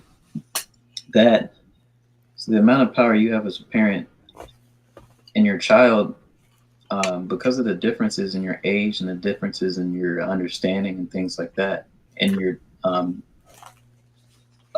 that's something that has to be taken into account when you well, let me say it like this. So you got a little 3-year-old and your 3-year-old walks outside and someone tries to steal the kid and you prevent the kid from getting stolen, but then you get mad at the kid, or let's just say you get mad at the kid and you spank him on the butt, but like you left the door open. Like men left the door open. Yeah. So absolutely. I mean, generally speaking, since we're the leaders, we ultimately have the full, like the responsibility is full, like is mostly on us. Because that's the dynamic between woman and man. It's that man is the leader, woman's like follows the man, at least in the family structure, in the family unit. So if that, I mean, the leaders naturally have more responsibility, like they have more accountability than the people that are following. Yes, but it like Emmanuel philosophy by psych. He's said it on his things before. Like men are the heads, yes, but women are the necks. Mm. So the women kind of direct. Yeah. Yeah. And it's a weird place to ultimately, be. it's the neck's responsibility because the neck is directing the head into all these things. Yeah, there's a very high level of influence from women, and I guess that's All of it. that's like one of the things where we like gotta. I I'm guess we gotta figure out that in society. Yes. That's the main issue. Yes. Well, we figured that out tonight. Right. That would change things overnight. Yeah, I know. That's what I'm saying. That's why I've been telling the men, come on, speak up. Like, Yeah. I'm the new neck. Fuck all the rest of them. Listen to me. Just speak the truth and establish order, men. Yeah. Because you're listening to the wrong neck. Okay? Yeah. I personally in my I'm talking social circles and stuff. I've been, pushing for that. So I'm speaking up on all of these things. Because before I sort of did that thing, typically that we do, where you sort of watching things, sort of like what's the word, lurking, watching things on the side, saying, okay, I agree with that, I don't agree with that, but you're never actually making, any solid statements. This is part of what I'm doing, like me speaking here right now. It's me getting into the swing of things, of actually speaking on these things and trying to do it on a personal level. I know certainly I did on social media. Whenever I interact with people and these sorts of topics come up, I let them know I'm no longer the sort of guy who sort of like just chills and holds on to what you call it, the opposite opinion, and just like, okay, let me just keep quiet for the sake of peace. So yeah, I think a lot of men need to do that. We need to get out of our shells and say when and speak up when we see someone's actually, nah, this is not jiving with me. This feels odd. Yeah. Say that what you're saying doesn't make sense. Yeah. Heck, most of the time when you do it, the people are so shell shocked by the fact that they've, like, for the first time ever, they've actually had someone go, no, you're wrong about that. Yes. No. You actually realize that there's No. much to Is a fear. very powerful word. No. Mm-hmm. That's a boundary. Yeah, that's And I understand you're very into the psychologies. The men do not have firm enough boundaries. Like there's another channel I watch, and he explained it perfectly. He said that it's the yin and the yang, right? The yin is the feminine, and the yang is the masculine, right? So right now we have unstable yin and weak yang. Yep. And yin is unstable because yang is weak. Yeah. So yang has to fucking Get its act together. yeah, and say no. They No. both have a very rejuvenating. What's interesting is there is an individual need to get the acts together, but what's interesting is if you want to jump start either side, you just jump start. You just get either side can actually invigorate either side. Yes. So yes. whenever you have more yang on one side, you will have more yin. And whenever you have more yin on one side, you'll have more, like that'll activate more yang. So Yes. the men, like we can actually supercharge each other individually and collectively, but it takes understanding of that dynamic. But right now with what Donovan Sharp came out with, that video that you shared, that's what's needed. The men That's yang sharpening yang. Yeah, that's yes. Yeah, that's exactly what I was going to say. That Yeah. we need more of this thing The where men men. need to sort out the men and come together to fight the tyranny. Like that's what Yeah. men do, right? it's happening. It's just doing. It's happening slowly. You know. Okay, so this is going to be a visual representation of the dominance hierarchy today. So here is the men. And here's a small percentage of the men that have money. Mm. And here's the women. Yeah. And the women are controlling up and down. So the women are like That's pretty accurate, actually. Yeah, no, they're necking up and like they're controlling up and down. And they're insatiable. They don't actually have a limit on their what they want in terms of their power. I think that's that's the most interesting thing that I've learned about women, and I've learned this from Greek philosophers because a lot of the cults they had in the past. Like I'll look one up real quick. There's one. What's his name? I need to get a snack, but I can still hear you. Okay. No problem. Let's Can you see. mute me because I might be noisy. Yeah, I did. So I'm gonna look this up, this quote real quick. What's his name? Well, I had a lot of fun, and I have to leave for work in about an hour and a half, and I have to load my truck. No problem. It was nice talking to you. Yeah, it was nice to- I'll be bouncing back and forth between you and good mother. It sounds good. Okay, cool. Yeah. Right. Later. Cheers. Let's see.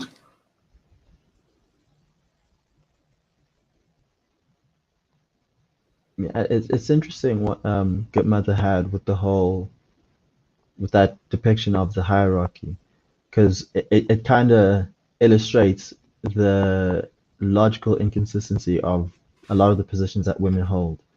Because when they talk about how there's so many terrible men, a lot of them, like let's say when they talk about incompetent men, they'll be talking about the men who are below them, the large gray or black block that is in that pyramid, right? Mm-hmm. And then when they talk about the men who oppress them, they're only ever talking about that top small bit of the pyramid. And yet, in either of those statements, they don't consider the other half. Yeah, no one ever calls him out on that. Yeah, they don't ever look at the men holistically. So, for example, like just to illustrate, when they say that, men use women for, use, the chow and then dash, all of these sorts of things that women complain about. Most of the problems they have are with the top tier, of men. They don't even see the bottom tier of men. Nope. That's that With regards to unmitigated hypergamy. That's that unmitigated instinct to always attract the men who have the highest amount of socioeconomic status. Yeah, And that's I the wouldn't even have unfettered version of it. yeah, I wouldn't even have a problem with that. Like, my problem's not even there. It's with the ability to hold two views that look at the same group, but like in totally different ways. You say you're talking about men as a whole, yet you choose to look at a very small part of the population and see them as though they were all men. Yeah, it's that opportunism. They're trying to they're trying to create an opportunity out of their grievances, and they're using that to get some type of end, whether that's economic or whether it's sympathy. Now, women and children naturally have this instinct to evoke sympathy in other people so that they'll be taken care of, and that's why they have neotenous traits more so than men. They have a lot of neotenous traits, like, soft hands, small hands, things like that, big eyes. That creates having big eyes, like that creates a lot of empathy. I'm sure you probably watched Alita Battle Angel. What's this? Have you ever watched Alita Battle Angel? No. So Alita is a cartoon, or it's a movie about a girl who was found in a junkyard, and she's like a robot, but or cyborg rather, and her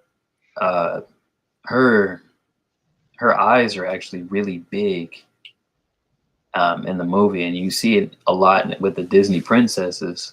They have really big eyes. Yeah, that's neoteny, and that's very it's very like the people who are in certain industries or in the entertainment industry. They know about that. They know about neoteny and the effect it can have on people around them, and the desire like it creates in people around them to want to protect those it's people. like a baby. Yeah, but those traits, like women have the same traits. It's like they utilize the same exact thing as children. They want to get sympathy. It's a good thing when it's mitigated, like when it's, in a reasonable manner. I get what you're saying. Like sort of like when they like with the voice, with all sorts of things when they try to act cute, they sort of like act like something similar Like children. to yeah, like The children. immature women. Yeah, the immature women. Yeah. The developmentally retarded women of our society. Yeah. And then what's crazy about again, this goes to show you the ability to hold two opposite views at the same time that I find amazing in women, right? I As don't much as they can do that, split. they can switch and then be like that hyper masculine, hyper aggressive sort of women. That's mental illness. That is mental that's illness. actually, yeah. I think it'll lead to that. No, it is mental illness. They're disconnected from. They're not balanced. They're not balanced. Yeah. No, they're not. It's because they're not grown up.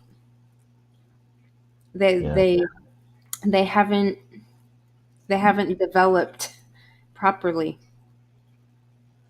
But it's because of our society has not been there's no consequences Yeah, for these misbehaved women. And actually what I was saying earlier when you were sharing the psychology stuff, like the only thing good that psychology has done has been clearly documenting the mental illnesses that arise when you separate the sexes, when you pit the sexes against each other and you cause that polarization, like all this mental illness comes out of this. And that's why the DSM grows every decade.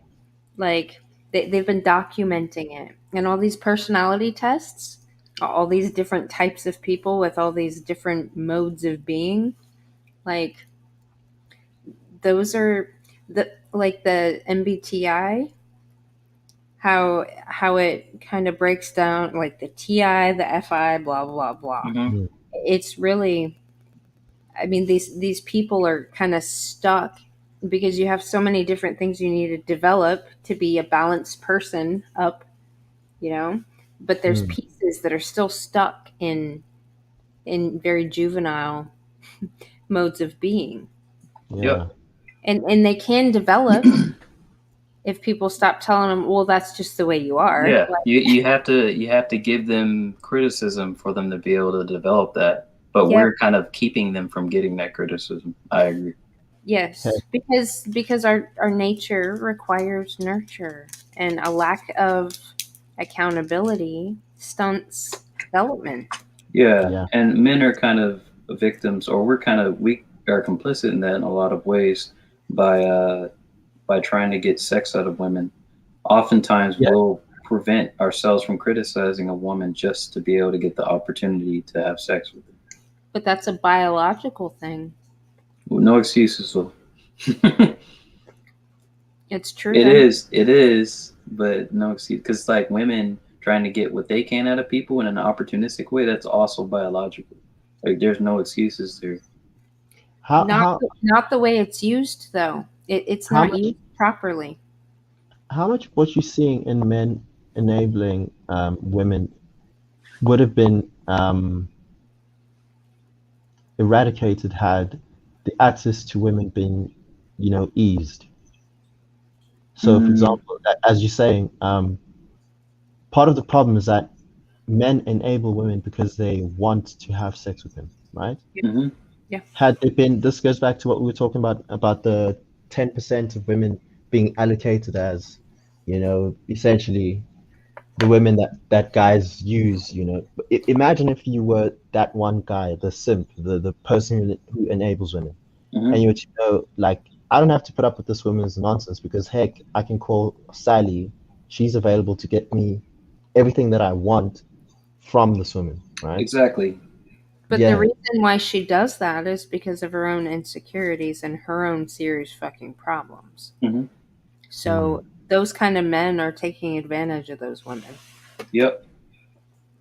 I mean, And the women are taking advantage of the men. They're Right. taking advantage of that the it's- men have no self-control and no boundaries. big, yeah.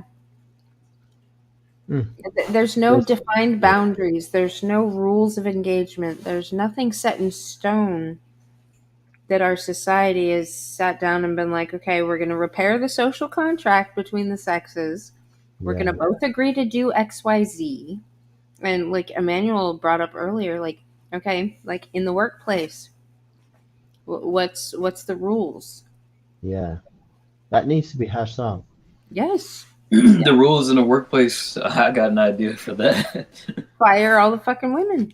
And the women, I mean, fire the ones who aren't actually instrumental to the pragmatism of the job. Like they're not actually important to the job. But then the ones that are still there, like give them strict rules of being able to interact there in terms of like their sexuality. Yes. I mean, you have to. Dress code, like don't dress Or like yeah, I a was going to say, or make them wear a uniform and Yeah, make no- it like the most unflattering uniform ever, And they'll get Well- angry and mad about it, but it's like That's the thing. that's what That's you got to actually do. hilarious. Yeah. I remember reading about, I think it was in Congress in the United States, where they were trying to pass a rule that it would essentially require women to wear arm length, to essentially cover the entire sleeve, full sleeve garments whenever they're going to go to Congress. And it was like a thing where women were like, no, this is oppressive, blah, blah, blah, blah, blah. And it was Right. like, what do you think men do? You know? Right. Like, you guys are always shouting about equality until that equality means that until that equality starts to take away from your power, Exactly. which means that, Well, what do Yeah. men do? Trans. Hello. That's what men do. oh yeah. Yeah. Try to get some power. Be like, there's no such thing as gender. At least be seen as equal. Like, come on. Yeah. Like that's actually a very good idea. Like to say, like let's squash the entire gender wage gap debate by having all men identify as women. Right? Trans has the most power. They have the Yeah. most power, and you don't even have to look Because- trans. You just have to say the things in case anybody tries to tell you to shut up. Yeah. You tell them to shut up back because they're obviously bigoted and transphobic. Yeah. Yeah. They don't. Nobody wants to touch that because these leftists that use these tactics, the tactics only work on them. They don't Yeah. work on us. Yeah. What kills me is when They only work on you do that and then you have a few of them say you can't just like elect yourself to be transgender, you know? And Yeah, it's like, it's yeah, a that's the point. self-identity. You're finally getting the joke, you know? Exactly. I want to bring up Yeah. something you said in the chat, good mother. You said, or in response, so Chimey said, need to give, or what did he say? Maybe pay women to have and raise children, and then you said, the pay raise the men get will cover that. Exactly, that's the solution. Yes. That's actually the solution. Seriously. Yes. Like And it's not complicated. Right, because going back to the dominance hierarchy, like we have all these women that want this group of men, right? Like it should be the men on top and the women down there, and that's instant hypergamy. Yeah, and then the women have a man then they have a man they actually want when he's Yeah. actually socioeconomically viable. Yeah. Yeah. That's Another it. thing It's not oppression, it's just what you want. Right. It's like it's what you want. Fundamentally, it's what you You want. don't know that you want it. Yeah. Well, Unless you consider what you want oppressive, but you're gonna have to do some weird gymnastics to Exactly. What's up? And I think another thing we need to address is the welfare system. Cut we it need off. to attach Cut it welfare. off. If you let's say I'll be let's back. say I you gotta want to cut it off. y'all Let's say go you ahead and want talk, I'll to be cut it back. off, right? Maybe the one thing we could do is say, okay, you don't want to cut it off, fine. We'll instead change the incentive structure. Start saying, instead of saying you qualify if you don't have a father in the home, and No. if you earn below this amount, do it in the opposite way. Say you only qualify if you have a father in the home, and you are able to take care of this and that and the third. Then that's when you start to qualify for the grant, right? And that would essentially force the women who want to get that money from the Oh, government I didn't do that. to Whoops. keep the fathers in the home. Make sure it's the father of the child and he's in your home. That's how you qualify for the payment. And obviously, you'd have a whole lot of pushback from the lefties saying, no, this would be But anti that would be them working for it. Exactly. It's basically trying to make them accountable. Make whatever incentive structure actually incentivize the behavior we want to see, you know, instead of the opposite. Right. I wonder Yeah. how we could swing that. Heck, pay women to be good wives. That's essentially what I'm saying. Hello, Slane. You don't have to See the breadcrumb too. you don't have to pay them to be good wives. You just have to make being a good wife a point of social prestige. Yeah, it's just. I mean, that's women were Yeah, competing I was with just each talking other from the for that perspective back of- then. Yeah, I was just talking from the perspective of addressing the social welfare system, because currently what it does, it actually does the opposite. It pays Right. women for being single mothers, for being, Oh, got you. you know, Right. yeah. So I was saying, switch it up and make it a situation where you only get paid if you have the father of the children in the home and you guys are married. Oh, God, that's brilliant. There you Right. go. Right. But then for many women, it's like, okay, which father? Well, then you don't qualify. No, you don't qualify if you try to live that lifestyle. What that does as well is that it gives a very harsh lesson to the women who are coming up, who are saying that, oh, if I don't get my act together, I might find myself in a situation where I have a kid with a man that I don't want, you know? And they get shamed. I wonder maybe I need to statistically how many women that it is really. Like, women on the social welfare system. yeah, that have like 2-3 kids by different dads. Oh, it's a lot. It's actually quite a lot. I think who was saying this? Out of the women who have 2 or more children, I think it was Kevin Samuels who was saying that out of women who have 2 or more kids, I might be getting the numbers wrong. He says something like I think 70 or 80% of them have kids by different fathers. That's out of black women, I think he was saying. Something to that order. Well, my mom, the 4 of us had 3 different dads, so the middle 2 had the same dad. My youngest brother, no clue. Yeah. But my stepdad came in when my youngest brother was like 6 months old, so Yeah. he took that one. But yeah, it's. I That's mean, my what we sister has 2 different baby daddies. see. What we're doing now is that we're actually literally subsidizing bad behavior in Yeah. the name of oh no, we want to take care of the people who are downtrodden. It's like you don't take care of them by enabling them. The children need to eat, and they need a place to live, and their moms need fake nails and cigarettes and alcohol. So Yeah. yeah, that pisses me off so much. Yeah. Jeez, man. Probably because it hits home really, really Yeah. hard. Yeah. Because my mom, like, she got her fucking nails done all the time. She smoked and she drank Coca-Cola. So it's like she smoked 2 packs of cigarettes a day. And there were times we didn't even have food in the house.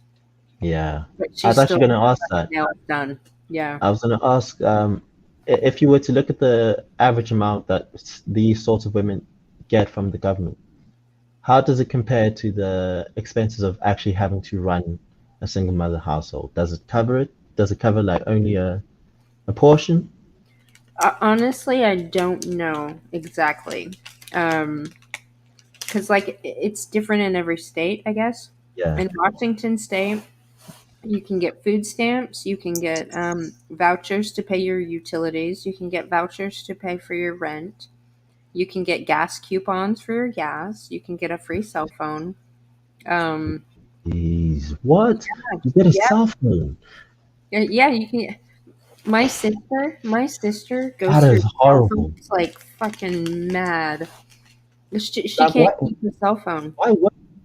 Like, what's the incentive to work then? There is none. Like, by doing that, you take away a person's potential, their motivation for doing anything. Yeah. Yeah. Jeez. What? A cell phone? That is unreal for me as an African. That is I mean, unreal. I don't know how much it is, but I know it's probably half of what I make. So, What? yeah. Jeez. So okay, tell me something. What if you? How does it work with regards to people who have jobs and who are working? Do they get like disqualified? I'm essentially asking, are there people who earn less than what these people get from the government? Because if that's the case, that is horrible. That is essentially saying to those people who are going to earn a living that you're stupid because Yes. you No. consider getting Yeah. paid by the government. Yeah. No, you get paid more by the government than like minimum wage job. Jeez. What? Yeah. I mean, and the more kids you have, the more money you make. So. I mean, that's the only way you could get them to do it. If the jobs paid more than that, then they would just work. And that would mean they wouldn't do welfare. Or you could have the welfare or you could cut the welfare. Yeah, and what you get a lot is you get corporate welfare. So corporate ends up trying to be its own welfare, and they'll say, "Oh, we'll take care of maternity leave and stuff like that." Yeah. Well, that's kind of one of the that's one of the debates for, you know, bringing in a bunch of immigrants. Like, well, we need some people to do these, you know, Low very pay. entry level jobs. Yeah. We have plenty. I had this idea. I had this idea that I thought it was brilliant, but you scoop up all the people on government assistance and you fucking cart them down to the border and you line them up, and then you line up the people on the other side that want in here, and you say, okay, because I've met so many people that are illegal aliens that are like doctors or welders or fucking How? They are where they're from, Oh, but okay, yeah, okay, I get it. yeah, Okay. where they're Yeah. from, they can't be doctors here. Yeah, I was gonna So, say, well, so they're working like manual labor jobs for $15 an hour because that's actually more than they make back home being a fucking doctor. yeah, yeah, Yeah. yeah. No, line them up and be like, okay, what's your trade? What's your skill? Okay, Yeah. okay, trade, Yeah. Yeah. But that's exactly what the immigration system should be, Yeah. you know?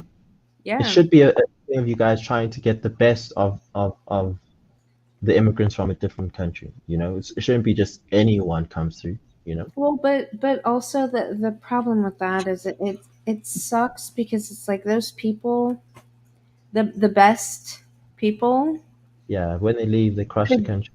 yeah, and they could do great things there, but I mean that's a tough one. That's such a tough Yeah, one. it is tough. I know, I personally, I'm wrestling with that, like, on a I know daily you want the fuck out. Yeah, I want to leave. You're not Like gonna die on that hill. but I do know that I do have that guilt of the fact that if I leave, I'll be yet another South African who's contributing to the doom of my home country, you know, Right. by leaving. But then again, I think my family matters more than the country, personally, for me. Yeah, your future family. Yeah, that's what I mean. Yeah. So, I'd rather do a country that has done very little for me than to do my family that I would be trying to bring into the world, you know? Yeah. I mean, Yeah. I moved to Texas from Washington State, so I totally sympathize with that. Yeah. Because there's no way I could. I mean, those people drove me the fucking nuts. And Yeah. the small town that I lived in, I would have to drive like an hour and 45 minutes to a job to make the same amount of money I do in this community with the cost of living that's, I don't know, 40% less. Yeah. So I actually just wanted to add on what we were talking about the welfare. In South Africa, our welfare system doesn't pay nearly as much as the one in the States, seemingly. Doesn't cover nearly as much in terms of like cell phones and stuff like that. It actually covers very little compared to the cost of living for, let's say, a mother and her child, right? Right. Schooling, all that stuff. Though we do have free public schools, so that's a bit complicated.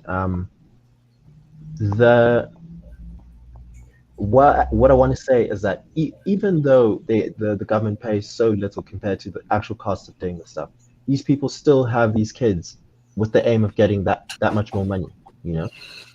So basically what I'm saying is even if you were to cut the social welfare and make it lower, you'd actually have to make it zero for it to actually have the impact that you need.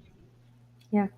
So you'd have to like pay the people who are doing the bad things literal zero. You'd have to start paying the people to actually do good things, to actually get a good outcome. Yes. Because all you'll do is just incentivize the people to try game the system a bit more, to try have a few more kids, try squeeze out a few more kids to get that much more money out of the government, you know? Yep. Yeah. Yeah. Cut it off. Cut it the fuck off. Yeah, you've got to cut it off. Well, Trump I was wanna- doing that. Yeah.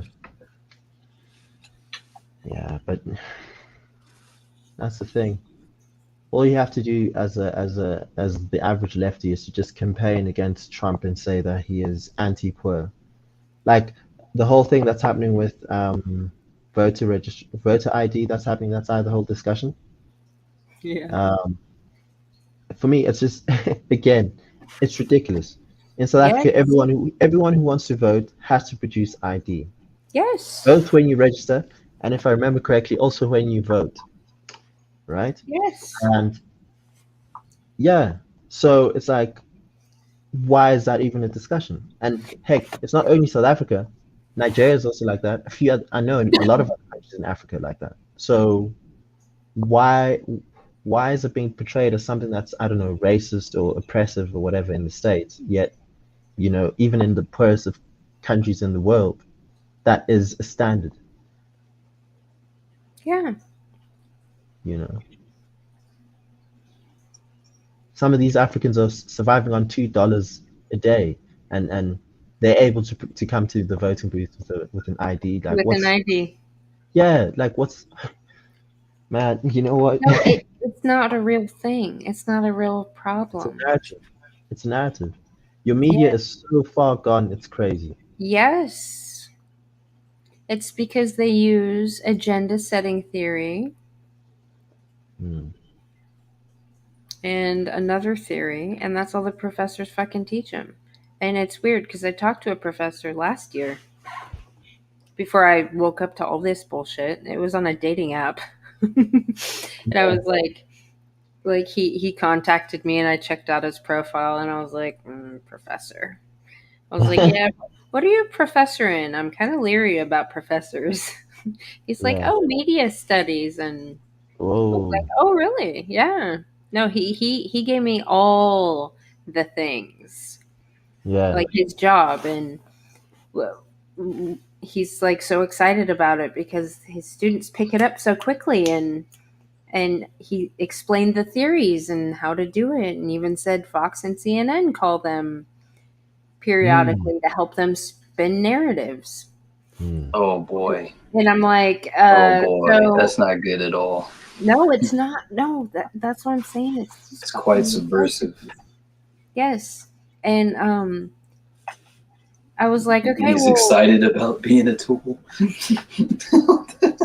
no, he was excited about the chaos because again, our professors, especially if they've been in the system a couple decades, they want to see everything fucking burned down.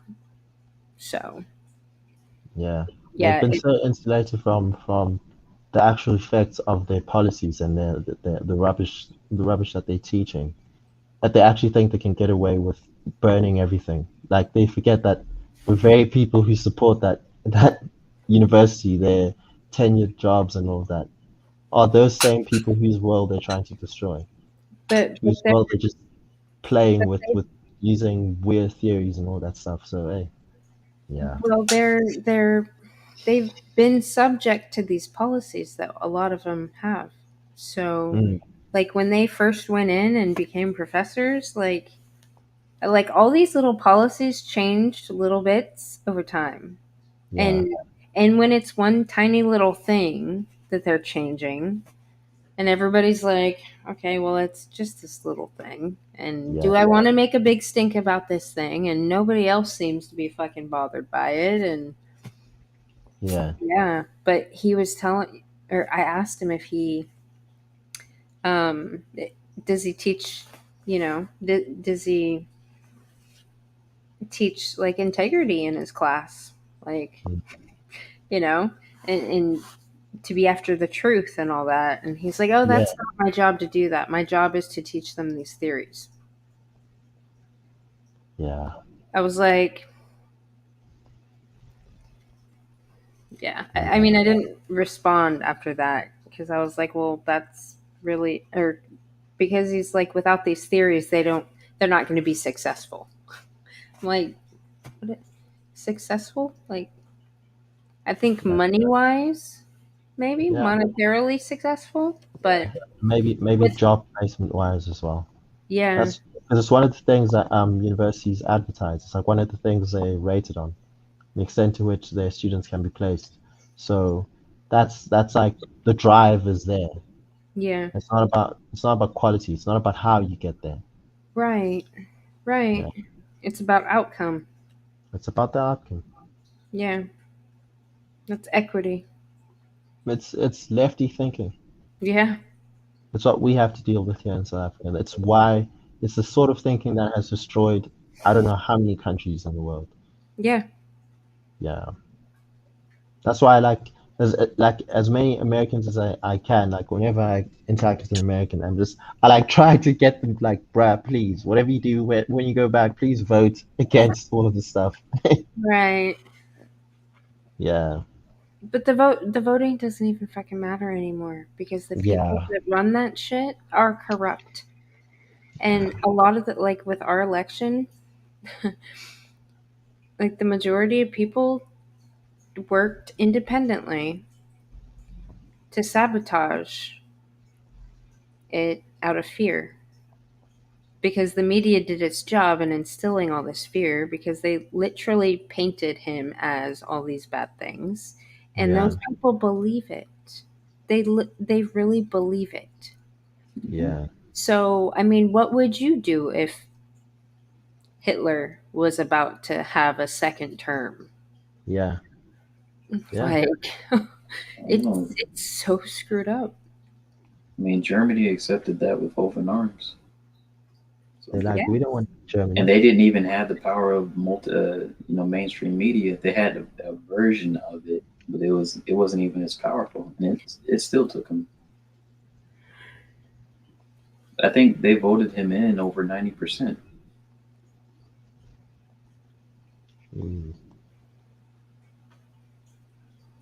Yeah.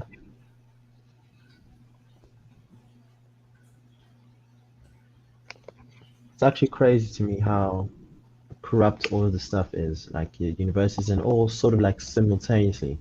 If I weren't someone who, tries to think rationally, I'd definitely be on that conspiracy end of things. I'd be like, it seems like there's some some coordinated force that is like destroying all of your Yes. institutions at the same time. That's You say if you weren't? I was saying if I weren't someone who tries to stick to the rational way of thinking, evidence based, all of that stuff, I'd genuinely be one of these guys who's like full on conspiracy theory.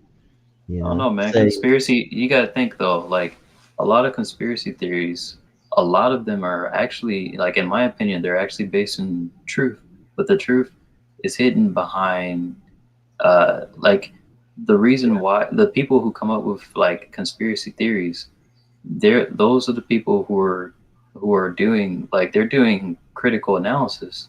They're not necessarily the sheeple that are just going with the mainstream narrative. And the reason why I say that, like they're not illogical. They're being creative, but they're using critical analysis, and they're not using Occam's razor. They're kind of trying to. It's almost like they're trying to paint their own idea of what might be happening based off of what information they have. Right. It always points to a bad guy. Because, you got to be careful with calling them conspiracy theories because the CIA actually came up with that term in order to deter people who were looking into JFK's murder and assassination. And it was to keep people from actually discovering what actually happened. Like that particular phrase, conspiracy theorists, when you think about the actual definition of a conspiracy and the definition of a theory, and then you separate what the conspiracy theorist phrase is actually trying to do, it's trying to demote a person's ethos in society. Yeah. Like it doesn't actually critically analyze what information is actually coming out of the person's mouth. It seeks to undermine the source of the information being presented just by a phrase. That's how I know that a lot of those. Now you got people that genuinely are like schizophrenic, or they genuinely aren't really of sound mind. But for the people who have a sound mind and they're actually thinking and they're actually coming up with things that actually, like, they have documents and they can support it and things like that, that's when you have to raise your eyebrow and be like, I don't know, let's see. Let's see what this is. Yeah. I was just checking on Twitter because I know, I mean, Abbott posts all sorts of stuff, but they have this thing called the Heartbeat Bill. SB 8 has passed the Senate, so it has to do with abortion. Is this the Alabama one? Thanks. See your random username. Oh, bye, Nice, random username. nice having you. Is this the Alabama one? I don't know.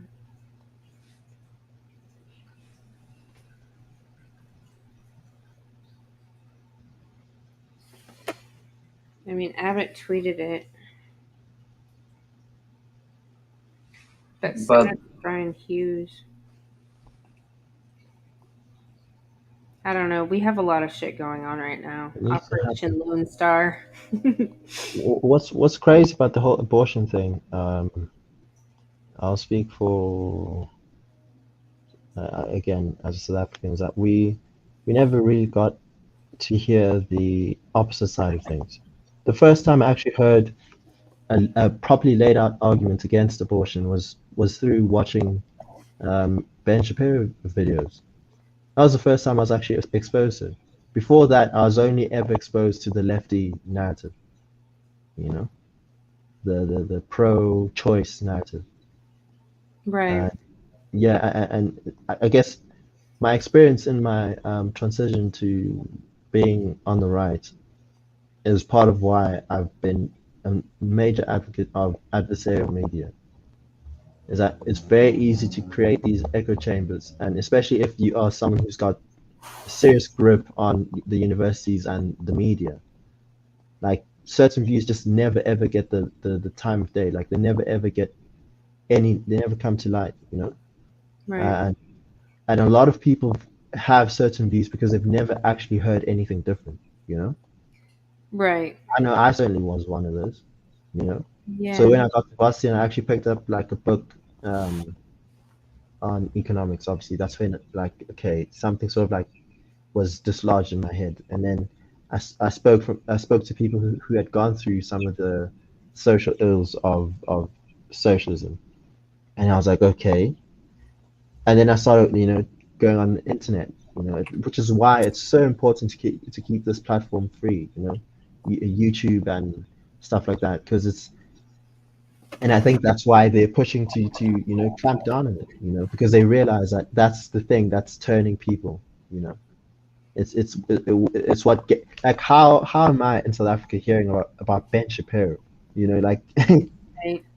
yeah, that should be like impossible. He should have lived, done his thing, died without me ever hearing about him, And thanks to the internet, I was able to hear about him, Yeah. And a whole lot of other people, Thomas Sowell, a whole lot of other people. Yeah. So it's very important to get that sorted out, especially the media, especially the universities. Those are the two most corrupt things. Like people whine about, politics, but politics shifts all the time, Right. Right. Like the main problem here is the media and the universities. But the university controls the media. Yeah. Well, you have the organizations that feed the information to the universities, and then that turns into the media. It's probably a feedback system that includes like three different systems, 3 or 4.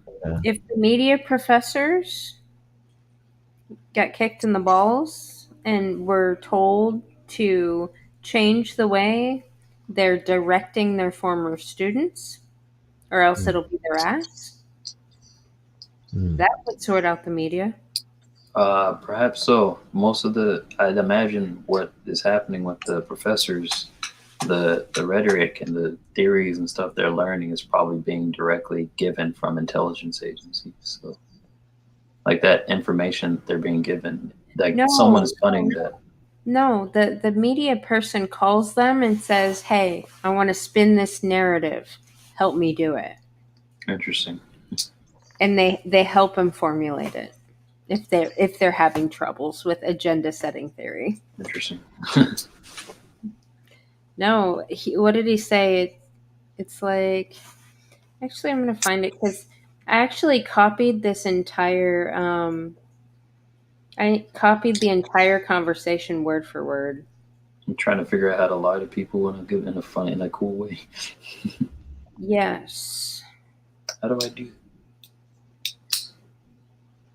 Pretty much. Yeah, this was a while ago though. I'll find it. Holy shit! I didn't realize I had 374 streams. Whoa. Yeah, Yeah, you put in some work. I know.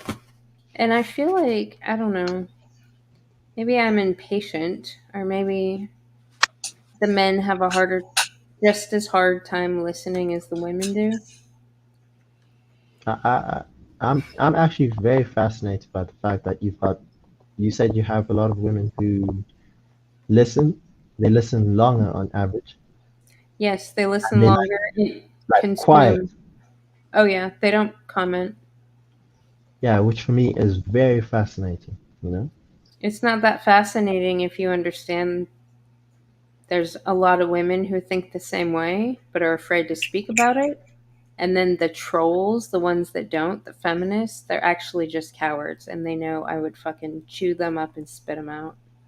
Right. I guess I find it fascinating because surely the women shouldn't be as afraid as the men. You know, we should be more silent than the women are. No, the women are more cowardly than the men. Even the ones who are seeing that, okay, cool, men are being oppressed. We are the people who are doing the oppressing. Are people who look like us. We are not necessarily being oppressed by those people. Therefore, if we speak out, we won't face as much of a backlash as the men who are speaking out on the channel. You know, I don't get it. The men really won't. Well, The they men, have a. Go ahead. they won't, the men won't face the backlash that they think they will. It's all psychological.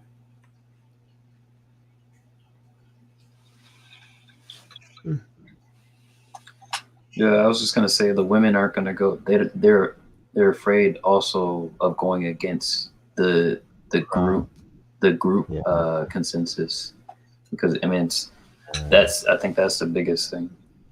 Men naturally, uh, we have a very independent mindset and we can go against group consensus much easier than the average woman. But Yes, that's true. it's I don't know. I guess for some guys, it takes a lot for them to want to bring out that aspect of themselves. Yeah. For some guys, it's easier, Yeah. but other guys, they're not. Hmm? Yeah. For some guys, they just need to have someone they admire tell them that this is something you need to do. Yes. Like These leaders. yeah, If I all had these leaders told the men to do the thing, they'd fucking yeah. do it. Yep. We need a general. That's Yes. what And Jordan men Peterson is. captains. That's what Kevin Samuels is.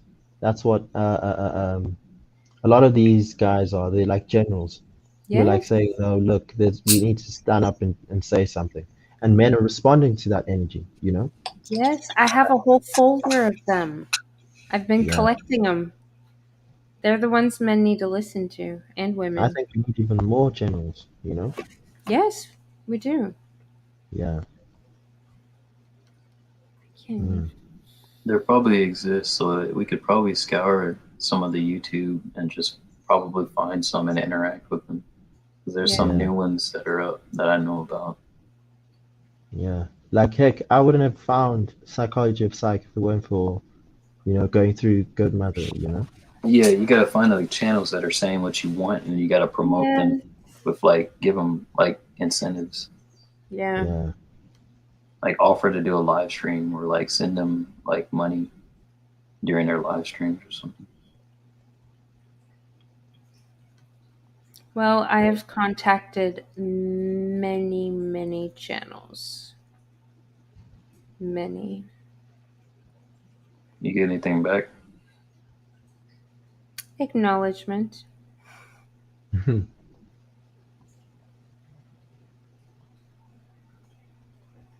Okay. Yeah. Why don't you tune into get my you'd know this channel, Black Pill, Red Pill, I think that's what it calls it. BRP. I think it's Black Pill, Red Pill or something like that. Or Black Red Pill. BRP. Yeah. He had a stream. He was supposed to have a stream where was it? The other day. Yesterday or the other day, yeah. And he didn't go on. But like yeah, I like to hear from a lot of people, especially like I'm very interested in the incel Yeah. incel black pill sort of side of this stuff. I had him on my channel. I had a Oh, really okay. long conversation with him. Really? Yeah, I need to the video that I shared. Hold on, let me copy this one first. I'll put. Let's see. You can just tell me the name and I can just look for it.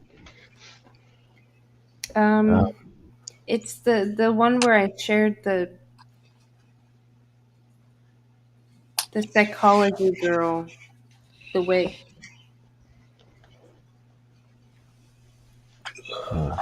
Okay, here's the one with the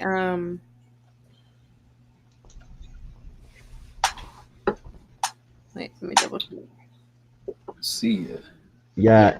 Anyways, what I was saying is that I'd really like to like get into that because I do sympathize with a lot of what they've got to say Yeah. on the macro level. In terms of the fact that it is looking quite doom and gloom right now. I don't share the sentiments that this is what it is forever and ever. It's over, because these are the sorts of things that they like to say. It's over, Right. for Well, they don't have a lot of hope. A lot of them they don't don't. have any hope, let Yeah. alone any like a lot. They don't have any. I know none of them do. Yeah, and I'd like to maybe gradually like maybe insert myself. Maybe if someone like who catches on to some of the stuff that I'm saying will be like, hey, let me go see what Good Mother's got to say, and be like, maybe the black pill isn't, you know. Wait, are you talking about making content? I'm just talking about. I'm not really on the whole content making thing yet. I don't know what. Just I'd have sharing to think stuff? of something that is unique and different to add to actually start making content. Just these are unique and different right here. Seriously, Yeah. these are unique and different. What, these conversations? Yes. Oh, that's true. Nobody's having these conversations. Yeah. Oh, I think they are. I don't think they're having it on YouTube, though. Exactly. And it's not a big amount of people. It's just small groups. I am a bit concerned about the incel black pill community because they do feed into each other. It's a bit of an echo chamber, I've been in those chats. Yeah, how is it? They're very decent people in terms of like speaking respectfully and all of that. Like, Yeah. I haven't had any They're bad saying the same thing. They're saying the same thing that all the other men are saying, except there's way more abuse, like overt abuse from women. Like one guy was telling a story how he was sitting at a food court and like having something, and this fucking bitch, I guess the tables were like this and he's sitting here and this bitch like pulls her chair out and like slams into his chair and like sits down and just kind of looks back at him like, I dare you to say something about it. Like what does a dude in that situation do? No, he has to be in assertive. public, like Yeah, if the guy just keeps it to himself, he'll become resentful. So he has to, a lot of times they have to be assertive and they have to call out the behavior. And that'll actually take away that resentment because he at least stood up for himself. Yeah, yeah, yeah. Heck, I was gonna say that chances are they will be like white knights who'll come in and say, "Hey, what are you doing?" If he like tries to assert himself, but like screw those Oh, white yeah, knights. but then there's got to be guys Do around that. that area that are masculine enough to actually defend that. And then that could actually work but the really men well. don't defend each other. No, we don't. Naturally, we don't defend each other. We That's so we'll fight self-sufficient alongside where each other, we are. but we go ahead. Yeah. I was just gonna say we're so self-sufficient and driven in our own personal lives that it's to the point where it's to our own detriment, as a group. No. There is some To be so self-centered and not take any responsibility for your surroundings. Yeah. Yeah. Definitely a detriment. It's the only thing that like I have a problem with when I actually think about the average right winger that I talk to and stuff like that is that they do tend to overemphasize the individual to the point where they don't even consider the community a macro level of things, Well, and I think you do have to have that viewpoint sometimes where, sometimes things are bigger than my own individual cost benefit analysis, and maybe I need to stand up.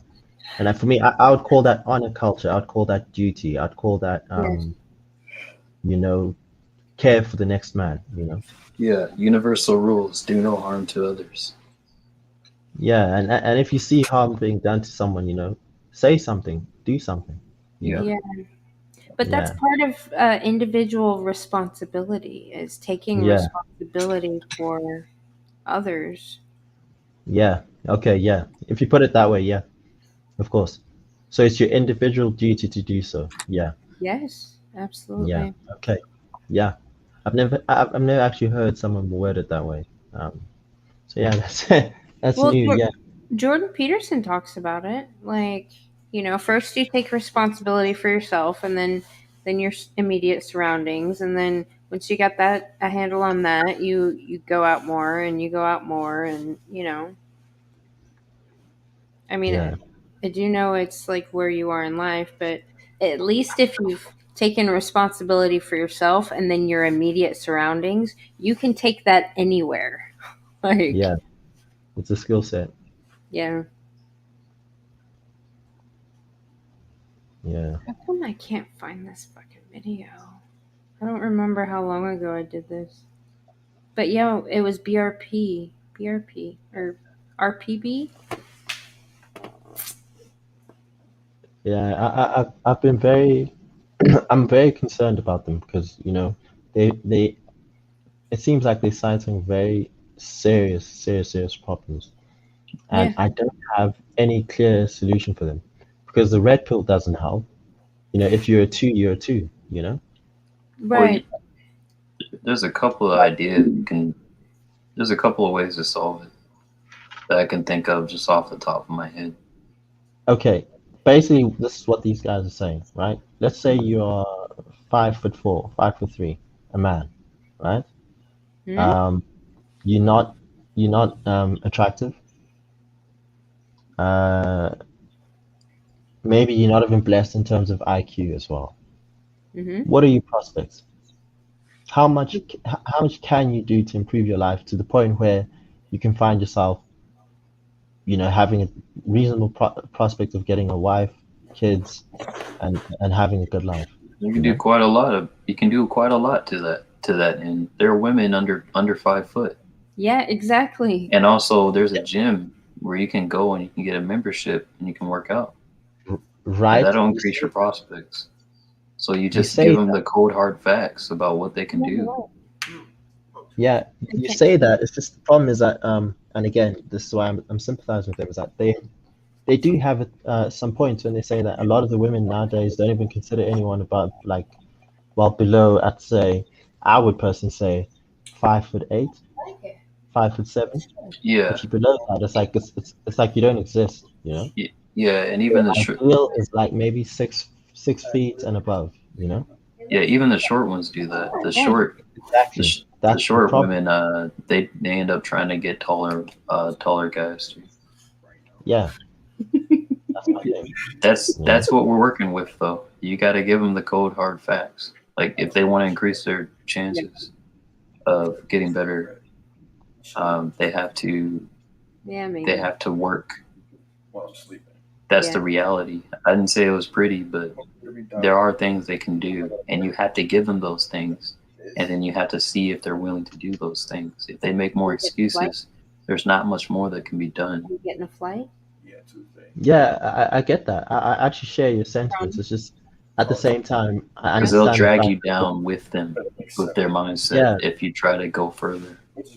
yeah, no, I understand that. It's just I do sympathize with the fact that it seems that even the women that they should actually have a good prospect of getting, you know, Yeah, if they you're put right. in You're right. those are the women who are just not paying attention to them. Yeah, that's that deregulated sexual marketplace. It's pretty rough. It's rough. It is bad. It's cutthroat. All right, I found And it.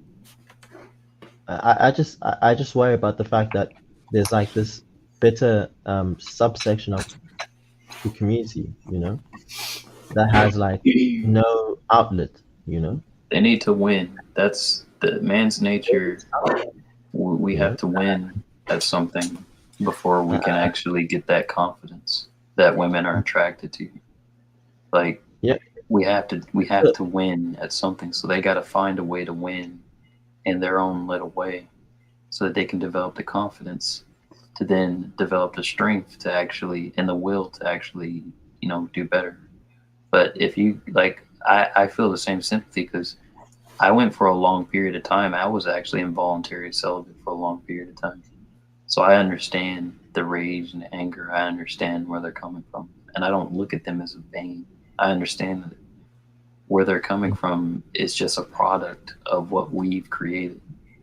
We've given men, we've told them to live their lives, but we didn't give them a tool, like the tools to know how to do things. We didn't give them the endurance to be able to go through things as well. I think what they're saying though is that even if, which is why they have a doom and gloom outlook, is that they're saying even if I were to implement all of that, all of the things that you're saying, still I wouldn't be able to get that woman. You see, that's what they're saying. Yeah, So but you said, their Jim, words and then are. you say, I can't. Go ahead. Women still don't want me. You know.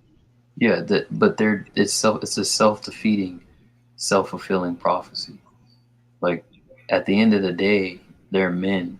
They're wired to take risks, and I understand that no one is having sympathy for them, and that they're lacking that. So there's a lot of mothers. There's a mother-son wound there as well, where they're not getting enough.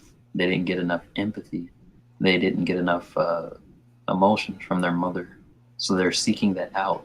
And what'll happen is, if they end up dating women, it could be worse. Because if they meet a bad woman and a woman that does her wrong after years of going without, it could actually make the wound deeper. That fucking bitch that we played last night on my channel. Hmm. If I saw her doing that in public, I'd fucking break her neck. Like, seriously. Yeah. That's ridiculous. But I mean, it's cutthroat. But you have to give them that kind of advice, and you have to tell them to stop thinking negative, because that your mind, when you tell it that it can't do stuff, it actually goes into your subconscious mind, and it shapes how you live your life. Yes? You can't Slavery. Yeah, you can't give in to people who are in that downtrodden. You can't go down there with them. Like you can admit the reality of life, but there's a Yeah. point where you have to give Yeah. them. I'd rather have that. You You have know, to be that tether for them to come up. Yes. I'd rather have the incel community say, instead of the fact that go all, you know, gloomy and dark, I'd rather have them go, okay, cool, I've been dealt a terrible hand. Chances are I'll never get a woman, but that's fine. Let me focus on me and then try to live as happy a life as I can in with what I have. You see, I'm concerned about the way in which it's festering. You know. Yeah, Uh, The yeah. math seemed to add up to where all the men should have a woman. There's It more should. women than there are men. exactly. But So unfortunately, every all the man women should are have a going. woman. Every women, most of them are going after a very small percentage of men. No, there's a ton of women that are V-cell, voluntarily celibate. Interesting. A ton of them. It sounds like we're breaking down our ability to create those social couplings. Well, the Marcus, reason why a lot of them are voluntarily celibate is Oh, because our voluntary. men are so fucked up. Oh yeah, that's true. And the ones we see out and about are assholes and just want to fuck. When, I mean, they're the pickup artists. They're the ones doing Yeah. all the things. So Yeah. women went their own way too. That's an interesting point. I'd like to meet one of these V-cells, women.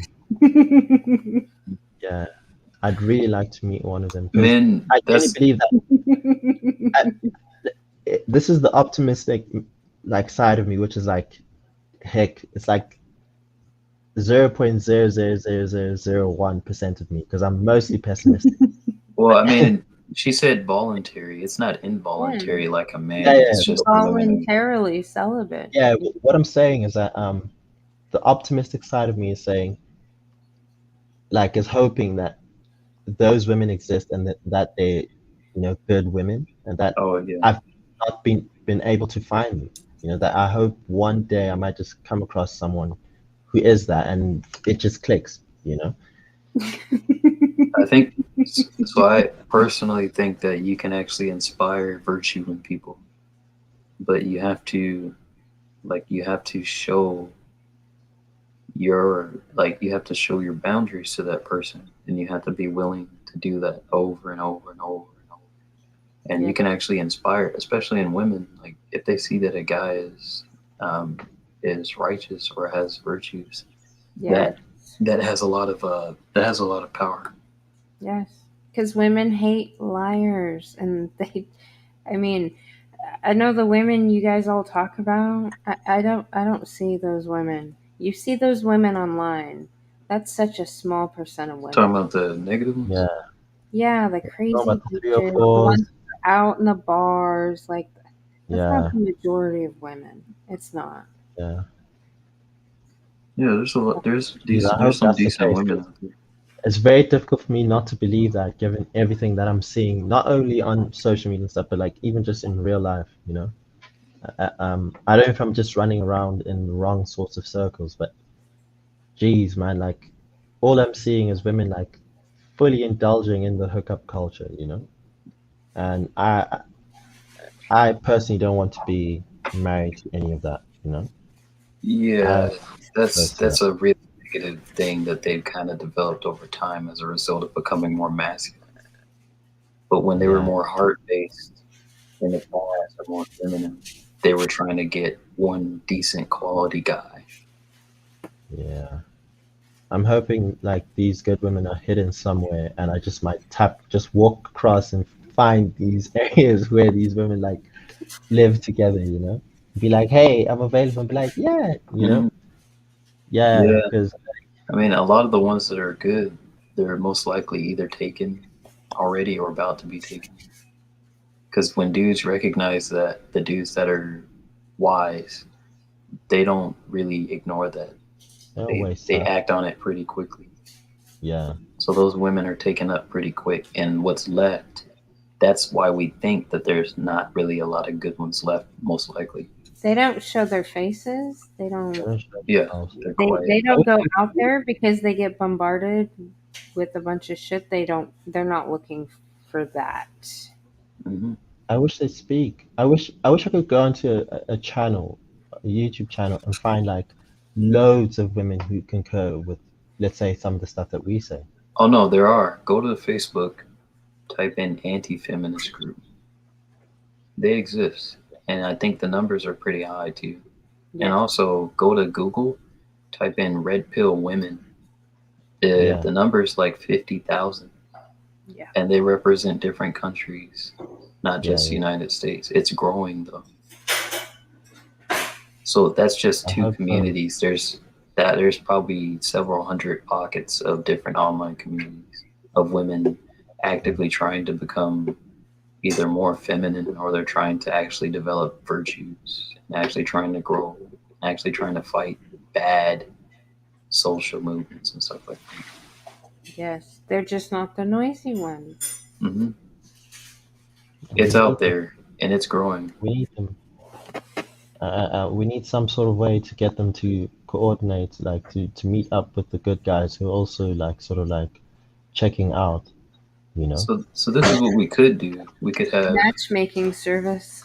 so we Yeah. could have like kind of forums like this, and we can get women on, because like you encouraged me. I had my own ideas that I wanted to start a channel, but then like I was kind of egged on by Good Month. But then a lot of that, like you could do that to other women like who are in your audience as well. They don't want to make channels. And you could also say like, They don't have thick skin. They're very they don't want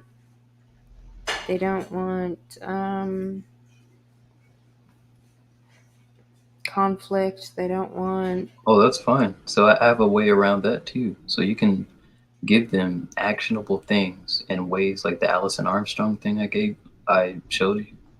Like those type of things, you can simply tell them little small concepts and just tell them. You could actually just be their alpha and just say, hey, go out there and be like this, do this, do Right. this particular thing, based off of the information that women who are actually trying to make a change are giving, that's actually logical and that'll actually cause good things.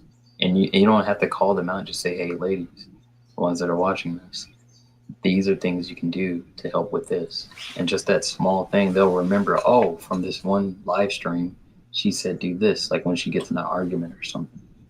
Then bam. And then she sees that it works. It freaks her out a little bit. She tells another woman about it. Well, One of the many things I'm working on. hold on. Women, like going back to what you guys said earlier, women don't do that unless they have other ones with them to do it. They don't have the courage to do it by themselves. Mm-hmm. Yeah, that's true. I don't know how to get past that, at least from this particular forum. Right? That's why men just need to speak up. Yeah. I personally have been working on trying to sharpen my ability to filter out all of the nonsense women. That's, you know, being on these forums and stuff has been part of that process. So I never learned that skill from my mother. Unlike Repel Mike, you know. So I had to learn it by walking into a wall, you know. And yeah, that's the main skill that I'm trying to work on. So that hopefully by the time I do decide to take a leap of faith, I have a reasonable amount of, you know, evidence to do so, you know, to back it up, you know. Yeah, but I can tell you that the reason I sympathize with a lot of these incel types is because through this process of trying to sharpen my ability to filter out a lot of bad women, I've actually found that there are way more bad women than I actually initially realized, you know. Which is why I take what you say about there being good women very, you know, Yeah, and one of the reasons seriously. why It's important. They need to. I hope they exist somewhere because hey, yo, if that's not the case, I'm just gonna be I'm just gonna be chilling out here, you know. So And I I got actually like to have kids and stuff, you know. I like to build a legacy. I like to yeah. leave. You know, I think of the fact that essentially by not choosing not to have kids, I'm killing off my entire bloodline. Yeah. That's how many millions, how many thousands, or let's say millions of men who've come before me who've managed to do what I would not be doing. Right. You know? And I'm just like, it ends with me. Like, how selfish is that? You know? Right. Yeah. So I was gonna say that like a lot of the guys who get in relationships with women, they end up being very selfish because they don't think about the guy that comes after them in terms of like how they conduct themselves. Because the woman, oftentimes, she's bringing the way that she used to be in a different relationship into the next relationship, and the next guy is gonna have to deal with those ghosts. Mm-hmm. So for us, like we kind of have a responsibility in our relationships to at least have a certain level of Human conduct. beings. Huh? Be decent human beings. Yeah. Or just at least be truthful. That's all. Well, yeah. yeah, it's actually like it's very strange because you know, going to university and all these things, I had a huge problem with the hookup culture as a whole. You know, because I felt it was detrimental to society as a whole.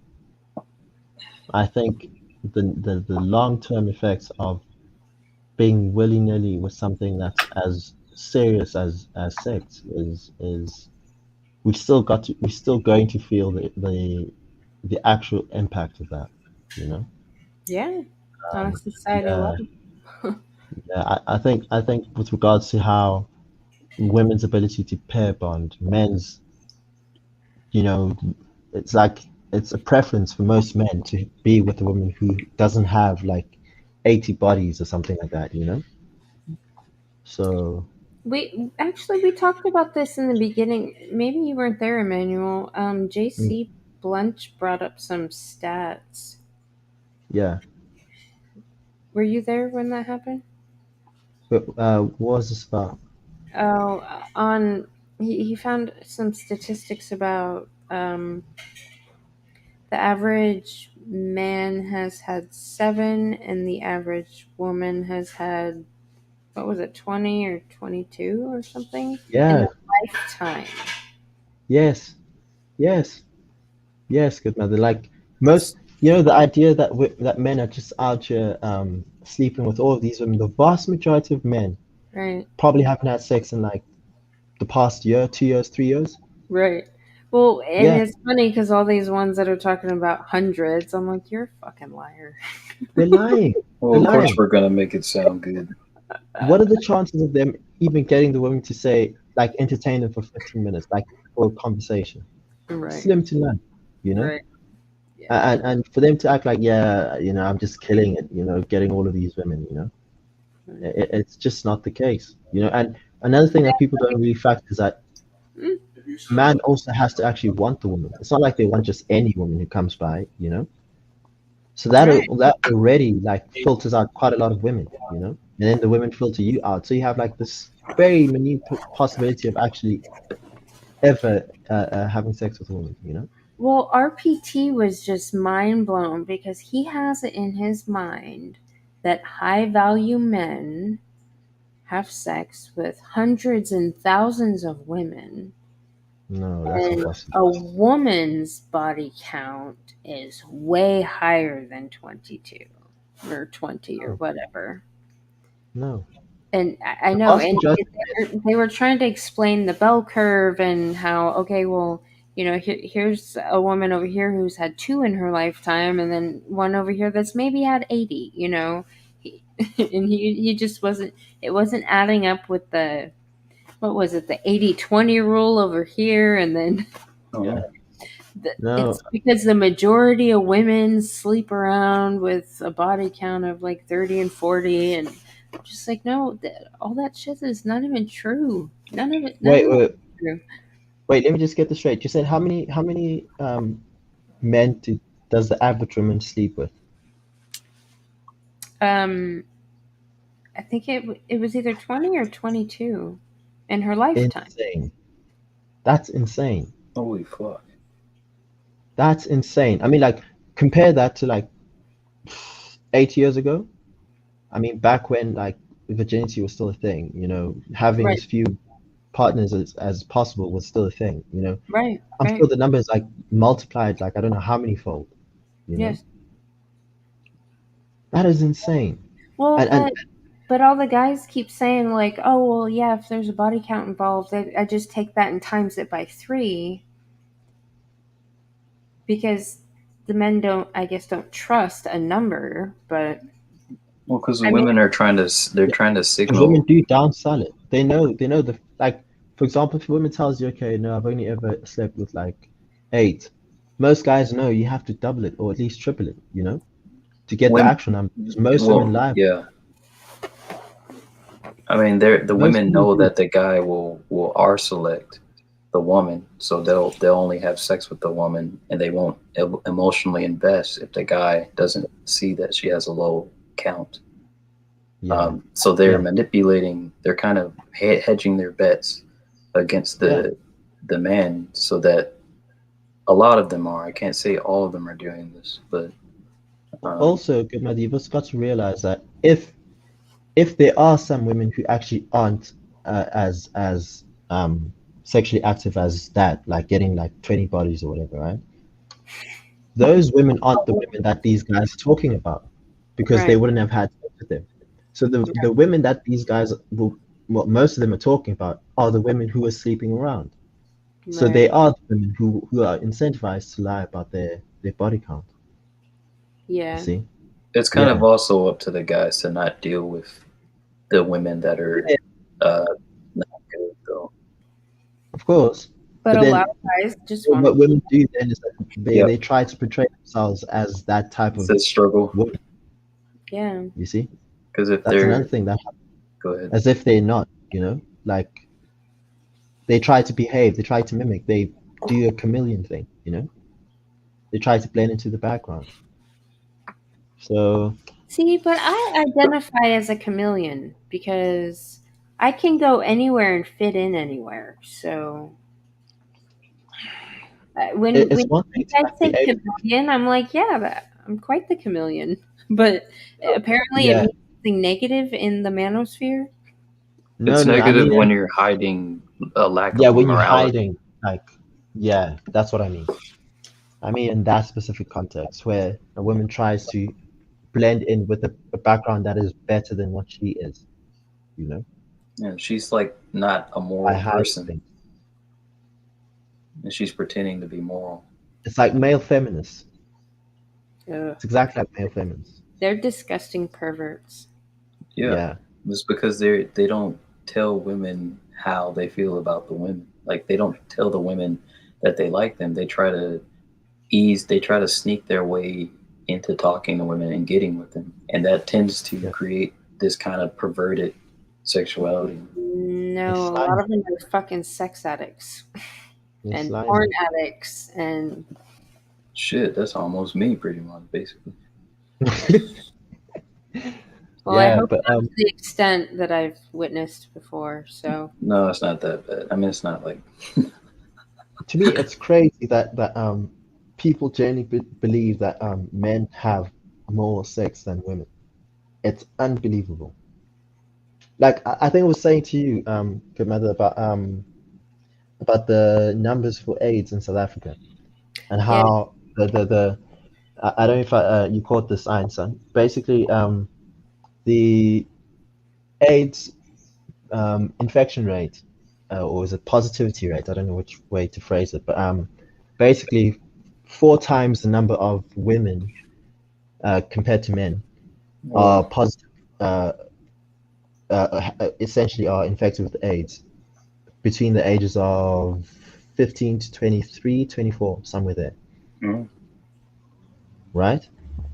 And what that indicates is the fact that these women are 4 times as likely to catch AIDS, which probably means that the number of times they have sex or the extent to which women have sex around those ages is way higher than that of women, or of men, sorry. And most people, and you think of like your American Pies and all sorts of movies like that, they depict guys as guys who just go around, sleeping with every other woman. And it's like, no, that's not the case. The vast majority of men are not having sex at all. mm-hmm. I'd be surprised if you were to find like the fact that Even if they're 30% of men, married, yeah, even if they're married, yeah, a like lot of the a the lot of marriages are sexless. yeah, yeah. like what's the thing that what's the stat about how 30% of men are virgins, of young men are virgins, which to me is mind blowing. You know, and then you compare it to like what the average was before 2008 was about hovering around 7-8%. You know, Right. which is crazy. It's like quadrupled since then. This also links back to what I was saying about the global financial crisis.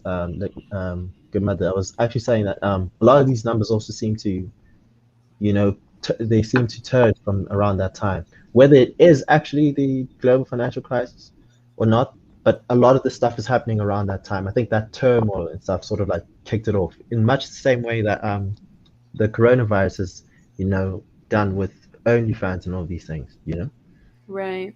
But Yeah. also it's both sexes. So there's many our young people aren't dating. So if they're not even dating, they're not even going to have sex. So it's young men and young women too. Let me see what the.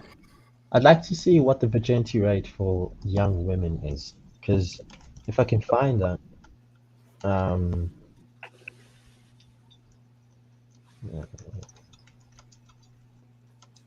because I doubt that's as high as that of men.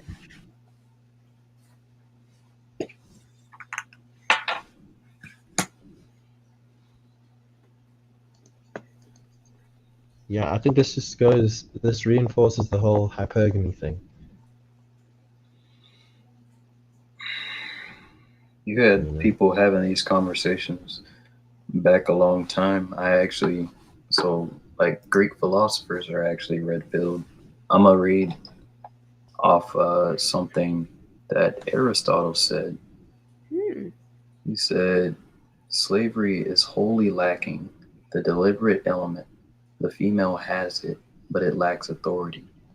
The child has it, but it is incomplete. Now I'm going to read a couple more things. Wait, it is incomplete? This looks to be a quote from Aristotle, and he says, the slave is wholly lacking the deliberate element. The female has it, but it lacks authority. The child has it, but it is incomplete. Mm-hmm. He's very Child is incomplete. Hasn't developed properly. right, and then he has this other quote. Let me see what this is. He says, the male, unless constituted in some respect contrary to nature, is by nature more expert at leading than the female, and the elder and complete than the younger and incomplete. Yep. I mean, you can't make this shit up. These guys were like, well, these are time-tested truths, though. Like, we don't let children make decisions about important shit. me, Greta Thunberg, we're pretty close to that kind of. I mean, she's just talking about climate change, and everyone's clapping their heads off like it's some big thing. It's because we, instead of throwing off the cliff any children that might be misshapen at birth, propped these people up. Do you know how many politicians do we have now that are like something? Oh, here's a quote. Then if we employ women for the same task as men, they must also be taught the same things. Now we gave the latter musical and physical training, so we must also give these two crafts as well as military training to the women and employ them in the same way. Crazy bitch boot camp. I'm telling you. See? He knows what's up. I think this one was from Plato. See, Plato's smart. But then all like when you look at all the philosophers, it's kind of uncanny. All of them, like most of them, have these kind of opinions. It's because people need discipline. Everybody does. Yeah. We went too far on the liberal side of things, But they're just passed off as misogynist. But it's like, yeah, but these are the same people who you look at their quotes and you study them every day. Maybe it meant something. Can we look further into it? Yeah. Even a little? Yeah. Did you find a female virginity stat? Yeah, I did. The one that I'm finding is basically saying that as of 2018, it's 18% for women, and then 28% for men. So there has been a bit of an increase as well for women, but it's not been as sharp as it has been for men. That's In before fact, the coronavirus, though. no, this is and the mass hysteria. This is looking over. I'm looking at a chart that is showing. Let me see if can I share this. Let me see if I can share this. I'm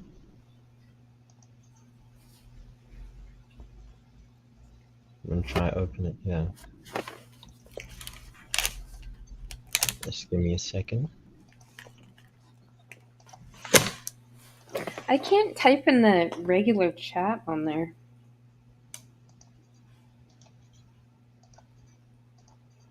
I think that's probably because you're not the one who started the call.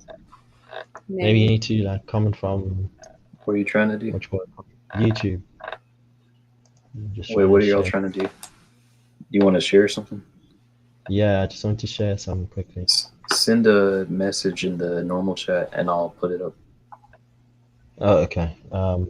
In the private. No, either one. I just wanted to share. Hey, can we share stuff? Oh no. Yeah, I think we can. Yeah. You see that? Yeah, I can see that. Oh yeah. Or I can add it to the string. Oh, you can add it? Mm-hmm. Oh, sweet. Yeah, that's the one that what is it? BRP?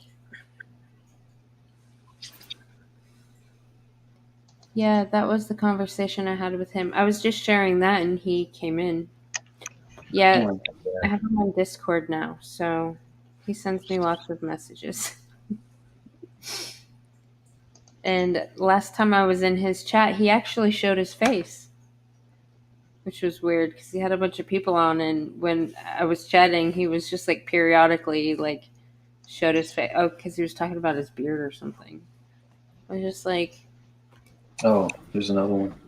He's not a bad looking dude. Yeah, there. That's what I'm trying to show you. This graph here, I don't know if you can see it. Yeah, we can see it. Yeah. Yeah. Yeah. It's basically going from 1989, and you can see it's just slightly higher for men. Dips a bit similar just before 98, and then spreads out a bit again. And somehow, just before 2008, it dips below women, goes a bit above again, below again, and then just shoots up to 28%. From, you see? Yeah. And that's before the coronavirus because it's 2018. So I assume it's even worse now. Oh yeah, on both sides though. Which is mind blowing. 28% for. Let me just see. Yeah, let's just stop sharing the screen now. Yeah. Which is mind blowing for me.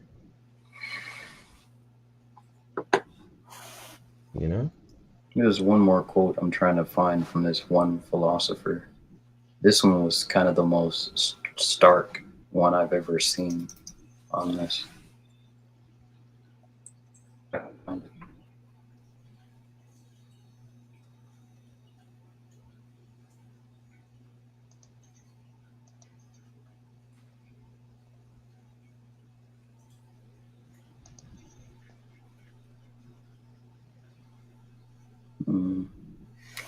So, Emmanuel, you still haven't told me about what kind of wife that you want. Oh, what's your preference? Preference? Oh, what is your girl that makes you melt? Geez, I've never actually had like a type, you know. It's more about personality, the way we, click, you know.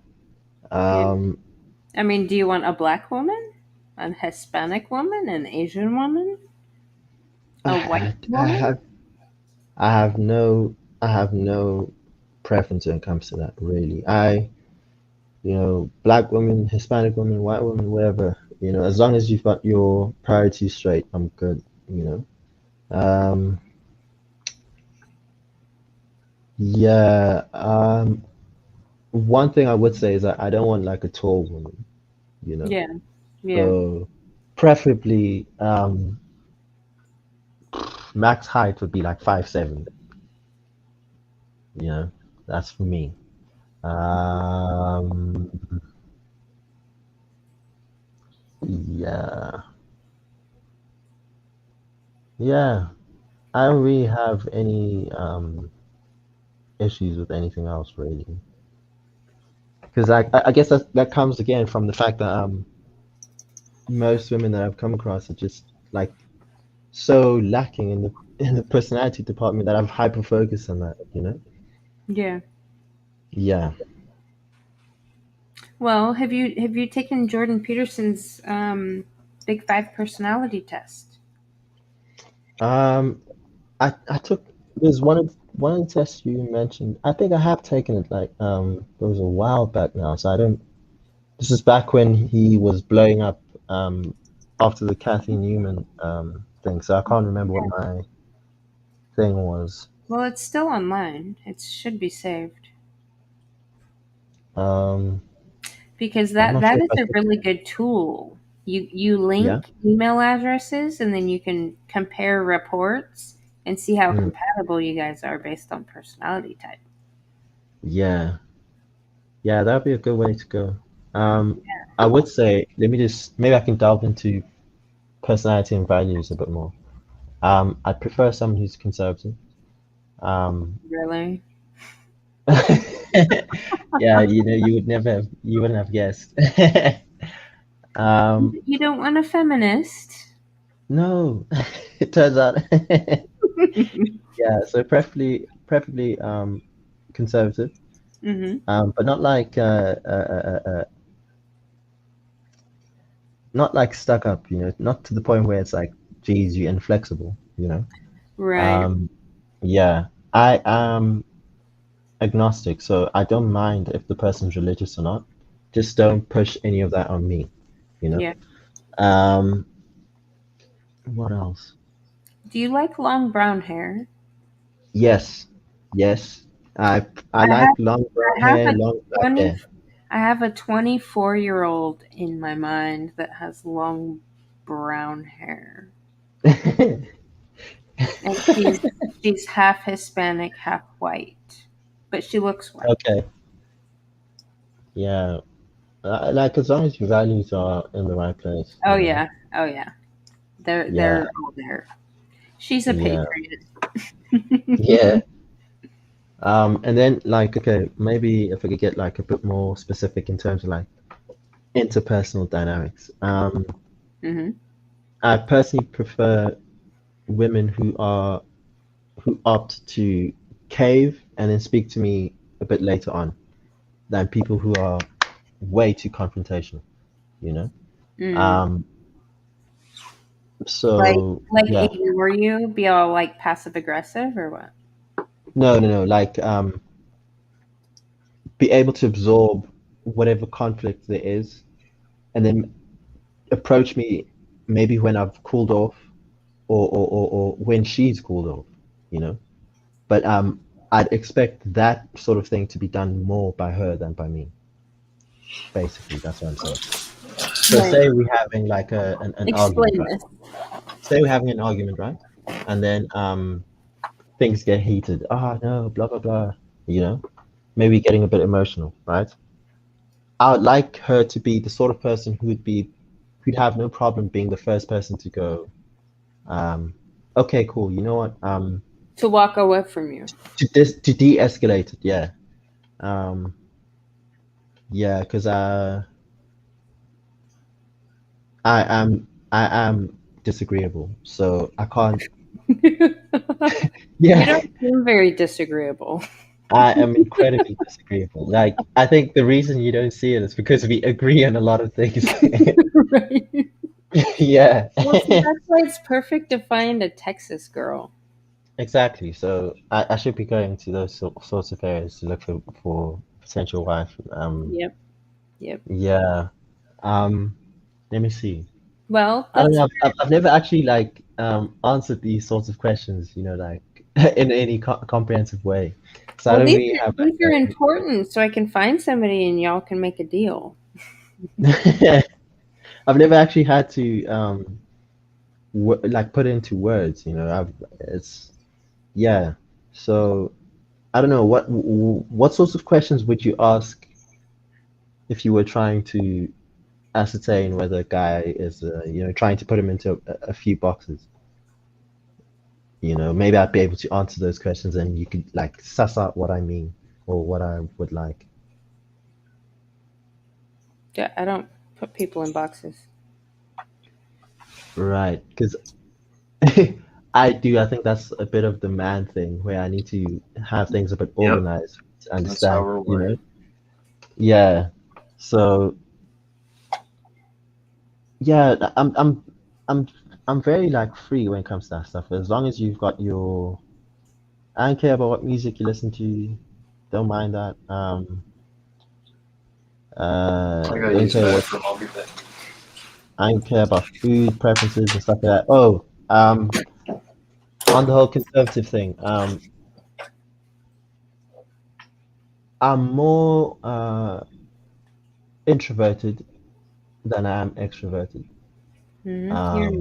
I'm capable of being extroverted, very much so. But Mhm. I like that being introverted. That's my home. That's home ground for me. Yes. Um, Do you want so 4 kids? I'd like to have as many kids as I can afford, preferably. But 2, 3 would be good. You know. And then I was actually going to say on the whole extroverted introverted thing, I wouldn't be able to click with someone who's overly extroverted because obviously then she start to feel like my introvertedness would be, smothering her. Right. Yeah. So that's something that maybe would be an issue. And then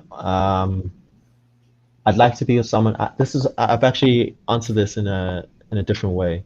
I'd like to be with someone who's a builder. Mhm. And I'm not talking literally, I'm talking just generally, like have that mindset, Yeah. where they're looking to build as opposed to consume, as opposed to experience, because I'm in the process of building something. So I don't want to be with someone who's going to be,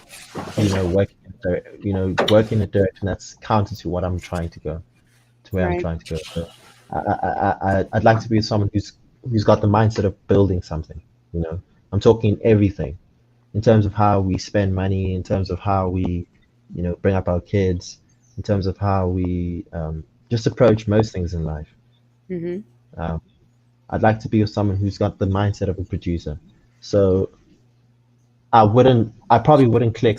Now I'm just discriminating across uh, jobs. I probably wouldn't click with someone who's from like the humanities, you know. Um, You already said conservative.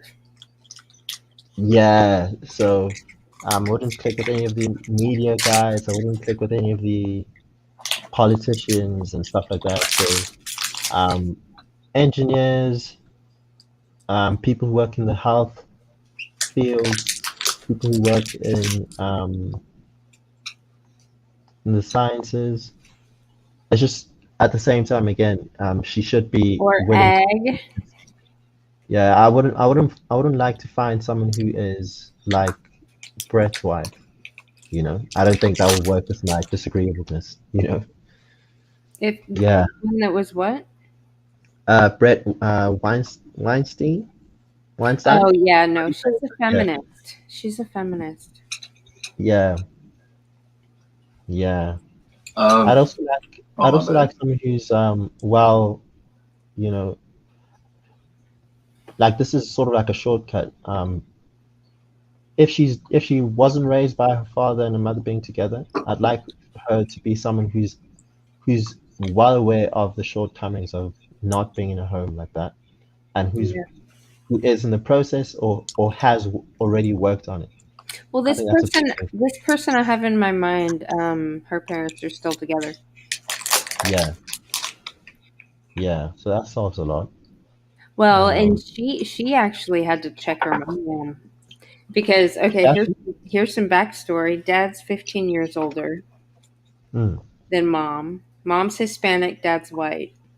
mm, Dad worked. Dad was pretty established when they got together. They had 2 kids. She's older of the two. Her brother's going to law school. Um, mm. Dad retired about halfway through their upbringing, Oh, and then okay. mom went to university. So dad Okay. got to be home with the kids, Mm. and mom started getting indoctrinated. Oh, yeah.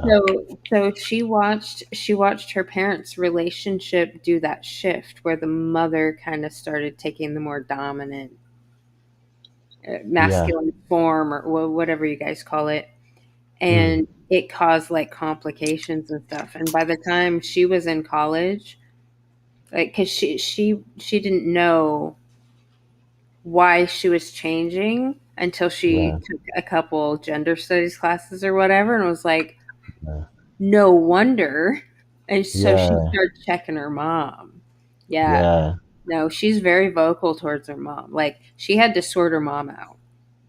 Yeah. That's why I'm saying these younger kids, they're forced to be reckoned with. Yeah. They're smart and they haven't had to edit their speech, so they have the courage to say the things. Mm-hmm. Yeah. Yeah. Yeah.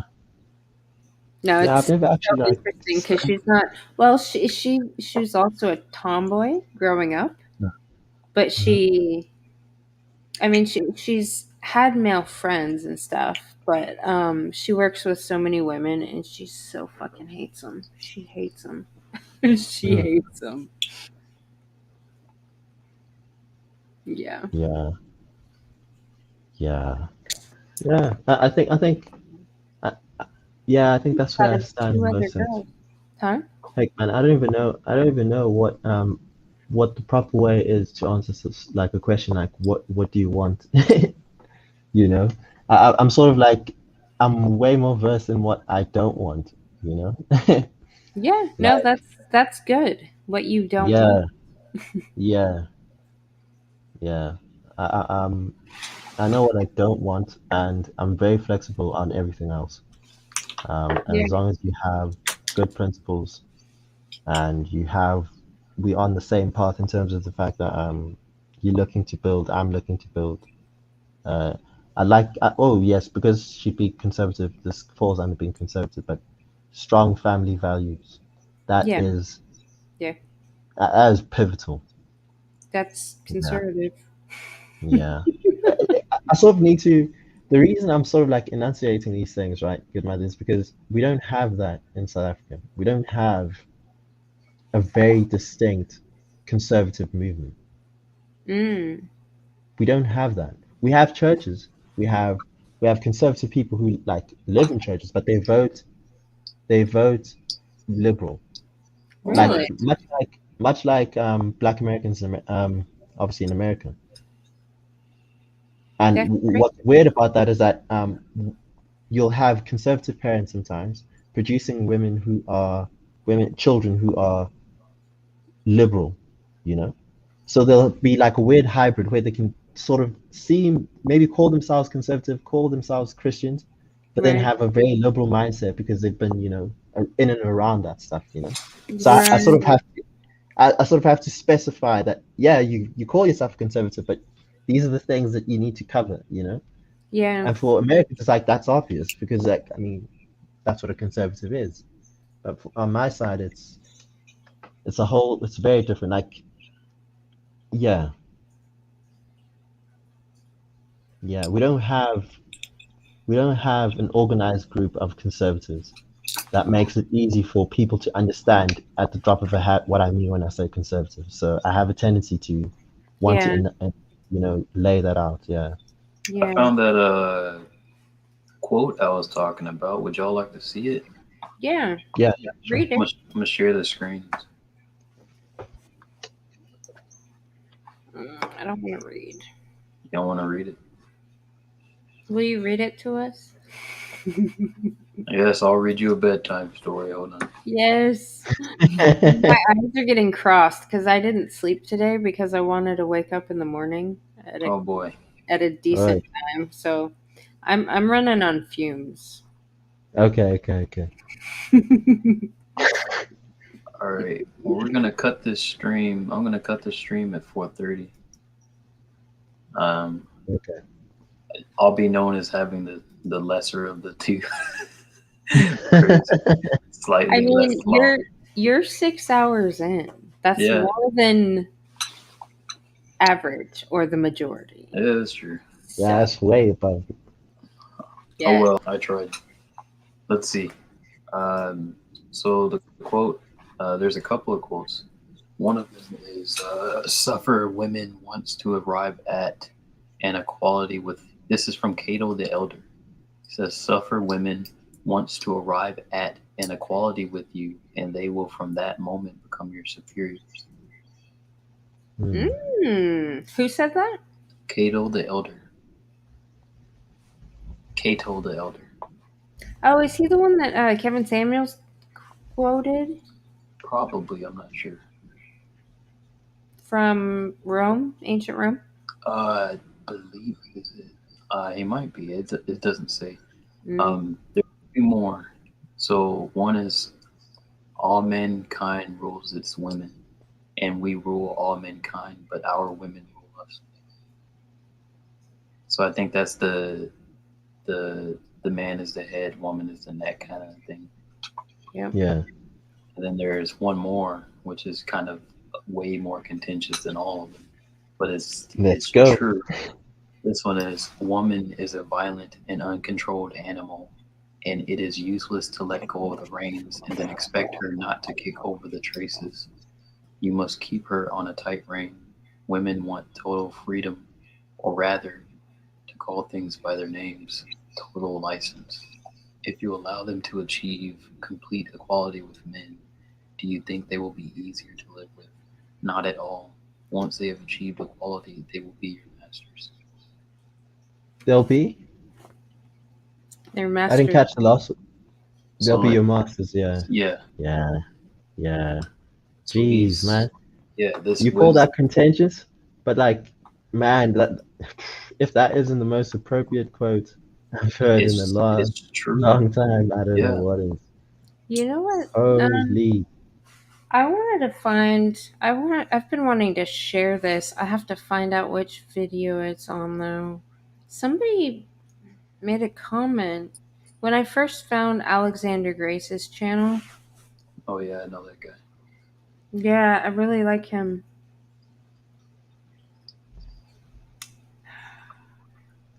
He gets a lot of shit sometimes. Does he? Well, from the MGTOW community. Yeah. See, no, From a couple of people. He's under my protection, so people can't fuck with him. Well, there's a lot of infighting. There's a lot of unnecessary infighting in the men's. I know. That I do know. Yeah, that needs to be sorted. ASAP. We saw that by giving them a unified vision. Yeah. Well, Everyone has their own individual theories. We're not really united. Like you don't see United States soldiers like arguing with each other over who the enemy is and how to deal with them.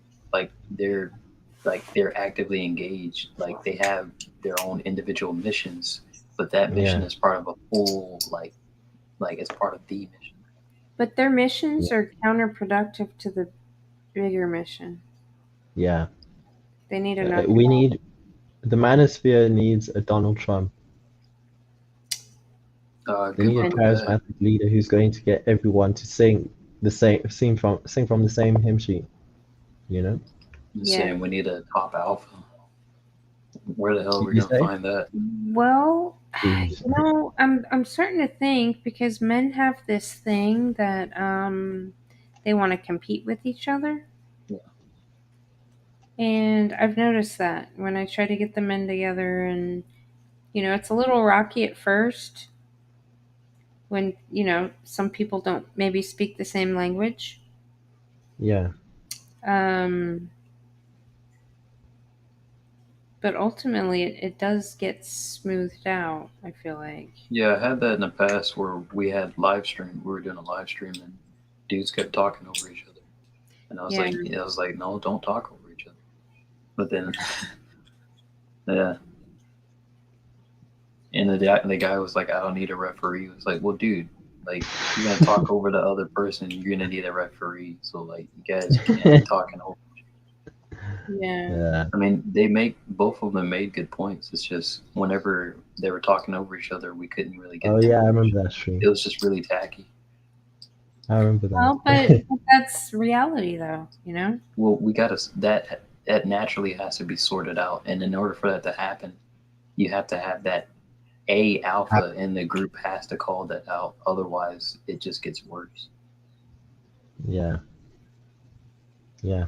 Well, there's been a couple times where I had to stop it. Yeah, it's necessary It's though. escalating. Like, there's no point in arguing over something that we're all trying to, like, we all have the same goal. So like, it's pointless. You know what it is sometimes? You have people who are a bit more militant than the average, you know, in their beliefs. Especially with the red pill, MGTOW, and incel guys, you know. So it becomes a bit of a, you know, piss test, you know. Yes. That's testosterone for you. Yeah. Well, and I really there's many times where I really want to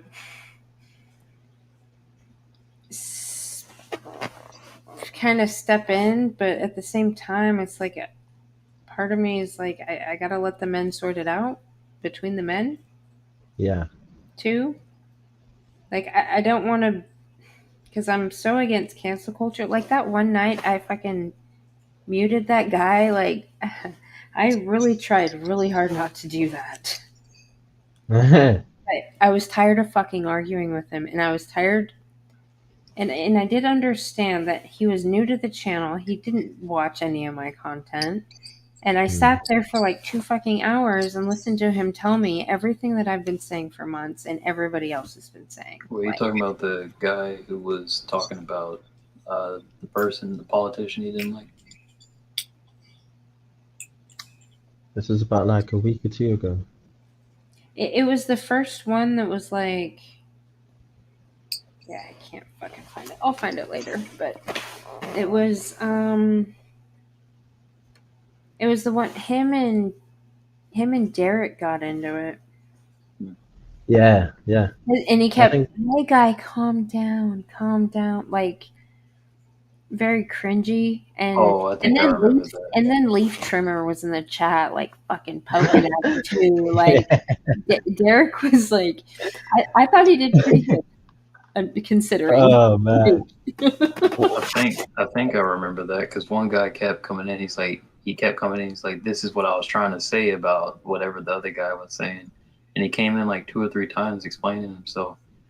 And like, they were kind of going at each other while we were talking about topics. Yeah. Pissing contest. What's crazy about that is that if the 2 people in a room, that would never happen. Exactly. Leaf Trimmer would not be poking at men. I mean, I do like Leaf Trimmer, but he's quick to call names because he's young. Nice. And I guess he's more militant because he is young. Yeah. And he's quick to call people simps and all the things. Yeah. I mean, it's no And excuse. besides the fact that he's But last time he Yep. came in, I was like, leaf trimmer, I do not appreciate. Like, because he called somebody a simp. I was like, dude, I don't. Name calling is not appreciated, nor is it productive. Yeah. Like, and then he Like, was like, okay, I'm sorry, and he retracted it. who was complaining about that? I think Rep Mike was talking about that. Rapper Mike, he was talking about how he was on a stream, Fresh and Fit, I think he said it was, and they had some girls. I think one of them he was like, yeah, this one I genuinely think she's attractive. So he like sent in a super chat and said that, and then he was just like bombarded by all of these simp messages. You know? Yep. They're From just like, Leaf. yeah. No, this was in a different stream. This was and he said in a super chat. But when he was talking about it, Leaf Trimmer was like, "Oh, you're a simp." Like, yeah, you see. So, yeah. I mean, yeah, none of these names would be called if these men were in the same room. Like, men would check. Yeah. I mean, I also do hate, like, you know, I'm obviously against simps. I'm against people who enable bad stuff, like bad behavior in women. But there's a time and a place to address it, and a manner in which to do so. You know? Yeah. Yeah. Yeah, Not we're just like catting, like typing in simp. You know, it's like, geez, man. Right. It's like, what's that going to achieve? Right. Well, they're always trying to look better than the next man. The testosterone makes them want to increase their status in the social hierarchy. Right. So, depending And on then how there's much the they virtue have. signaling of alpha, which I'm like, gentlemen. Yes. But I think when that is. they bow up and they're like, but you can't fucking do that online. You just can't. It's just our nature. You just have to, because like it's just our nature. Like whenever it happens, like because you saw what happened, they started talking over each other. Yeah. And I kind of went into my alpha energy, and I was just like, stop, like don't talk over each other. And then the one guy is like, I don't need a babysitter. So he was challenging my authority, which I didn't necessarily. I remember that. I didn't necessarily like. I wasn't necessarily saying I was better than him, but he was putting himself in a situation where he was making himself look ridiculous, and it was like making it was. And he was saying like he had good information to share, but like problem is when people speak up, like when they speak over each other, you can't really get anything done. So when I called that out, he wasn't willing to submit to the fact that he needed to, like either him or the other guy needed to change their behavior. I had to pause it. Like I had to mute him. He kept going and kept going and kept, and I it's like I didn't want to have to do that, but he was being very fucking disrespectful, and that was actually pissing Derek off too. Like, so yeah, it's nature though. You like that's the reason why we've gotten along. Like in the older days where we were more barbaric, is because you had the alpha men, like because the ones who are actually alpha, those are the ones establishing the order that others will actually submit to. Right. Yeah. Like it's not necessarily the one that everyone's looking like, oh man, look what he's got, big muscles and stuff. No, it's the one you're actually willing to submit to. That's actually giving you an order and telling you to do something, and you know full well that it's actually a good thing to do. So you submit to it, knowing because you that trust his competence. Yeah. Well, but because it's my channel, I'm like I know I have to set boundaries because ultimately I can only handle so much disrespect myself. Like it is your channel, but you're competing. And I was like, I couldn't handle anymore. I mean, I wanted to, because he came totally needing to talk about things, and I knew that. So after that, I was trying to figure out, well, should I set up specific streams for like venting / therapy, or, I mean, we're trying to come together to solve this problem here, and this guy comes to spew everything, but maybe he's He's never had a woman that actually believes him or that he could vent to, or So A it's lot like, of us haven't, and that's the yeah, issue. A lot of men, That's part of the problem. they've just kept it so deep in, like even with their own mothers. A lot yeah, of them are codependents, so that with their mothers, they were never actually allowed to express, certain sides of themselves to females, and so yeah, that's kind of, it was just kind of pent up, and they yeah, never really Yeah. fully embraced their emotions. yeah. And How do you men know address that though? That's actually a very keen topic. Something I'm very keen on talking about or like getting into. Is You got to that stop being codependent. That's one, because so like when someone like minimalizes your emotions, because like mothers with boys, a lot of no? times, I mean with regards to men having this pent up stuff, because it's like you go and try to vent to your woman, she thinks you pathetic. yeah, She wants to leave you now because she's like, you're a mess. That yeah, she does. regardless of how justified your feelings are, Yep. you go to other men, those men think you're pathetic, you know? right. I You go to guess, the therapist, the therapists are biased against you because right. of the investment, etc., Yeah, they're etc. teaching you how to be feminized and stuff. Yeah, Yeah, so it's like my advice is to these people be like find other ways of expressing your venting, or Mm. heck, Do start boxing. a burner YouTube channel and just rant, right, right. and then See? sure when you go back to That's what yeah, all of the men need to do. yeah, The rants are important. Well, the problem is men don't like to look like, they don't like to look It's a frustrated burner. because it. I mean, if they, Emmanuel can do it behind his Tupac yeah, picture. they'd have to do that because you're like, men have a natural instinct to always look like they're competent in any given situation. They don't want to look like they're emotionally distressed because they see that as a sign, like that's a sign that they're worthless to the people around them, even in Well, combat. it's also a sign to our society and our politicians that Mhm. something's really wrong, and they're also not the only ones that feel it. We definitely got some yeah, men. We got some men that are ranting, but I think it would be more effective if you had men ranting behind pictures because yeah, there's a lot of. I don't think. Granted, the guy that's gonna do it would show his face. It's a lot of courage if they're willing to do it. More power to them Yeah. because no one's listening to males right now. Not in Right. a large part. I found that out when I found the men's rights groups. yeah, I was They like, kind of laugh us off in a way. well, I was like, how in the fuck long have these been a thing? Like, why is nobody paying attention to this? And then I found my way to the female men's rights activists, and I was like, oh, that's why.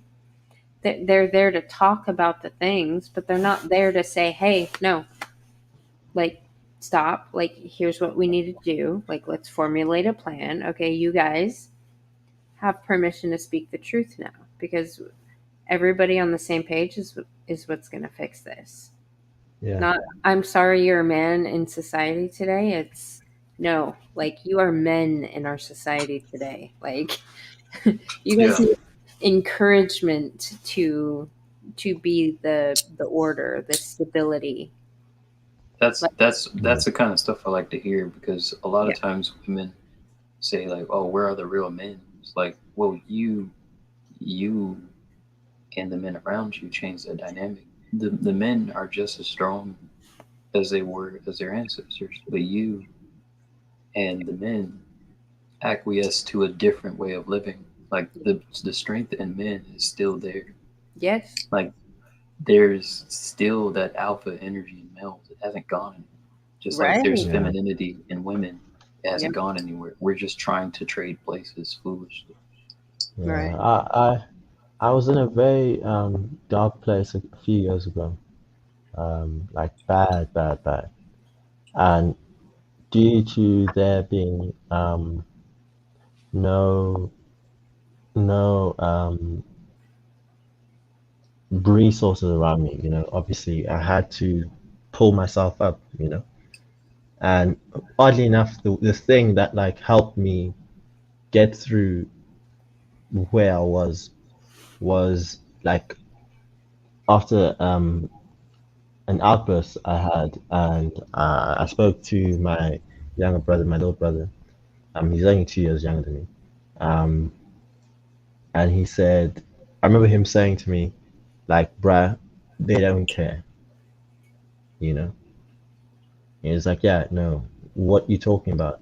They just don't care, you know? And ironically, Men, that women, was, yeah, like women, people, other men, you know, like everybody, your concerns, as everybody. valid as they may seem to you, or as valid as they may be, they don't care. And that I'm not even sure if I've like totally healed, you know, but Yeah. at least being able to finally understand that people don't care about men at least gave me that red pill to at least cope with the reality of the world, you know, as opposed to being swallowed up by being in that dark place and still hoping for someone to care, you know. Yeah. So yeah, so I had to look inwards, you know. Yeah. I had to find something within me to get me out of that because it was like no one cares. So, you know, if you're not going to do it, no one's going to do it. So basically, I just sort of like got occupied with other things, started finding things to do, giving myself pet projects to, you know, bit by bit, give myself some confidence boosts, you know, Yeah. get something done. Like for me, a big thing that I'm trying to get started now is lifting because I used to be heavily active in sports, and I sort of like stopped after that. I went to varsity, so I'd like to get back into that. I just like to You have feel what noodle arms? I have.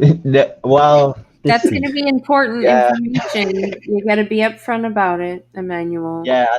I think. Yeah, yeah.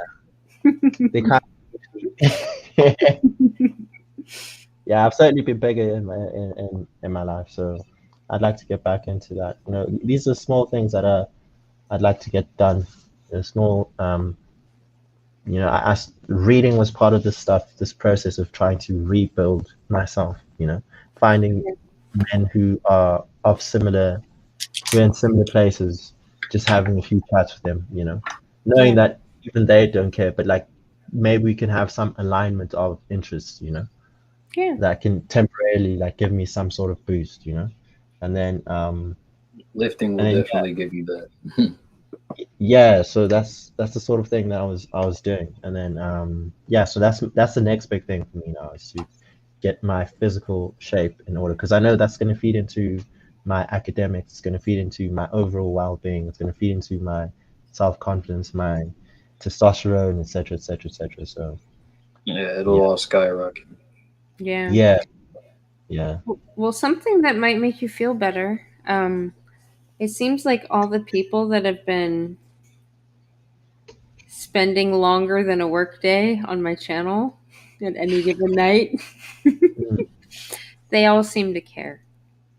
Yeah, yeah, yeah. It's part of So, why I'm like really keen on this stuff. Like I've been busy and my internet was acting up for the past couple of weeks, so I haven't been as active as I would have liked to be. yeah. Um, but I really enjoy the chats that we have on these, you know, platforms, and I've learned a lot. And what was cool was finding out that a lot of people are in the same place that I am, you know. Yeah. And Everybody is. yeah, because the thing is, you sort of like you can sort of be isolated and feel like you're the only person who's going through the same things, you know.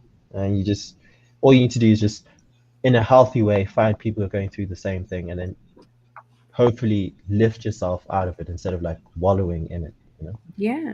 Yeah, another Yeah. way to process those things that you're going through and how you're feeling. Like I did like journaling, and I would like Yeah. journal my ideas or like even my exercises or how I felt. Yeah. Yeah. That can help like process the emotions because we're not males. We're not as good at processing emotions as females. We actually have a handicap there. Yeah. Well, emotional literacy, you got to figure out what those emotions are Yeah, exactly. it's gonna take time Yeah. because like the way we're oriented to do things. We're not oriented to emote and to like process our emotions. And we can do Heck, that. We can learn to, but like that, it takes a while. for the longest time, I've only had like a few emotions. Like if I were to explain how I feel, I'd have anger, disappointment, indifference, or feeling indignant in the sense that I feel like someone's sort of like um, going at my pride, going at my dignity. So those are the basic emotions I've ever had. Like besides that, I'm not as nuanced as other people. Like, and most of the things that I feel go through the anger emotion. You know, Yeah. Yeah. I had to try work on myself to try take a second before I react, take a second before I speak. You know, Yeah. It's a big skill. yeah, I have to like learn that whatever I'm feeling now is a fleeting, sensation. It's here for now, gone, you know. But the consequences of whatever I say are forever. Yes. Yeah, so But yeah. But but these are the sort of things I would have learned had my father been around, But like I said, I hope I can pass this on maybe to not. children, Maybe not, It depends. Yeah. I just mean if my father were because it's not like I don't know who my father is, It's like hey, my siblings spoke to him a couple of weeks ago, Um, it's just that the background behind that. I don't know if I've ever gone into it, like the fact that my mother and my father divorced. It was due to like a whole lot of nonsense, including abuse, physical abuse, and all that. So, and I was at the age where I was young enough to be totally impacted by it, and old enough to actually understand what was going on. So it's just like a confluence of both things. There's a lot Yeah. of So I had different risk way to factors. resist it, and I was also able to totally understand it. Mhm. Yeah. So yeah, so I was gonna say there's a lot of good. yeah, I was actually going to say like I'll go on these channels and a lot of the people say you should talk to your father, trying to find out his side of the story. And I'm Right. still at a place in my life where I don't know if it's anger or whatever, where I'm still unwilling to do that. I haven't spoken to him in I haven't seen him in this year would make it 9 years, and my siblings saw him like a couple weeks ago. They Not still in bad. touch, but I'm like nah, Has he changed? I wouldn't know because I haven't seen him, and I don't really speak to him, so I don't even talk to my siblings about him. So yeah, Well, you have to figure out what's under that anger. Why are you angry? um, There's underlying if I were to say, it's emotions probably like there. disappointment, if anything, um, and a sense of resentment that his actions denied me a certain life that I feel every young man, boy who's growing up deserves. Which is a life with a father and a mother together, happy home, etc. And um, yeah, and I think I've always had a problem with forgiveness, and I largely attribute it to my relationship with my father. And yeah, so Hmm. yeah, I saw a comment on a video one time, and it just totally sums it up. They were yeah, talking about the two things that can go wrong in childhood. It's when things that should happen don't, and that mm, things that shouldn't happen do. yeah, So I feel like all of us have some kind of mix of that. I don't think there's anybody out there that doesn't have some of that. yeah, But finding out what that is Exactly. Yeah. Is what I've Yeah. been thinking about. Like, Yeah. what should happen and what shouldn't happen. Yeah. Because I've read many parenting books because when I got pregnant, I was scared to death because I never wanted, I didn't want kids because at that point I was like, I don't want my child feeling the way I feel about my mom, like about me. So, but I mean, I took responsibility to make sure that didn't happen. So Yeah. I read so many parenting books, and there's there's a lot of different things that they say should happen and shouldn't happen, and I'm just wondering if we could boil it down to some basic rules of thumb. You know, for Yeah. the retarded parents out there who are failing. Yeah, there's a couple of things we could say. Like, yeah, when your kid, for example, for the people who end up creating codependents, and then those codependents end up attracting narcissists and really bad people. So for them, like, whenever your child tells you that they feel bad, like, acknowledge their emotions. Yeah. Like, just affirm it. You don't have to, don't be like, well, I feel like this because, I pay all the bills, or I have a backache. Make it back about you. Yeah, because when you do that, the child learns that their emotions don't have value, so they keep that pain to themselves, Yeah. and it like destroys their ability to have boundaries with other people. Yeah. So then they end I'd up letting say, people go. yeah. Yeah. I was just going to say that for me, one of the things that I emphasize would be to understand that your kids, especially in situations where you want to discipline them, they tend to be more intelligent than you think. So you have to be very careful about what you do and how you go about disciplining them. Oh man, One of that's the my favorite thing.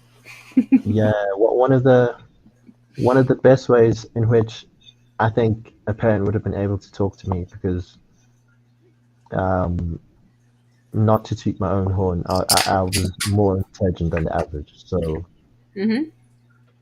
that means that if you one, I'm more intelligent than the average, and I'm disagreeable, right? So I've got a bit of a rebellious streak in me.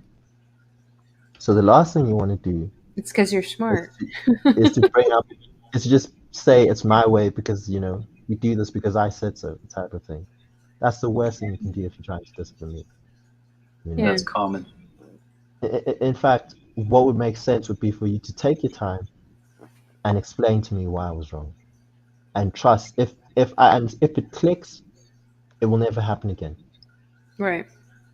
Yeah, and I would have also appreciated the fact that you'd be treating me, you'd be respecting my intelligence enough to actually say, this is why this is wrong. Yeah. Another thing that I'd say for people like me is that I guess this also goes with being single parents and being overloaded and all of that. There's a tendency for people to neglect kids who are doing well in school. I think you touched on this, Einstein, where you said you only got attention when you started doing bad at school. I got a lot more attention. Yeah. Yeah, it's sort of like there's no need to take her to like mind whatever he's doing. He's doing well at school, so he must be fine. Yeah. That's hardly the case. How a person's performing in school has very little to do with how well he's developing as a human being. Yep. But for a lot of people in the United States, a lot of emotions that they give to their children is dependent on their child's ability to get decent grades. Yeah.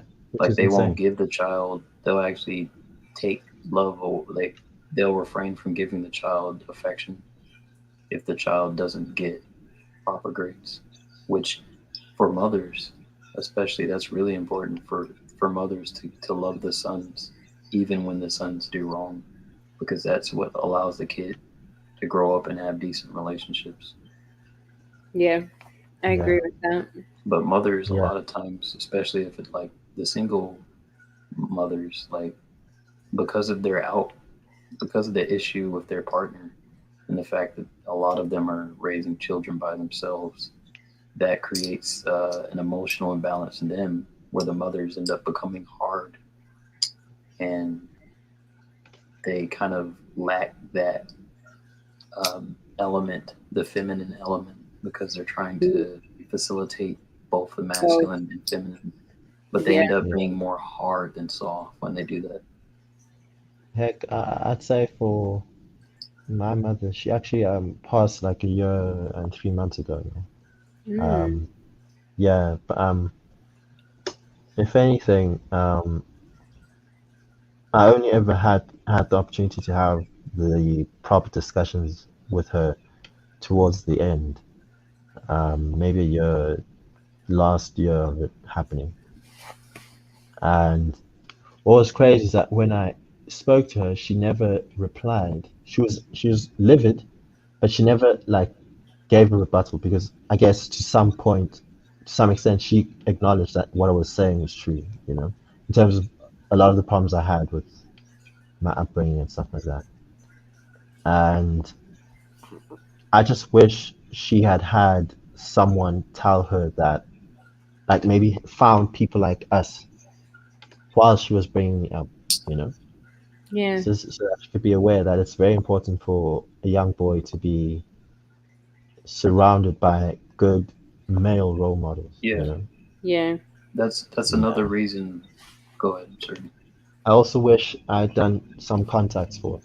I got into some fights, and oddly enough, that some of my greatest moments of clarity came after a punch to the face. you know? Really?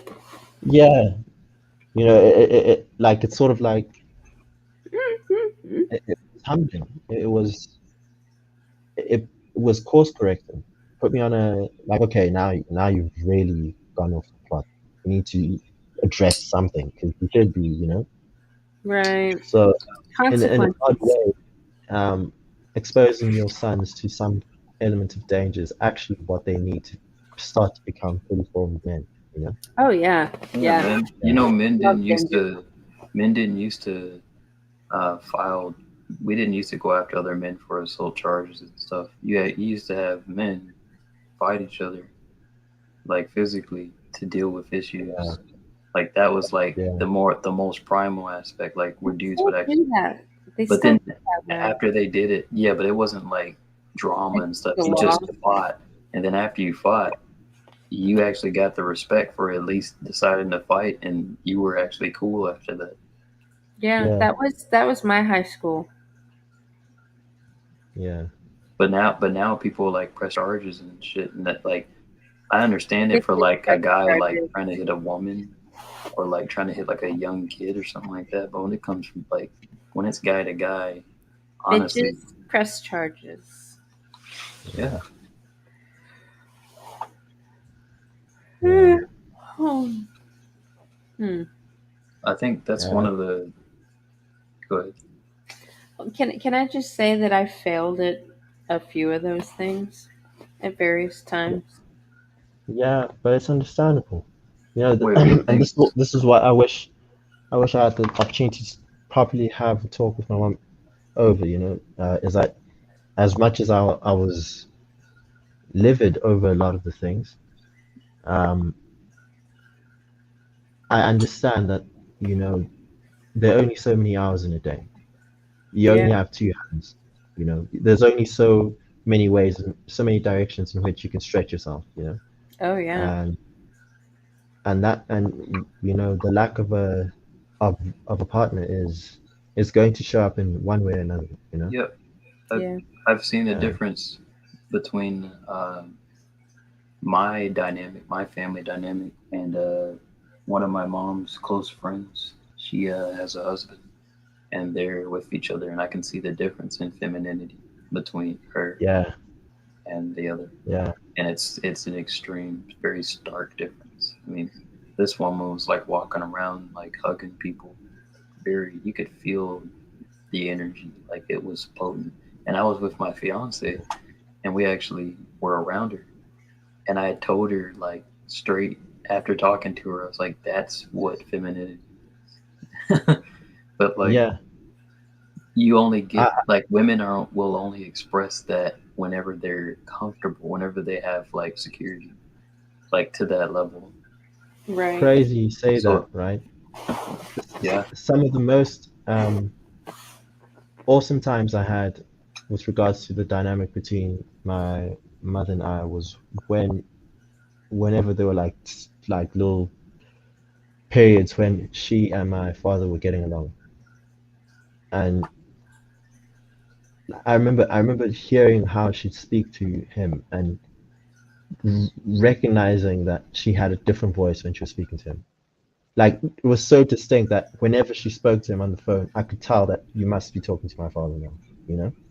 Because it's like she sort of like for the just for those few days or whatever it was, she's properly fit into her feminine frame, you know, Right. and did the cooking, that was present, uh, uh, uh, uh, um, all of these things, like you know, and I remember saying to myself as a kid that I hope that in the future my kid gets to have this every day of their life. Yeah. only if you stick around, because if you leave, the woman will Yeah, become very hard, and she'll be yeah, harsh. She'll be harsh to like likely. There's a good chance she will be harsh to the children because you're yeah, not balancing her out. So I mean, yeah, for the males who want that for their kids, and I mean this is for myself as well. Like if you abandon the woman, or if you don't like take care of those needs that she needs, um, then, and I'm not saying be a simp. I'm saying, she has emotional needs that you're privy to when you're around her long enough. You have to be yeah, actively trying to be masculine in there to come to give her that security, and then she'll be free to be feminine. Yeah. My son's going to see his dad this week. mm, So spur of the moment. Actually, it was decided today. mm. I don't fucking get it. I don't get it at all. You say you don't get it? I don't get it. As in, did he He's in the did he military. like He's say, about to okay, go to come Japan over? for a Did the father say, okay, come over, all of a sudden? No, he's buying him a ticket. Well, yeah, because he lives in Virginia. But Yeah. yeah, he's buying him a ticket, and like my son's very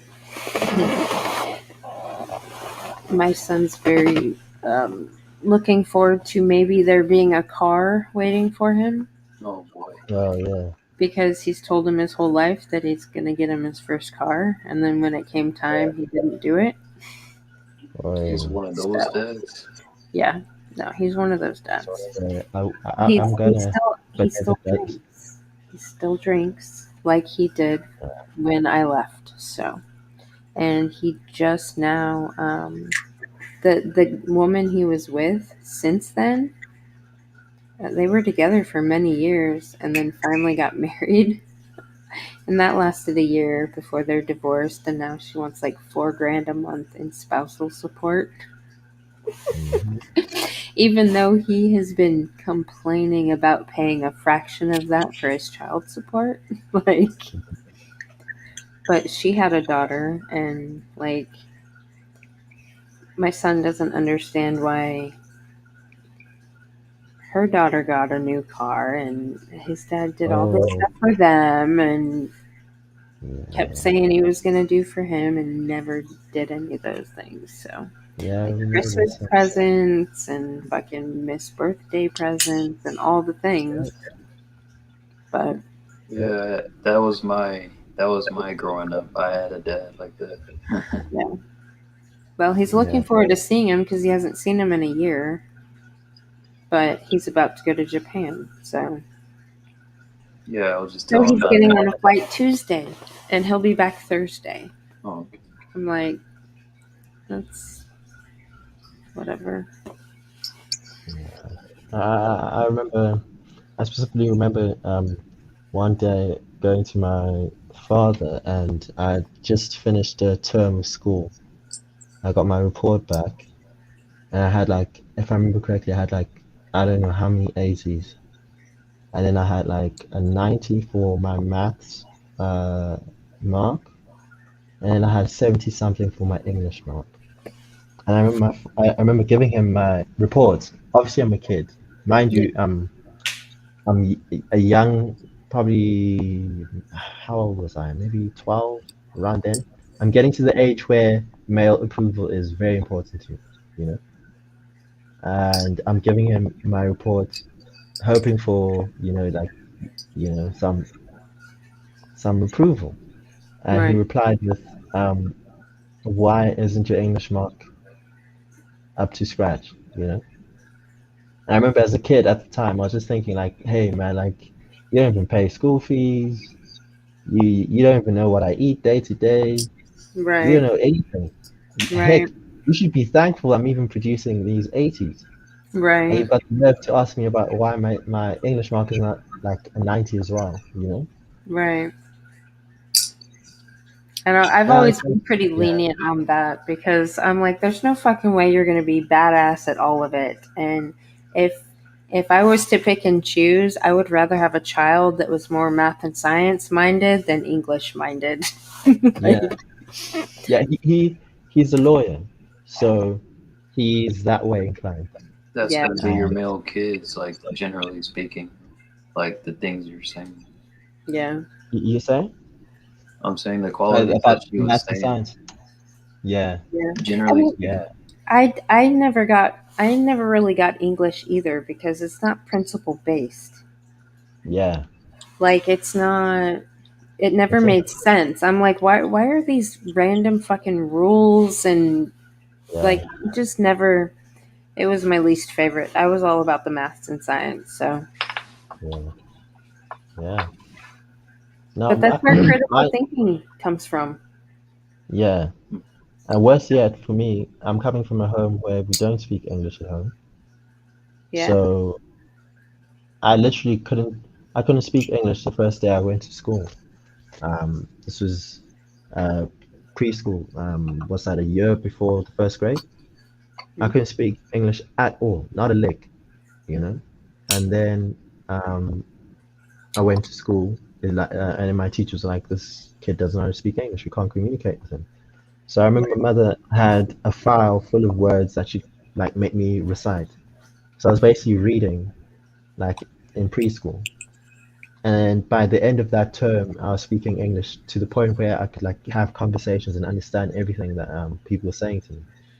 So that was like what, a term later, you know? That's what, 3 months, which is obviously insane. And then teachers like going mad over the fact that, oh, your kid's so bright, blah blah blah blah blah. Mm. And then, fast forward a few years, and I'm getting 70s for this subject, but like it's not good enough, even though I'm like getting A's for the rest. Right. Yeah, I was just like, oh man, Yeah. I've had a lot of interactions with my father which went along those lines. Some which were way, way, way, way, way worse than what I'm talking about, you know. Well, And he kind of contributed to that low confidence with how he was responding to you. yeah, like he made me. I think he's one of the reasons I was rebellious, because I was like, screw this guy. Yeah. Yeah. Yeah. Yeah. And he's probably also part of the reason that I was agnostic, because I come from a heavily Christian home. Mm. My mother was heavily, heavily Christian, and one of the things she'd make us do was to pray for my father to hope he, gets his act together. And with my father not ever getting his act together, I was like, maybe this guy is not really hearing our prayers, or maybe he's not there, Right. So I was like, maybe I'm not sure about your God guy. I'm not feeling him, hey. Right.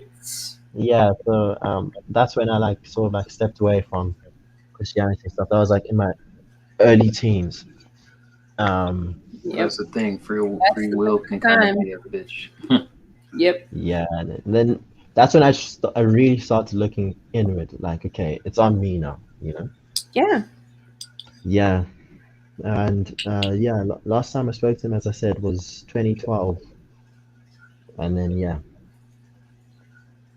yeah, that's basically it.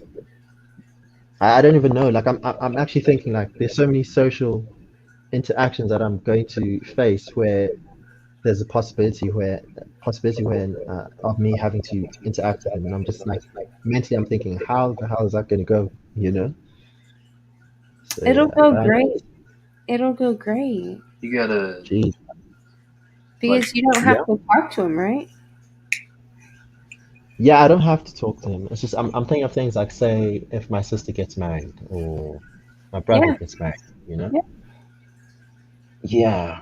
You have a So whole group of other people to talk to. yeah, I do. Yeah. So I do. Yeah. Tons of them, I'm sure. Yeah. Yeah. It's insane because all this stuff that I'm talking about, even you like with this gotta last degree, hey Emmanuel, I want have I got like you gotta a feedback? I think so. Let's see. Hold on. I'll be right back. Is it still there? I can't hear you. You're good. Is it still? You can hear me clearly. No feedback. Yeah, you're good. Yeah. Yeah. So yeah, there's it's certainly one of the. It's probably the one big question mark in my life in terms of things that I need to get sorted out. Everything else, I've got a very good hold of it. You know, I'm talking my politics, career, schooling, all of that. That's the only part of my life that needs to get like properly sorted out. I'll have to have a plan on how to approach it, you know. I don't know, on your side, was your father like, did he leave or anything like that? Talking about good mother or me? I'm talking about you, Einstein. Uh, so it's interesting actually. So I think the first third of my life he was there. So maybe Yeah, from 1 to 8 or 9. yeah, But when my mom was trying to move and go somewhere to give us better opportunities, she asked him if he wanted to come along, and he told her to have a nice life. So, which is weird because he showed up at the same place we were a year later. So, and he got his yeah, own apartment nearby. So it yeah, is. He was very emotionally detached from his children, but whenever I yeah, looked into his past and his family, I realized that he was the product of his household, partially, yeah, and a product of his decisions. Like he chose to do it, yeah, yes, but he also yeah, his father was like, he was I don't know if you would call him a simp, but he was in a way, yeah. His dad was like a benevolent simp. mm, He was like a holy simp. Like so, when I say that, understand it means he had very good. You can't do that anymore. yeah, Holy simp. Well, you have to understand what I'm saying by like like Jordan Peterson says like he describes Homer as like a holy fool, right? It's like even though he's like he says Homer's like this guy who'll take care of his family even though he's like an idiot or a fool, he at least will take care of his family. Yeah. Um, yeah, my dad's father, he kind of like subjugated himself to his wife, and his wife was like this de facto leader, and she would like yeah, treat him very terribly. And I think my father mm, saw that, and this. He saw marriage as like this place where you just get bossed around by women, and he hung out with a bad crowd as well. So it's like all they did is drink and smoke and possibly do drugs. So that's like part of it. Yes, he made his decision, but I also understood the other side as well. Which when I did, I don't know, like the anger kind of faded into apathy, and now I'm just at the point where it's like I think I'm beyond most of it. I had a nervous breakdown because of it. Uh, yeah, like a couple of years. Yeah, it was really bad. So I was like, it was a lot of years of emotion all at once, like on a Right. university campus at night. Actually, there was a young woman that walked up to me and she was asking me if I was okay, but like I was literally having a nervous breakdown Yeah. because like I watched a movie and it like triggered a lot of very bad emotions regarding him. Yeah. It's like deep anger that I was actually keeping within me, and it all came out in that one night. Yeah. You know what Yeah. though? Which one came first? Was the was the mother that way because of the addiction, or was the addiction there because the mother was that way, type of thing, or wife or whatever? Like, What do you mean? I don't know what you mean. so like my ex-husband was an addict, we'll call him. And over the years, I picked up more and more slack that he had been dropping, and it's like that. So you were in a masculine role. Not a more like a mothering role. Oh, by okay. the end of it. That sounds very similar to what happened with me because I don't think there was anything to pick up to begin with him. My mom just like she tried. It was weird because there were very few redeeming qualities. There were a couple you could chill out with them a little bit, but there were still a lot of negative aspects. Yeah. There was a little Having bit of another child. It's like having another child. yeah, but my But mom it didn't start out that way. yeah, like my mom actively like chose him.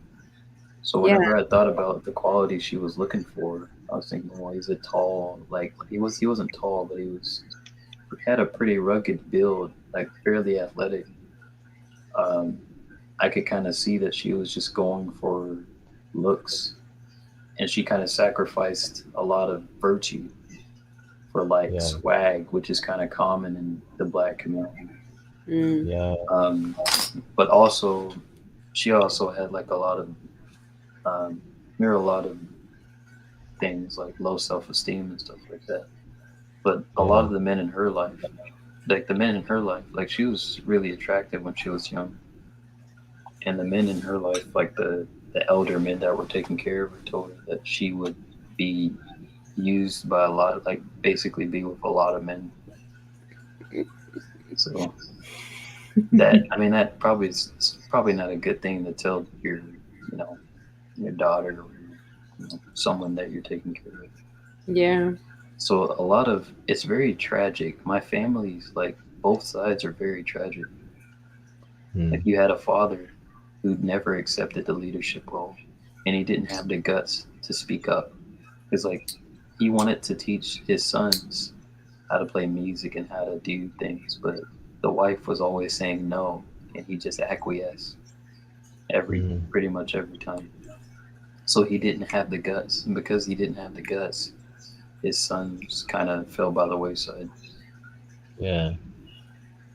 And with my mom, boy, it really just is. I mean, it's the quintessential black family, like, breakdown. It's quite tragic. Yeah. Personally, with my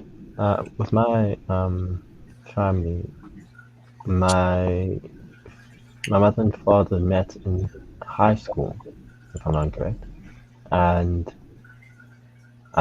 now, mind you, this is in the context of apartheid South Africa. So, Right.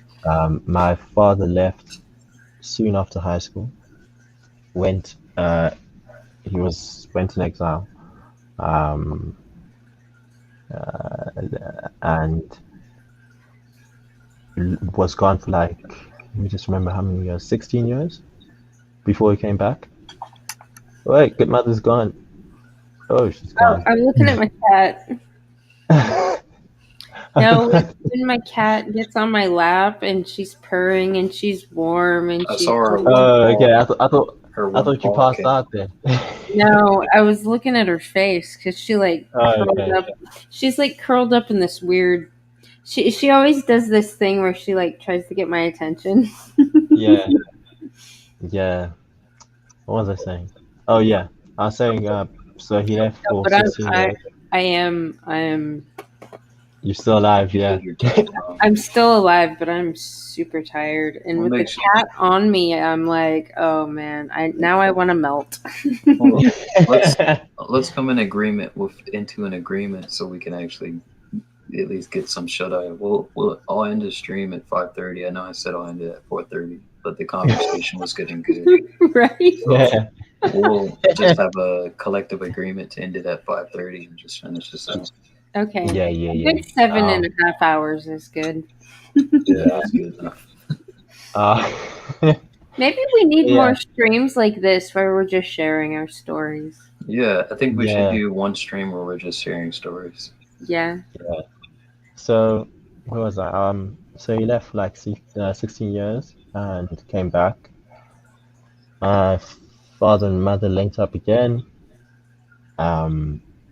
They got married. They had me. My father was studying law. My mother was assisting him with that as well.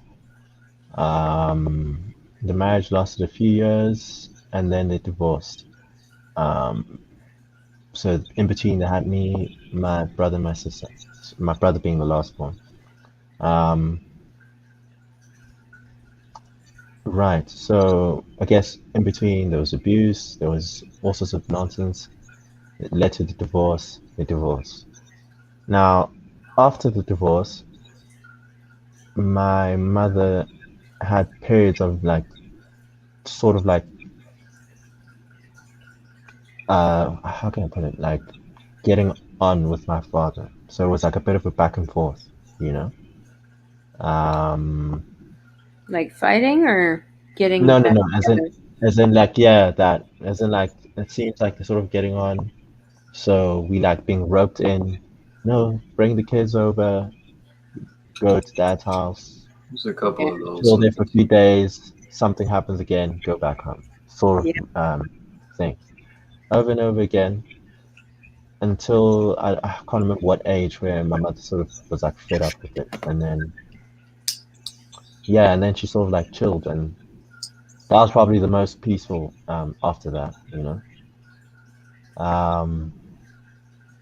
Yeah, so that was the dynamic between my mother and my father. My mother never married or dated anyone else after that. So she just like super focused on work and church. She became a nun. She became a nun, yeah. She's a Yeah. Visa. She became a Visa. Yeah. So They call yeah. those the alpha widows. Yeah. But yeah, the thing about that is it's twofold. On one hand, I may have missed out on the opportunity to have a solid male figure, right? But at the same time, I may have also like survived having, a rotation of terrible men, Right. Yeah, so it depends on how you look at it, you know. You don't want the rotation of terrible men, I assure you. Yeah, yeah. Having seen a lot of other people who've gone through similar situations and then their mothers tried to date after that, I understand that I dodged the bullet, you know. Yeah. Yeah. That's why we need to incentivize people making it work in their marriages, as opposed to making it easy to leave. Yeah. I do have a few, when it comes to marriage, I do have a few deal breakers that will be like, yeah, I can understand why this really has to end. And that would be, I'd count addiction as one. I'd count abuse to the extent where it's like, this person's scared for her life, you know? Yeah. So, yeah. I had some scares with my fiance personally. You say? I was saying I had some scares with my fiance because there are some things that I had to deal with that were very brand new to me with our particular interactions. Yeah, yeah, yeah. Like You what? don't even She's know how to. behaving herself, right? Hmm?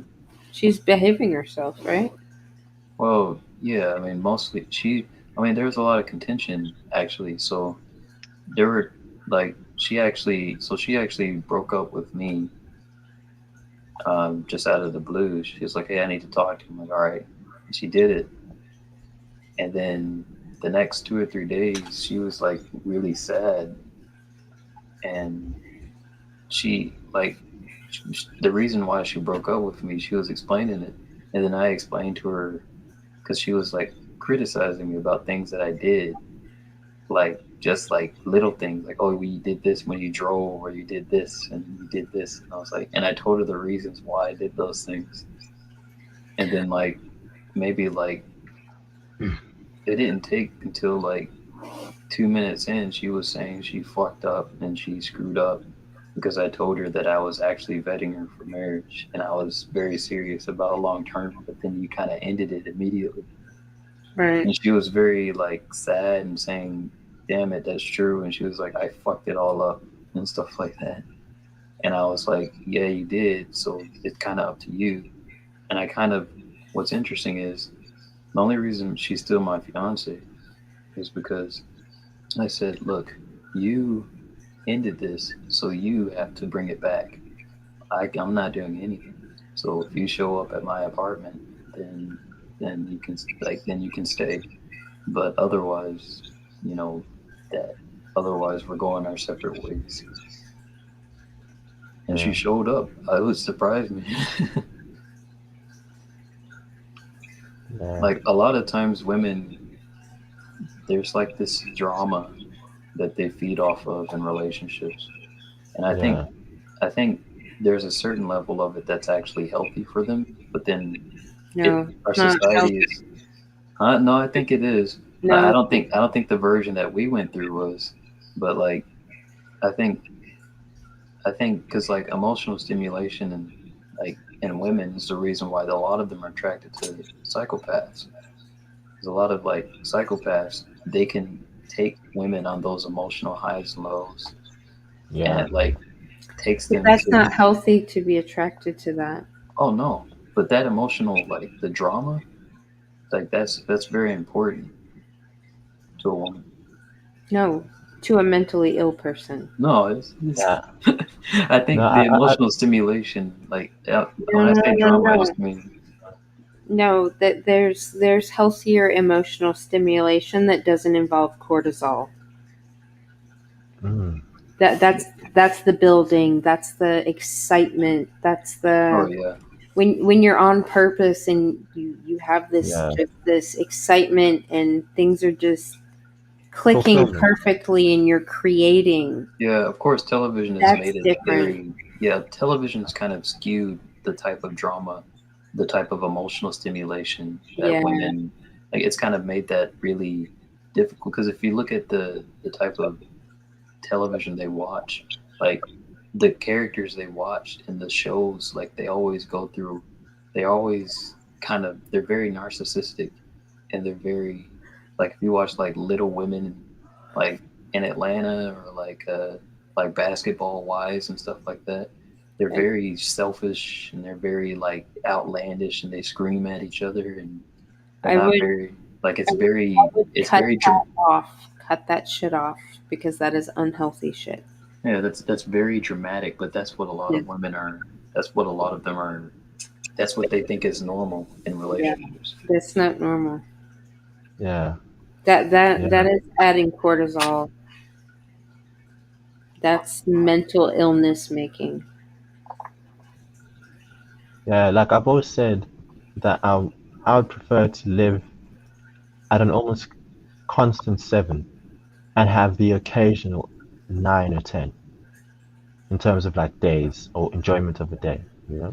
You're a guy. And yeah, and We when want you say constant that to women, it's emotions. sort of like it's like, ah, you're boring. And it's like, no, having it at a stable 7 is decent, right?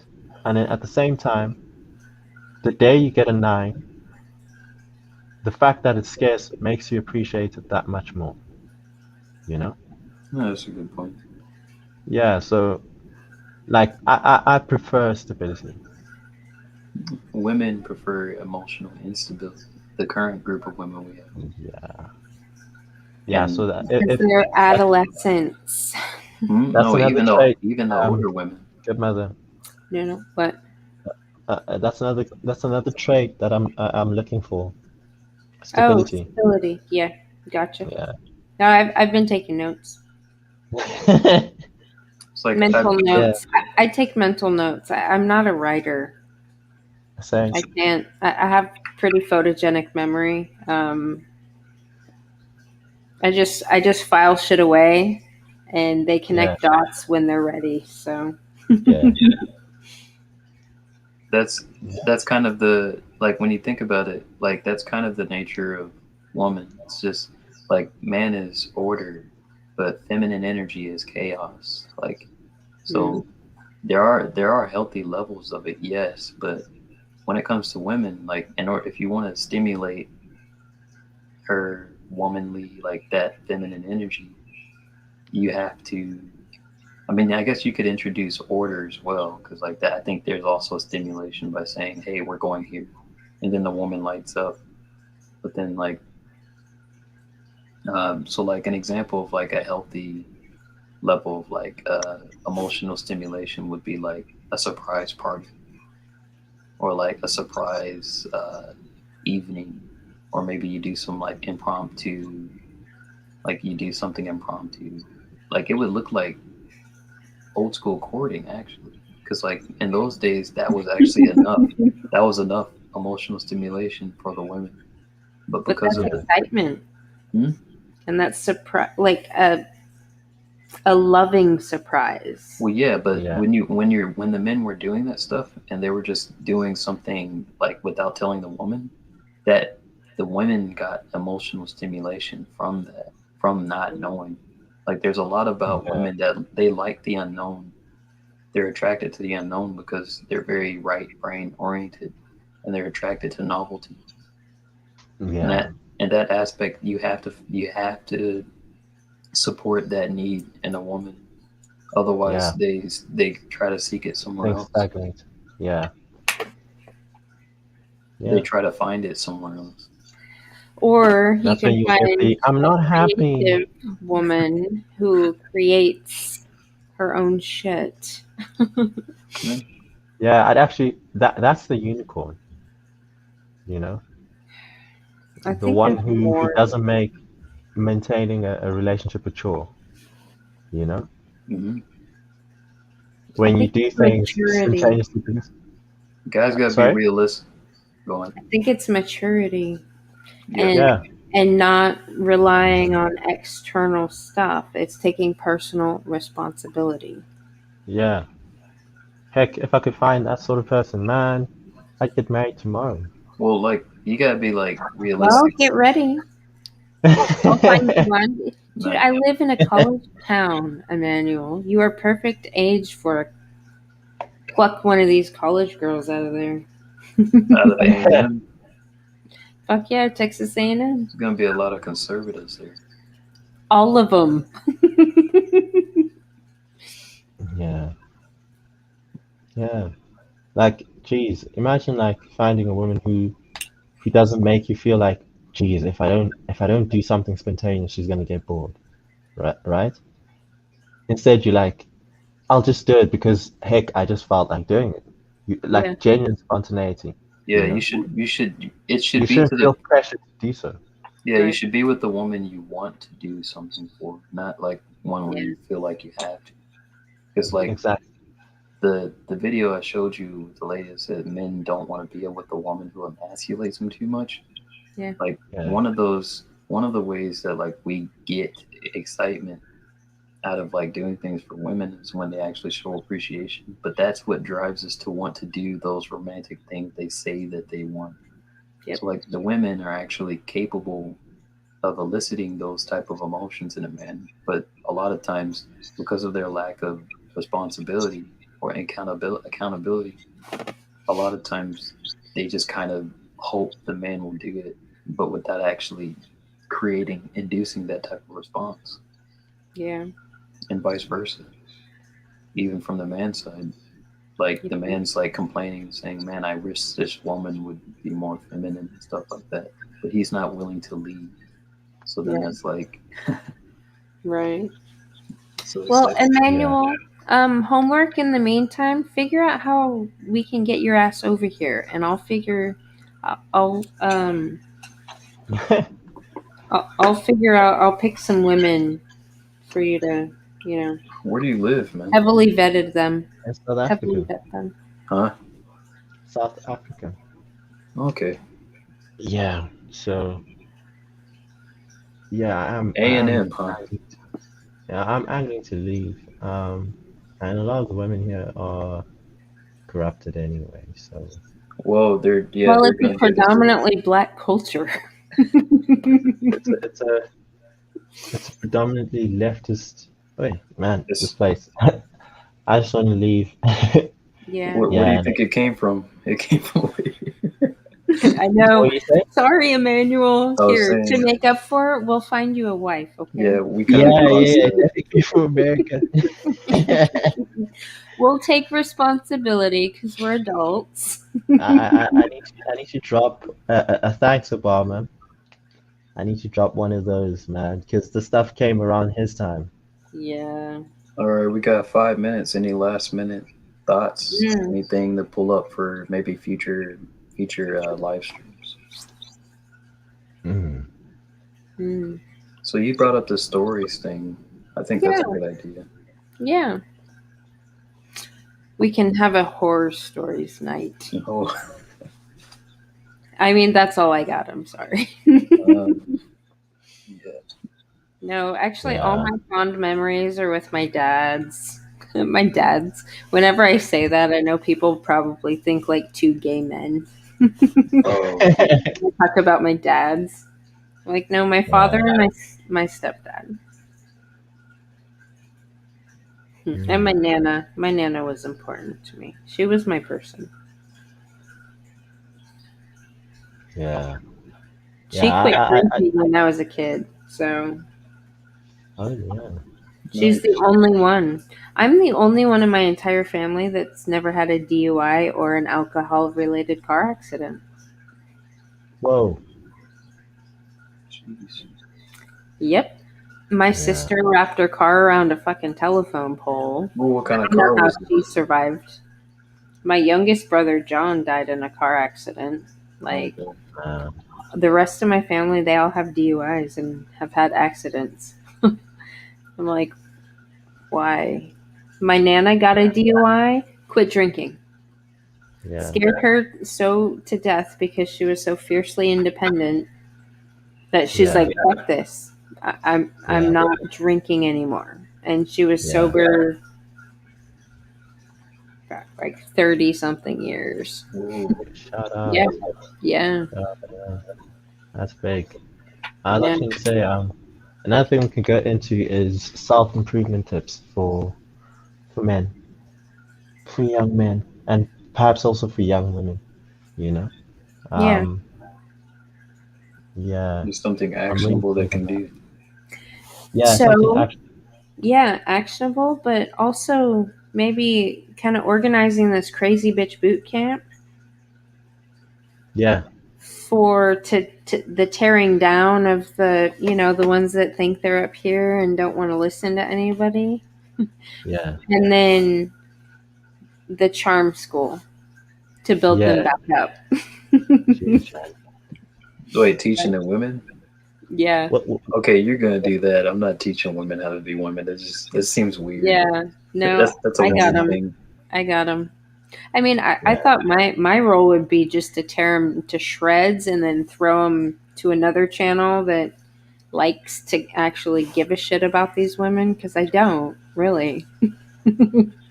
Yeah, like Allison Armstrong, there's actually a lot of women that talk about true dynamics. Like, and some of them died like with like on their deathbed they actually had like messages to like in terms of like the aspect of like males and females relating, like to some of them, to some of the women that I've read their texts, like they actually, like it was a mission their entire life To what? Fix stuff? to help things, yes, along. Why is it only gotten fucking worse then? Well, it's only one, like the women I'm talking about, it's only one person actually that I actually had that, and she sold like, I think it sold like over probably 50 million copies, like her book. Holy. See, I need to find somebody who There's a likes market to out there for this. write. Hmm? I need to find somebody who likes to write so we can write a book. 'Cause I'm not a writer at all. But I have all the answers. Yeah, you said charm school. That's a good idea. I think that's a really good idea. And if you're a woman, like like that's gonna be. I mean, there are already women that do that, and I Yeah. don't like. It's hard to know their intentions, but they're women telling women how to be feminine and how to, how to carry themselves, like Yeah. on YouTube. Well, see, like that quote you read earlier, you were talking about the discipline and the training and them probably having to join the military academy or whatever. But like when you join the military, you have basic training, which is the tearing down, and then the tech school, where you learn your craft or your trade. Which the Army recently just lowered the standards for the U.S. Army to get women. That's a different story. Like, I'd like to go to some, like maybe a month or two boot camp for men, especially if it incorporates something that's like that's very militant. I've never had a real strong males like situation where it's just men being men. You can find it used to be that way like a long time ago in gyms, but like you could like but find then a women gym came party. and they sexualized the whole place. Right. Yeah. Emmanuel, look up Tim Kennedy. Okay. You know him? I might know him. His name sounds very familiar. He's my favorite Texan. I think he does stuff like that. Let's see, Kennedy. He does some different stuff like that. He's a MMA fighter. Yeah. Yeah. If he's got like a YouTube channel where, yes, I see how to fight kickboxing with Tim Kennedy. I'm on it. Yeah, he's here in Texas. Oh, cool. We have all the badasses in Texas, by the way. I need to get yoked, Yeah, man. Joe I need Rogan's to get actually here. Yeah, Joe. The day I look like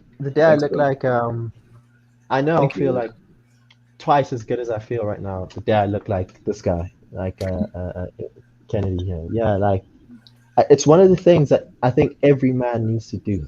You need to get to a point where you feel like, geez, I've really achieved the body that I've always dreamt for, Yeah. Yep. Oh, you'll love Tim though, like his personality and the way he moves. You'll love him. Yeah, All right, I hope I'm so.